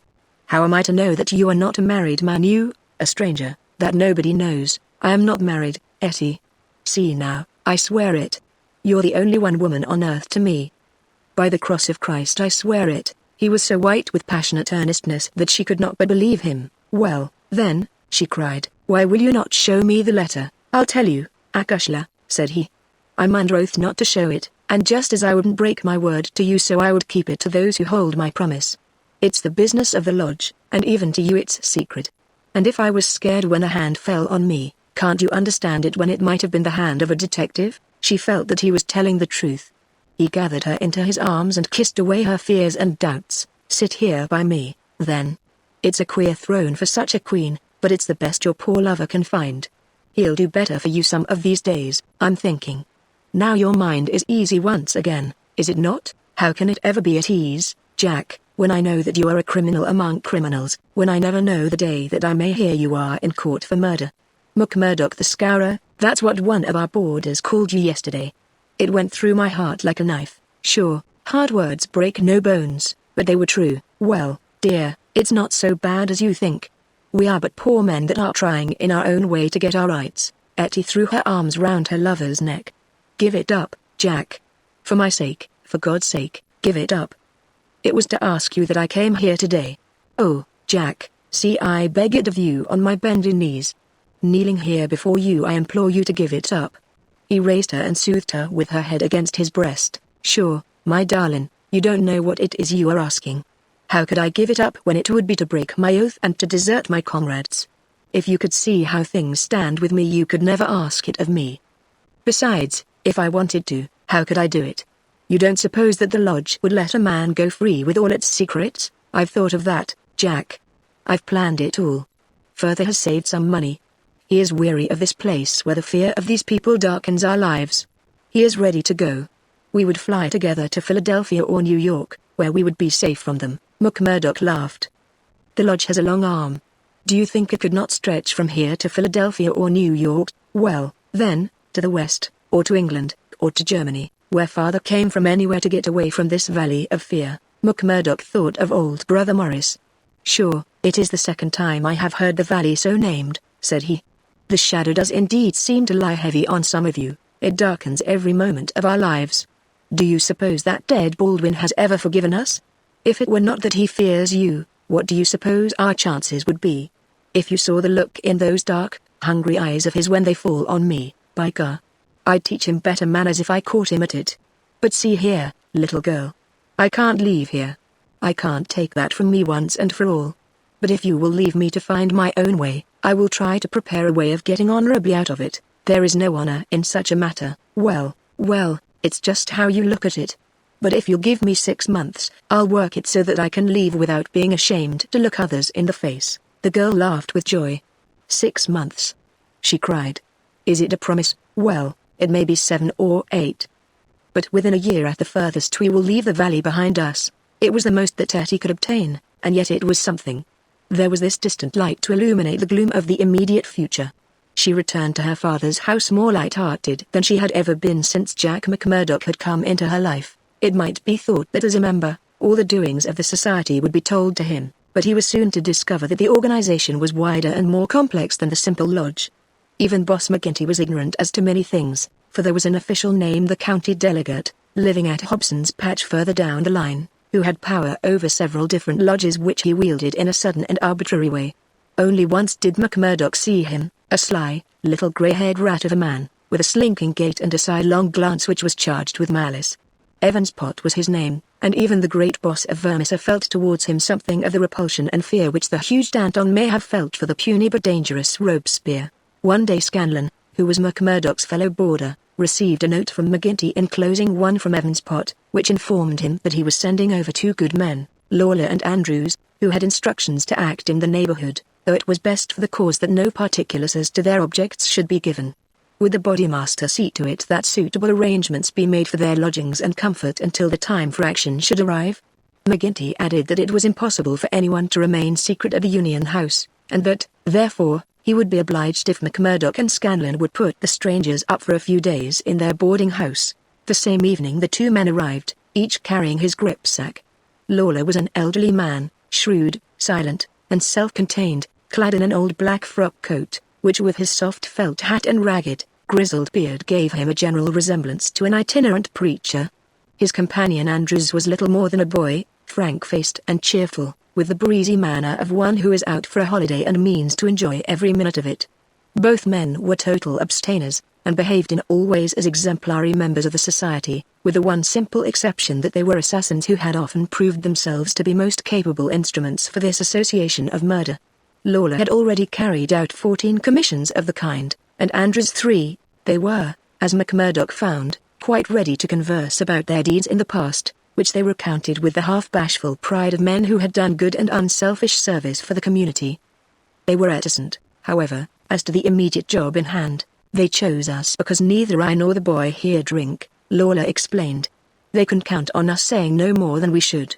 You must not take it amiss, but it is the orders of the county delegate that we obey." "Sure, we are all in it together," said Scanlon, McMurdoch's mate, as the 4 sat together at supper. "That's true enough, and we'll talk till the cows come home of the killing of Charlie Williams or of Simon Bird, or any other job in the past. But till the work is done we say nothing. There are half a dozen about here that I have a word to say to," said McMurdoch, with an oath.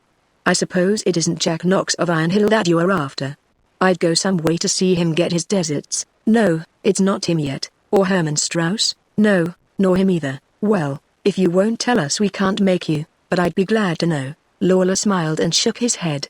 He was not to be drawn. In spite of the reticence of their guests, Scanlon and McMurdoch were quite determined to be present at what they called the fun. When, therefore, at an early hour one morning McMurdoch heard them creeping down the stairs, he awakened Scanlon, and the 2 hurried on their clothes. When they were dressed they found that the others had stolen out, leaving the door open behind them. It was not yet dawn, and by the light of the lamps they could see the 2 men some distance down the street. They followed them warily, treading noiselessly in the deep snow. The boarding house was near the edge of the town, and soon they were at the crossroads which is beyond its boundary. Here 3 men were waiting, with whom Lawler and Andrews held a short, eager conversation. Then they all moved on together. It was clearly some notable job which needed numbers. At this point there are several trails which lead to various mines. The strangers took that which led to the Crow Hill, a huge business which was in strong hands, which had been able, thanks to their energetic and fearless New England manager, Josiah H. Dunn, to keep some order and discipline during the long reign of terror. Day was breaking now, and a line of workmen were slowly making their way, singly and in groups, along the blackened path. McMurdoch and Scanlan strolled on with the others, keeping in sight of the men whom they followed. A thick mist lay over them, and from the heart of it there came the sudden scream of a steam whistle. It was the 10-minute signal before the cages descended and the day's labor began. When they reached the open space round the mine shaft, there were 100 miners waiting, stamping their feet and blowing on their fingers, for it was bitterly cold. The strangers stood in a little group under the shadow of the engine house. Scanlan and McMurdoch climbed a heap of slag from which the whole scene lay before them. They saw the mine engineer, a great bearded Scotchman named Menzies, come out of the engine house and blow his whistle for the cages to be lowered. At the same instant a tall, loose-framed young man with a clean-shaved, earnest face advanced eagerly towards the pit head. As he came forward his eyes fell upon the group, silent and motionless, under the engine house. The men had drawn down their hats and turned up their collars to screen their faces. For a moment the presentiment of death laid its cold hand upon the manager's heart. At the next he had shaken it off and saw only his duty towards intrusive strangers. "Who are you?" he asked as he advanced. "What are you loitering there for?" There was no answer, but the lad Andrews stepped forward and shot him in the stomach. The 100 waiting miners stood as motionless and helpless as if they were paralyzed. The manager clapped his 2 hands to the wound and doubled himself up. Then he staggered away, but another of the assassins fired, and he went down sidewise, kicking and clawing among a heap of clinkers. Menzies, the Scotchman, gave a roar of rage at the sight and rushed with an iron spanner at the murderers, but it was met by 2 balls in the face which dropped him dead at their very feet. There was a surge forward of some of the miners, and an articulate cry of pity and of anger, but a couple of the strangers emptied their 6-shooters over the heads of the crowd, and they broke and scattered, some of them rushing wildly back to their homes in Vermissa. When a few of the bravest had rallied, and there was a return to the mine, the murderous gang had vanished in the mists of morning, without a single witness being able to swear to the identity of these men who in front of 100 spectators had wrought this double crime. Scanlan and McMurdoch made their way back, Scanlan somewhat subdued, for it was the first murder job that he had seen with his own eyes, and it appeared less funny than he had been led to believe. The horrible screams of the dead manager's wife pursued them as they hurried to the town.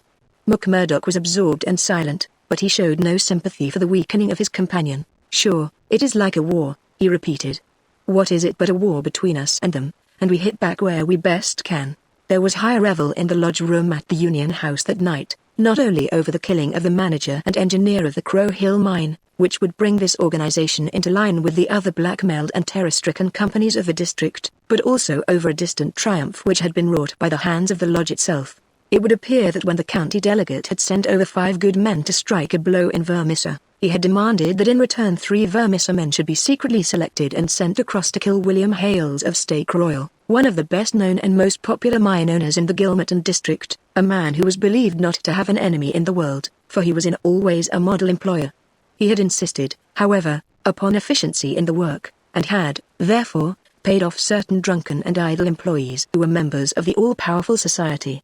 Coffin notices hung outside his door had not weakened his resolution, and so in a free, civilized country he found himself condemned to death.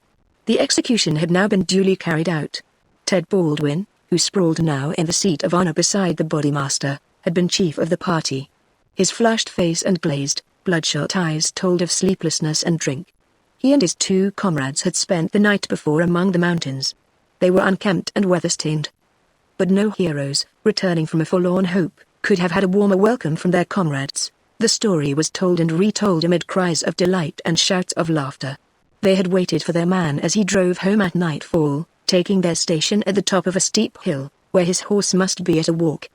He was so furred to keep out the cold that he could not lay his hand on his pistol. They had pulled him out and shot him again and again. He had screamed for mercy. The screams were repeated for the amusement of the lodge. "Let's hear again how he squealed," they cried. None of them knew the man, but there is eternal drama in a killing, and they had shown the scourers of Gilmerton that the Vermissa men were to be relied upon. There had been one contretemps, for a man and his wife had driven up while they were still emptying their revolvers into the silent body. It had been suggested that they should shoot them both, but they were harmless folk who were not connected with the mines, so they were sternly bidden to drive on and keep silent, lest a worse thing befall them. And so the blood-mottled figure had been left as a warning to all such hard-hearted employers, and the three noble avengers had hurried off into the mountains where unbroken nature comes down to the very edge of the furnaces and the slag heaps. Here they were, safe and sound, their work well done, and the plaudits of their companions in their ears. It had been a great day for the Scourers. The shadow had fallen even darker over the valley. But as the wise general chooses the moment of victory in which to redouble his efforts, so that his foes may have no time to steady themselves after disaster, so Boss McGinty, looking out upon the scene of his operations with his brooding and malicious eyes, had devised a new attack upon those who opposed him. That very night, as the half-drunken company broke up, he touched McMurdoch on the arm and led him aside into that inner room where they had their first interview. "See here, my lad," said he, "I've got a job that's worthy of you at last. You'll have the doing of it in your own hands." "Proud I am to hear it," McMurdoch answered. "You can take 2 men with you, Manders and Riley. They have been warned for service. We'll never be right in this district until Chester Wilcox has been settled, and you'll have the thanks of every lodge in the coal fields if you can down him." "I'll do my best, anyhow." "Who is he, and where shall I find him?" McGinty took his eternal half-chewed, half-smoked cigar from the corner of his mouth, and proceeded to draw a rough diagram on a page torn from his notebook. "He's the chief foreman of the Iron Dike Company. He's a hard citizen, an old colour sergeant of the war, all scars and grizzle. We've had 2 tries at him, but had no luck, and Jim Carnaway lost his life over it. Now it's for you to take it over. That's the house all alone at the Iron Dike crossroad, same as you see here on the map without another within earshot. It's no good by day. He's armed and shoots quick and straight, with no questions asked. But at night, well, there he is with his wife, 3 children, and a hired help. You can't pick or choose. It's all or none. If you could get a bag of blasting powder at the front door with a slow match to it, what's the man done? Didn't I tell you he shot Jim Carnaway? Why did he shoot him? What in thunder has that to do with you? Carnaway was about his house at night, and he shot him. That's enough for me and you. You've got to settle the thing right. There's these 2 women and the children. Do they go up too? They have to, else how can we get him? It seems hard on them, for they've done nothing. What sort of fool's talk is this? Do you back out? Easy, counselor, easy. What have I ever said or done that you should think I would be after standing back from an order of the bodymaster of my own lodge? If it's right or if it's wrong, it's for you to decide. You'll do it, then? Of course I will do it. When? Well, you had best give me a night or 2 that I may see the house and make my plans. Then, very good, said McGinty, shaking him by the hand. I leave it with you. It will be a great day when you bring us the news. It's just the last stroke that will bring them all to their knees. McMurdoch thought long and deeply over the commission which had been so suddenly placed in his hands. The isolated house in which Chester Wilcox lived was about 5 miles off in an adjacent valley. That very night he started off all alone to prepare for the attempt. It was daylight before he returned from his reconnaissance. Next day he interviewed his 2 subordinates, Manders and Riley, reckless youngsters who were as elated as if it were a deer hunt. 2 nights later they met outside the town, all 3 armed, and one of them carrying a sack stuffed with the powder which was used in the quarries. It was 2 in the morning before they came to the lonely house. The night was a windy one, with broken clouds drifting swiftly across the face of a 3/4 moon. They had been warned to be on their guard against bloodhounds, so they moved forward cautiously, with their pistols cocked in their hands. But there was no sound save the howling of the wind, and no movement but the swaying branches above them. McMurdoch listened at the door of the lonely house, but all was still within. Then he leaned the powder bag against it, ripped a hole in it with his knife, and attached the fuse. When it was well alight he and his 2 companions took to their heels, and were some distance off, safe and snug in a sheltering ditch, before the shattering roar of the explosion, with the low, deep rumble of the collapsing building, told them that their work was done. No cleaner job had ever been carried out in the blood-stained annals of the society, but alas that work so well organized and boldly carried out should all have gone for nothing. Warned by the fate of the various victims, and knowing that he was marked down for destruction, Chester Wilcox had moved himself and his family only the day before to some safer and less-known quarters, where a guard of police should watch over them. It was an empty house which had been torn down by the gunpowder, and the grim old colour sergeant of the war was still teaching discipline to the miners of Iron Dike. "Leave him to me," said McMurdoch. "He's my man, and I'll get him sure if I have to wait a year for him." A vote of thanks and confidence was passed in full lodge, and so for the time the matter ended. When a few weeks later it was reported in the papers that Wilcox had been shot at from an ambuscade, it was an open secret that McMurdoch was still at work upon his unfinished job. Such were the methods of the Society of Freemen, and such were the deeds of the Scourers by which they spread their rule of fear over the great and rich district which was for so long a period haunted by their terrible presence. Why should these pages be stained by further crimes? Have I not said enough to show the men and their methods? These deeds are written in history, and there are records wherein one may read the details of them. There one may learn of the shooting of policemen Hunt and Evans because they had ventured to arrest two members of the society, a double outrage planned at the Vermissa Lodge and carried out in cold blood upon two helpless and disarmed men. There also one may read of the shooting of Mrs. Larby when she was nursing her husband, who had been beaten almost to death by orders of Boss McGinty. The killing of the elder Jenkins, shortly followed by that of his brother, the mutilation of James Murdoch, the blowing up of the Staffhouse family, and the murder of the Stendals all followed hard upon one another in the same terrible winter. Darkly the shadow lay upon the Valley of Fear. The spring had come with running brooks and blossoming trees. There was hope for all nature bound so long in an iron grip, but nowhere was there any hope for the men and women who lived under the yoke of the terror.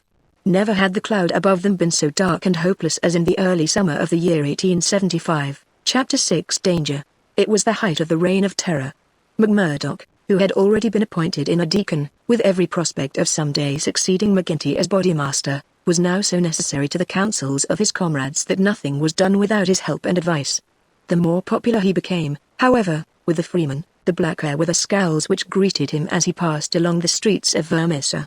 In spite of their terror, the citizens were taking heart to band themselves together against their oppressors. Rumors had reached the lodge of secret gatherings in the Herald office and of distribution of firearms among the law-abiding people. But McGinty and his men were undisturbed by such reports. They were numerous, resolute, and well armed. Their opponents were scattered and powerless. It would all end, as it had done in the past, in aimless talk and possibly in impotent arrests.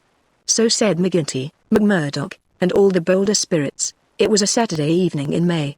Saturday was always the lodge night, and McMurdoch was leaving his house to attend it when Morris, the weaker brother of the order, came to see him. His brow was greased with care, and his kindly face was drawn and haggard. "Can I speak with you freely, Mr. McMurdoch?" "Sure. I can't forget that I spoke my heart to you once, and that you kept it to yourself, even though the boss himself came to ask you about it. What else could I do if you trusted me? It wasn't that I agreed with what you said, I know that well. But you are the one that I can speak to and be safe. I've a secret here." He put his hand to his breast, "and it is just burning the life out of me. I wish it had come to any one of you but me. If I tell it, it will mean murder, for sure. If I don't, it may bring the end of us all. God help me, but I am near out of my wits over it." McMurdoch looked at the man earnestly. He was trembling in every limb. He poured some whiskey into a glass and handed it to him. "That's the physic for the likes of you," said he. "Now let me hear of it." Morris drank, and his white face took a tinge of color. "I can tell it to you all in one sentence," said he. "There's a detective on our trail." McMurdoch stared at him in astonishment. "Why, man, you're crazy," he said. "Isn't the place full of police and detectives, and what harm did they ever do us?" No, it's no man of the district. As you say, we know them, and it is little that they can do. But you've heard of Pinkertons? I've read of some folk of that name. Well, you can take it from me you've no show when they are on your trail. It's not a take it or miss it government concern. It's a dead earnest business proposition that's out for results and keeps out till by hook or crook it gets them. If a Pinkerton man is deep in this business, we are all destroyed. We must kill him. It's the first thought that came to you. So it will be up at the lodge. Didn't I say to you that it would end in murder? Sure, what is murder? Isn't it common enough in these parts? It is, indeed, but it's not for me to point out the man that is to be murdered. I'd never rest easy again. And yet it's our own necks that may be at stake. In God's name, what shall I do? He rocked to and fro in his agony of indecision, but his words has moved McMurdoch deeply. It was easy to see that he shared the other's opinion as to the danger, and the need for meeting it. He gripped Morris's shoulder and shook him in his earnestness. "See here, man," he cried, and he almost screeched the words in his excitement. "You won't gain anything by sitting keening like an old wife at a wake. Let's have the facts. Who is the fellow? Where is he? How did you hear of him? Why did you come to me?" "I came to you, for you are the one man that would advise me. I told you that I had a store in the East before I came here. I left good friends behind me, and one of them is in the telegraph service. Here's a letter that I had from him yesterday. It's this part from the top of the page. You can read it yourself. This was what McMurdoch read. How are the Scourers getting on in your parts? We read plenty of them in the papers. Between you and me, I expect to hear news from you before long. 5 big corporations and the 2 railroads have taken the thing up in dead earnest. They mean it, and you can bet they'll get there. They are right deep down into it.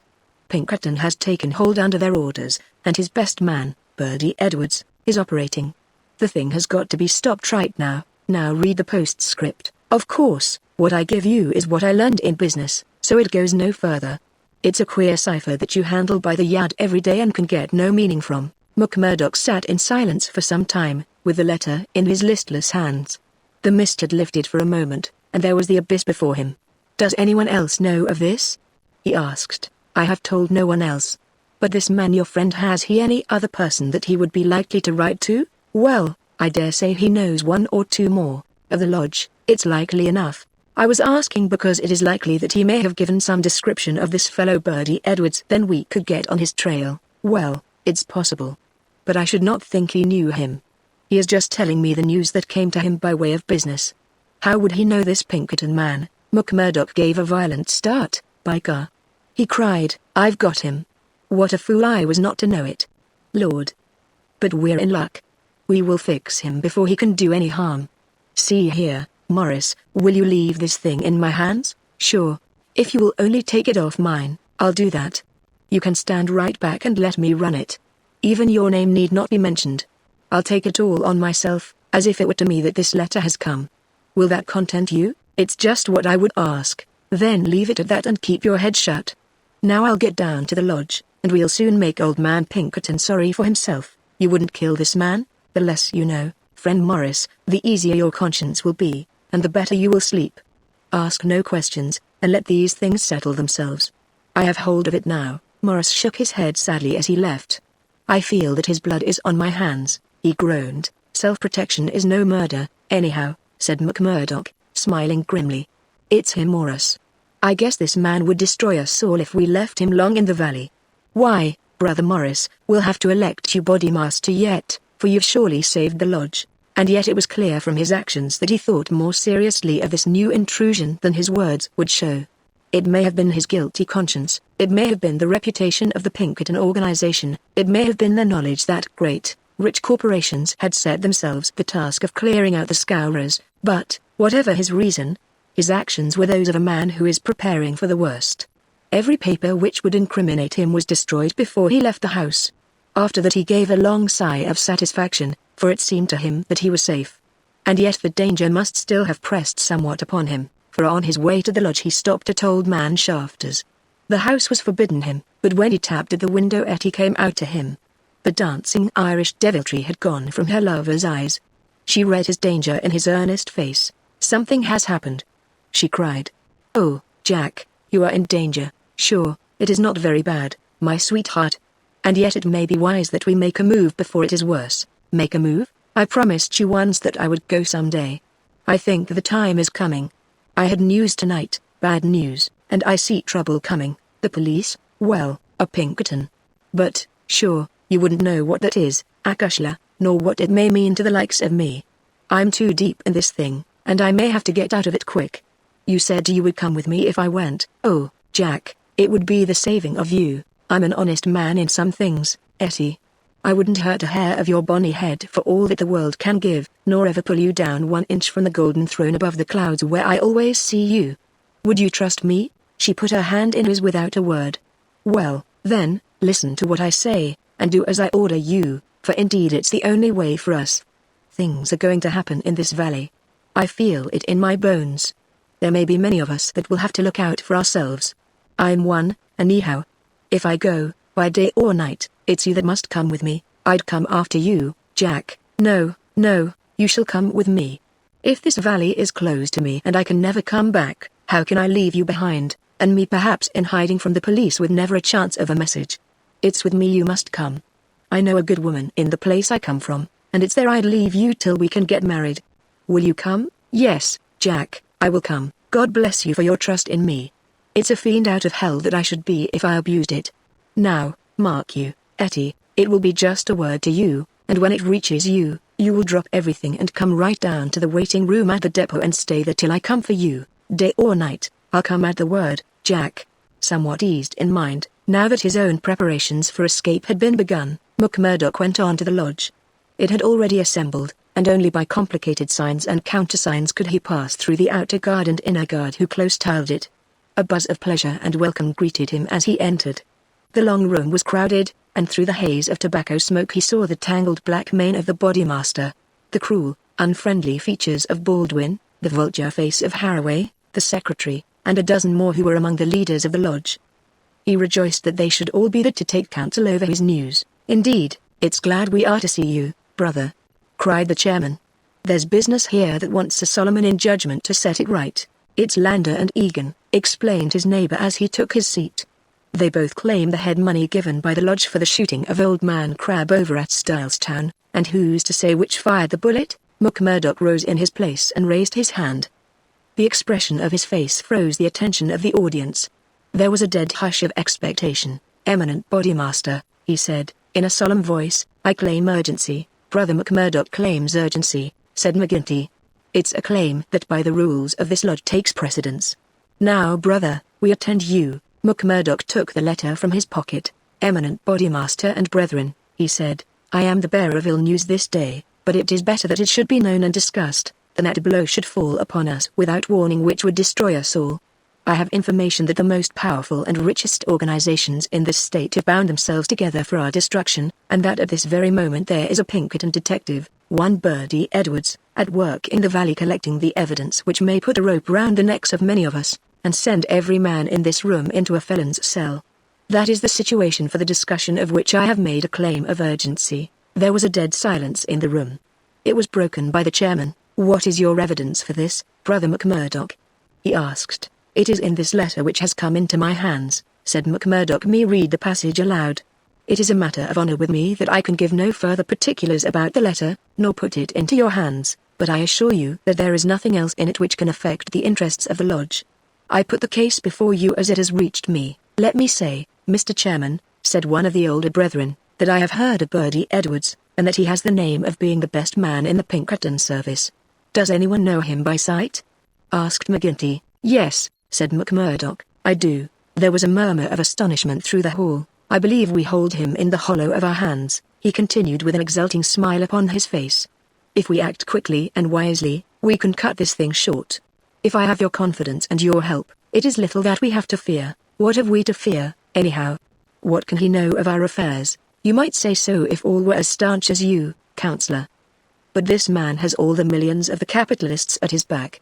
Do you think there is no weaker brother among all our lodges that could not be bought? He will get at our secrets, maybe has got them already. There's only one sure cure, that he never leaves the valley," said Baldwin. McMurdoch nodded. "Good for you, Brother Baldwin," he said. "You and I have had our differences, but you have said the true word tonight. Where is he, then? Where shall we know him?" "Eminent Bodymaster," said McMurdoch, earnestly, "I would put it to you that this is too vital a thing for us to discuss in open lodge. God forbid that I should throw a doubt on anyone here, but if so much as a word of gossip got to the ears of this man, there would be an end of any chance of our getting him. I would ask the lodge to choose a trustee committee, Mr. Chairman yourself, if I might suggest it, and Brother Baldwin here, and 5 more. Then I can talk freely of what I know and of what I advise should be done." The proposition was at once adopted, and the committee chosen. Besides the chairman and Baldwin there were the vulture-faced secretary, Haraway, Tiger Cormac, the brutal young assassin, Carter, the treasurer, and the brothers Willoughby, fearless and desperate men who would stick at nothing. The usual revelry of the lodge was short and subdued, for there was a cloud upon the men's spirits, and many there for the first time began to see the cloud of avenging law drifting up in that serene sky under which they had dwelt so long. The horrors they had dealt out to others had been so much a part of their settled lives that the thought of retribution had become a remote one, and so seemed the more startling now that it came so closely upon them. They broke up early and left their leaders to their counsel. "Now, McMurdoch," said McGinty when they were alone. The 7 men sat frozen in their seats. "I said just now that I knew Birdie Edwards," McMurdoch explained. "I need not tell you that he is not here under that name. He's a brave man, but not a crazy one. He passes under the name of Steve Wilson, and he is lodging at Hobson's Patch, How do you know this? Because I fell into talk with him. I thought little of it at the time, nor would have given it a second thought but for this letter. But now I'm sure it's the man. I met him on the cars when I went down the line on Wednesday, a hard case if ever there was one. He said he was a reporter. I believed it for the moment. Wanted to know all he could about the Scourers and what he called the outrages for a New York paper. Asked me every kind of question so as to get something. You bet I was giving nothing away. I'd pay for it and pay well, said he, if I could get some stuff that would suit my editor. I said what I thought would please him best, and he handed me a $20 bill for my information. There's 10 times that for you, said he, if you can find me all that I want. What did you tell him, then? Any stuff I could make up. How do you know he wasn't a newspaper man? I'll tell you. He got out at Hobson's Patch, and so did I. I chanced into the telegraph bureau, and he was leaving it. See here, said the operator after he'd gone out. I guess we should charge double rates for this. I guess you should, said I. He had filled the form with stuff that might have been Chinese, for all we could make of it. He fires a sheet of this off every day, said the clerk. Yes, said I, it's special news for his paper, and he's scared that the others should tap it. That was what the operator thought and what I thought at the time, but I think differently now, by gar. I believe you are right, said McGinty. But what do you allow that we should do about it? Why not go right down now and fix him? Someone suggested. The sooner the better. I'd start this next minute if I knew where we could find him, said McMurdoch. He's in Hobson's Patch, but I don't know the house. I've got a plan, though, if you'll only take my advice. Well, what is it? I'll go to the patch tomorrow morning. I'll find him through the operator. He can locate him, I guess. Well, then I'll tell him that I'm a freeman myself. I'll offer him all the secrets of the lodge for a price. You bet he'll tumble to it. I'll tell him the papers are at my house, and that it's as much as my life would be worth to let him come while folk were about. He'll see that that's horse sense. Let him come at 10 o'clock at night, and he shall see everything. That will fetch him sure. Well, you can plan the rest for yourselves. Widow McNamara's is a lonely house. She's as true as steel and as deaf as a post. There's only Scanlon and me in the house. If I get his promise, and I'll let you know if I do it, the whole 7 of you come to me by 9 o'clock. We'll get him in. If ever he gets out alive, well, he can talk of Birdie Edwards's luck for the rest of his days. There's going to be a vacancy at Pinkerton's, or I'm mistaken. Leave it at that. McMurdoch at 9 tomorrow will be with you. You once get the door shut behind him, and you can leave the rest with us. Chapter 7. The Trapping of Birdie Edwards. As McMurdoch had said, the house in which he lived was a lonely one and very well suited for such a crime as they had planned. It was on the extreme fringe of the town and stood well back from the road. In any other case the conspirators would have simply called out their man, as they had many a time before, and emptied their pistols into his body. But in this instance it was very necessary to find out how much he knew, how he knew it, and what had been passed on to his employers. It was possible that they were already too late and that the work had been done. If that was indeed so, they could at least have their revenge upon the man who had done it. But they were hopeful that nothing of great importance had yet come to the detective's knowledge, as otherwise, they argued, he would not have troubled to write down and forward such trivial information as McMurdoch claimed to have given him. However, all this they would learn from his own lips. Once in their power, they would find a way to make him speak. It was not the first time that they had handled an unwilling witness. McMurdoch went to Hobson's Patch as agreed. The police seemed to take particular interest in him that morning, and Captain Marvin, he who had claimed the old acquaintance with him at Chicago, actually addressed him as he waited at the station. McMurdoch turned away and refused to speak with him. He was back from his mission in the afternoon, and saw McGinty at the Union House. He is coming, he said. Good, said McGinty. The giant was in his shirt sleeves, with chains and seals gleaming athwart his ample waistcoat and a diamond twinkling through the fringe of his bristling beard. Drink and politics has made the boss a very rich as well as powerful man. The more terrible, therefore, seemed that glimpse of the prison or the gallows which had risen before him the night before. Do you reckon he knows much? He asked anxiously. McMurdoch shook his head gloomily. He's been here some time, 6 weeks at the least. I guess he didn't come into these parts to look at the prospect. If he has been working among us all that time with the railroad money at his back, I should expect that he has got results, and that he has passed them on. There's not a weak man in the lodge, cried McGinty. True as steel, every man of them. And yet, by the Lord, there is that skunk Morris. What about him? If any man gives us away, it would be he. I've a mind to send a couple of the boys round before evening to give him a beating up and see what they can get from him." "Well, there would be no harm in that," McMurdoch answered. "I won't deny that I have a liking for Morris and would be sorry to see him come to harm. He has spoken to me once or twice over lodge matters, and though he may not see them the same as you or I, he never seemed the sort that squeals. But still it is not for me to stand between him and you. I'll fix the old devil," said McGinty with an oath. "I've has my eye on him this year past." "Well, you know best about that," McMurdoch answered. "But whatever you do must be tomorrow, for we must lie low until the Pinkerton affair is settled up. We can't afford to set the police buzzing, today of all days." "True for you," said McGinty. "And we'll learn from Birdie Edwards himself where he got his news if we have to cut his heart out first." "Did he seem to scent a trap?" McMurdoch laughed. "I guess I took him on his weak point," he said. "If he could get on a good trail of the Scourers, he's ready to follow it into hell. I took his money," McMurdoch grinned as he produced a wad of dollar notes, "and as much more when he has seen all my papers." "What papers?" "Well, there are no papers. But I filled him up about constitutions and books of rules and forms of membership. He expects to get right down to the end of everything before he leaves." "Faith, he's right there," said McGinty grimly. "Didn't he ask you why you didn't bring him the papers? As if I would carry such things, and me a suspected man, and Captain Marvin after speaking to me this very day at the depot." "I heard of that," said McGinty. "I guess the heavy end of this business is coming on to you. We could put him down an old shaft when we've done with him, but however we work it we can't get past the man living at Hobson's Patch and you being there today." McMurdoch shrugged his shoulders. "If we handle it right, they can never prove the killing," said he.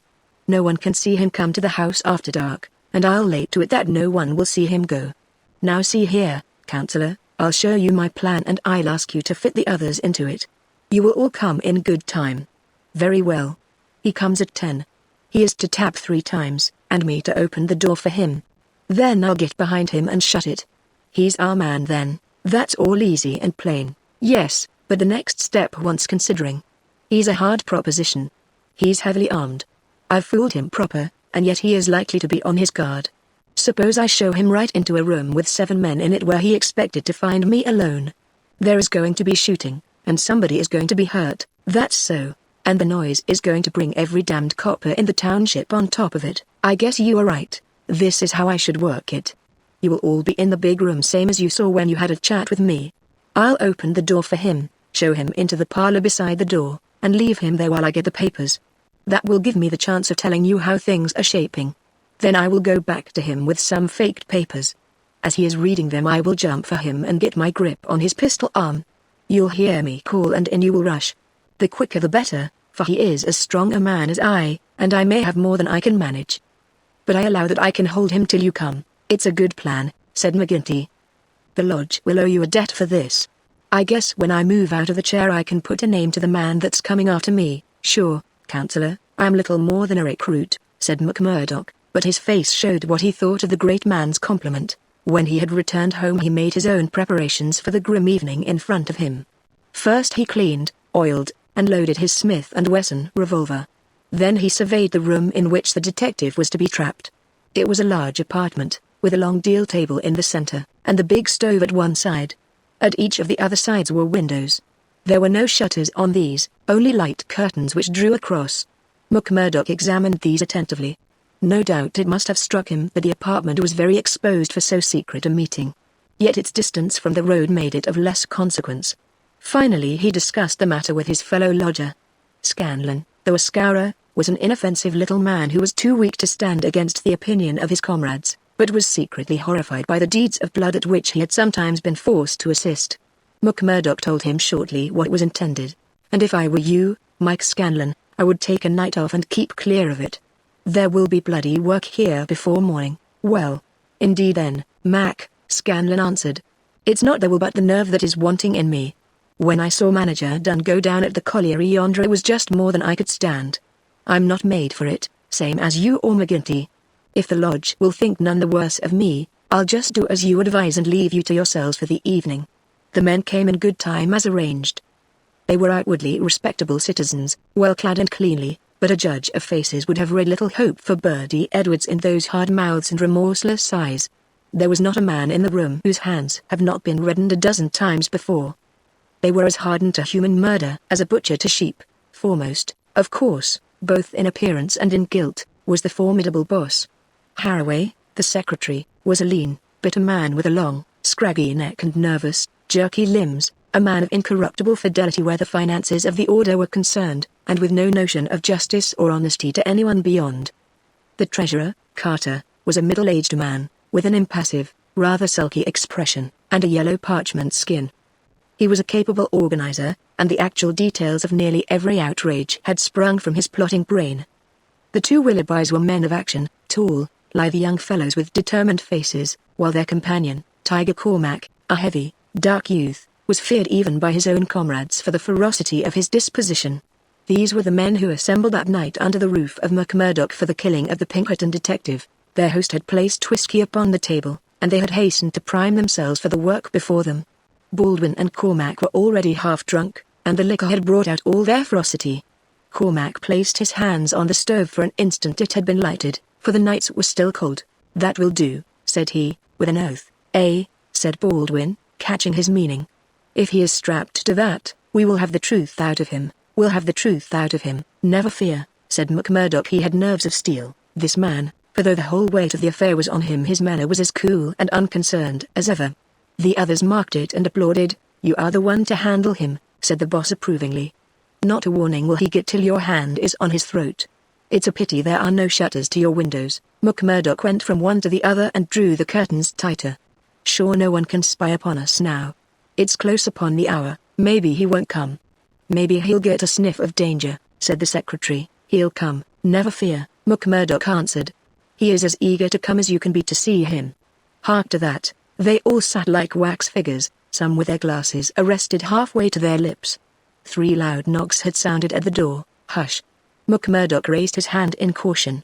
An exulting glance went round the circle, and hands were laid upon their weapons. "Not a sound, for your lives," McMurdoch whispered, as he went from the room, closing the door carefully behind him. With strained ears the murderers waited. They counted the steps of their comrade down the passage. Then they heard him open the outer door. There were a few words as of greeting. Then they were aware of a strange step inside and of an unfamiliar voice. An instant later came the slam of the door and the turning of the key in the lock. Their prey was safe within the trap. Tiger Cormac laughed horribly, and Boss McGinty clapped his great hand across his mouth. "Be quiet, you fool," he whispered. "You'll be the undoing of us yet." There was a mutter of conversation from the next room. It seemed interminable. Then the door opened, and McMurdoch appeared, his finger upon his lip. He came to the end of the table and looked round at them. A subtle change had come over him. His manner was as of one who has great work to do. His face had set into granite firmness. His eyes shone with a fierce excitement behind his spectacles. He had become a visible leader of men. They stared at him with eager interest, but he said nothing. Still with the same singular gaze he looked from man to man. "Well," cried Boss McGinty at last. "Is he here? Is Birdie Edwards here?" "Yes," McMurdoch answered slowly. "Birdie Edwards is here. I am Birdie Edwards." There were 10 seconds after that brief speech during which the room might have been empty, so profound was the silence. The hissing of a kettle upon the stove rose sharp and strident to the ear. 7 white faces, all turned upward to this man who dominated them, were set motionless with utter terror. Then, with a sudden shivering of glass, a bristle of glistening rifle barrels broke through each window, while the curtains were torn from their hangings. At the sight Boss McGinty gave the roar of a wounded bear and plunged for the half-open door. A leveled revolver met him there with the stern blue eyes of Captain Marvin of the Mine Police gleaming behind the sights. The boss recoiled and fell back into his chair. "You're safer there, Counselor," said the man whom they had known as McMurdoch. "And you, Baldwin, if you don't take your hand off your pistol, you'll cheat the hangman yet. Pull it out, or by the Lord that made me that will do. There are 40 armed men round this house, and you can figure it out for yourself what chance you have. Take their pistols, Marvin." There was no possible resistance under the menace of those rifles. The men were disarmed. Sulky, sheepish, and amazed, they still sat round the table. "I'd like to say a word to you before we separate," said the man who had trapped them. "I guess we may not meet again until you see me on the stand in the courthouse. I'll give you something to think over between now and then. You know me now for what I am. At last I can put my cards on the table. I am Birdie Edwards of Pinkerton's. I was chosen to break up your gang. I had a hard and dangerous game to play. Not a soul, not one soul, not my nearest and dearest, knew that I was playing it. Only Captain Marvin here and my employers knew that. But it's over tonight, thank God, and I am the winner. The 7 pale, rigid faces looked up at him. There was unappeasable hatred in their eyes. He read the relentless threat. Maybe you think that the game is not over yet. Well, I take my chance of that. Anyhow, some of you will take no further hand, and there are 60 more besides yourselves that will see a jail this night. I'll tell you this, that when I was put upon this job I never believed there was such a society as yours. I thought it was paper talk, and that I would prove it so. They told me it was to do with the freemen, so I went to Chicago and was made one. Then I was surer than ever that it was just paper talk, for I found no harm in the society, but a deal of good. Still, I had to carry out my job, and I came to the coal valleys. When I reached this place I learned that I was wrong and that it wasn't a dime novel after all. So I stayed to look after it. I never killed a man in Chicago. I never minted $1 in my life. Those I gave you were as good as any others, but I never spent money better. But I knew the way into your good wishes and so I pretended to you that the law was after me. It all worked just as I thought, so I joined your infernal lodge, and I took my share in your councils. Maybe they will say that I was as bad as you. They can say what they like, so long as I get you. But what is the truth? The night I joined you beat up old man Stanger. I could not warn him, for there was no time, but I held your hand, Baldwin, when you would have killed him. If ever I have suggested things, so as to keep my place among you, they were things which I knew I could prevent. I could not save Dunn and Menzies, for I did not know enough, but I will see that their murderers are hanged. I gave Chester Wilcox warning, so that when I blew his house in he and his folk were in hiding. There was many a crime that I could not stop, but if you look back and think how often your man came home the other road, or was down in town when you went for him, or stayed indoors when you thought he would come out, you'll see my work, you blasted traitor. Hissed McGinty through his closed teeth. John McGinty, you may call me that if it eases your smart. You and your like have been the enemy of God and man in these parts. It took a man to get between you and the poor devils of men and women that you held under your grip. There was just one way of doing it, and I did it. You call me a traitor, but I guess there's many a thousand will call me a deliverer that went down into hell to save them. I've had 3 months of it. I wouldn't have 3 such months again if they let me loose in the treasury at Washington for it. I had to stay till I had it all, every man and every secret right here in this hand. I'd have waited a little longer if it hadn't come to my knowledge that my secret was coming out. A letter had come into the town that would have set you wise to it all. Then I had to act and act quickly. I've nothing more to say to you, except that when my time comes I'll die the easier when I think of the work I have done in this valley. Now, Marvin, I'll keep you no more. Take them in and get it over. There is little more to tell. Scanlan had been given a sealed note to be left at the address of Miss Etty Shafter, a mission which he had accepted with a wink and a knowing smile. In the early hours of the morning a beautiful woman and a much muffled man boarded a special train which had been sent by the railroad company, and made a swift, unbroken journey out of the land of danger. It was the last time that ever either Etty or her lover set foot in the Valley of Fear. 10 days later they were married in Chicago, with old Jacob Shafter as witness of the wedding. The trial of the Scourers was held far from the place where their adherents might have terrified the guardians of the law. In vain they struggled. In vain the money of the lodge, money squeezed by blackmail out of the whole countryside, was spent like water in the attempt to save them. That cold, clear, unimpassioned statement from one who knew every detail of their lives, their organization, and their crimes was unshaken by all the wiles of their defenders. At last, after so many years, they were broken and scattered. The cloud was lifted forever from the valley. McGinty met his fate upon the scaffold, cringing and whining when the last hour came. 8 of his chief followers shared his fate. 50-odd had various degrees of imprisonment. The work of Birdie Edwards was complete, and yet, as he had guessed, the game was not over yet. There was another hand to be played, and yet another and another. Ted Baldwin, for one, had escaped the scaffold, so had the Willoughbys, so had several others of the fiercest spirits of the gang. For 10 years they were out of the world, and then came a day when they were free once more, a day which Edwards, who knew his men, was very sure would be an end of his life of peace. They had sworn an oath on all that they thought holy to have his blood as a vengeance for their comrades.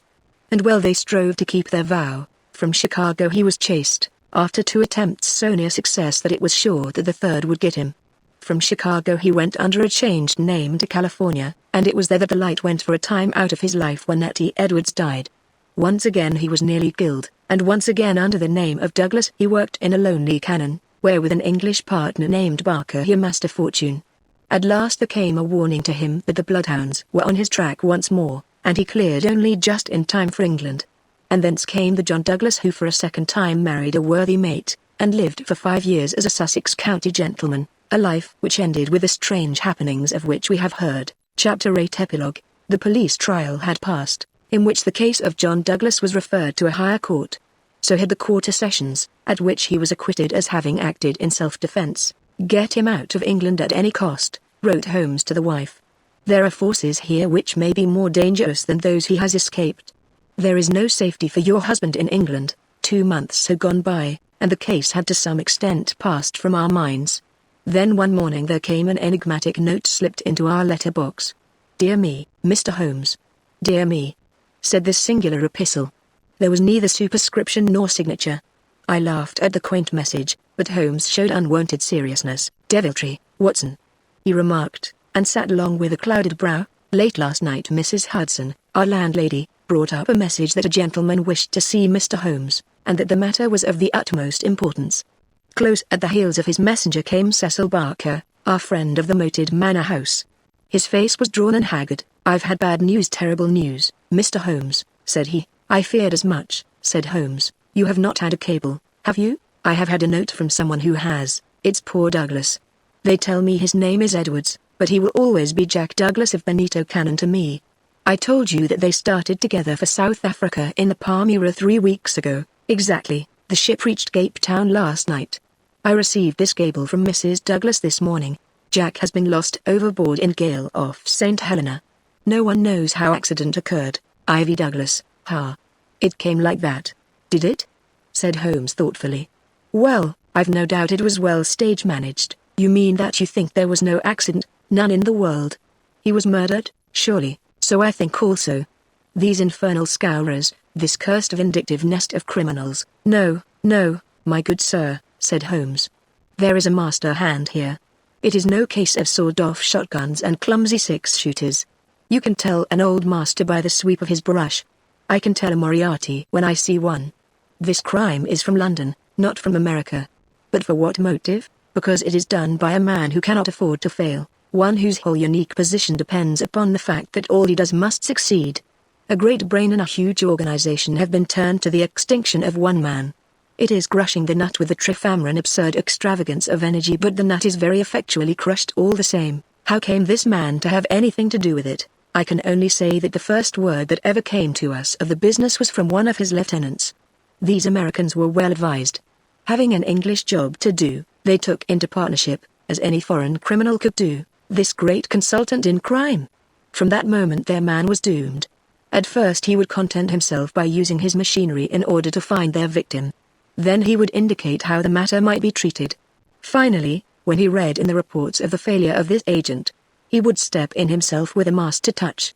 You heard me warn this man at Burlstone Manor House that the coming danger was greater than the past. Was I right?" Barker beat his head with his clenched fist in his impotent anger. "Do not tell me that we have to sit down under this. Do you say that no one can ever get level with this king devil?" "No, I don't say that," said Holmes, and his eyes seemed to be looking far into the future. "I don't say that he can't be beat. But you must give me time, you must give me time." We all sat in silence for some minutes while those fateful eyes still strained to pierce the veil.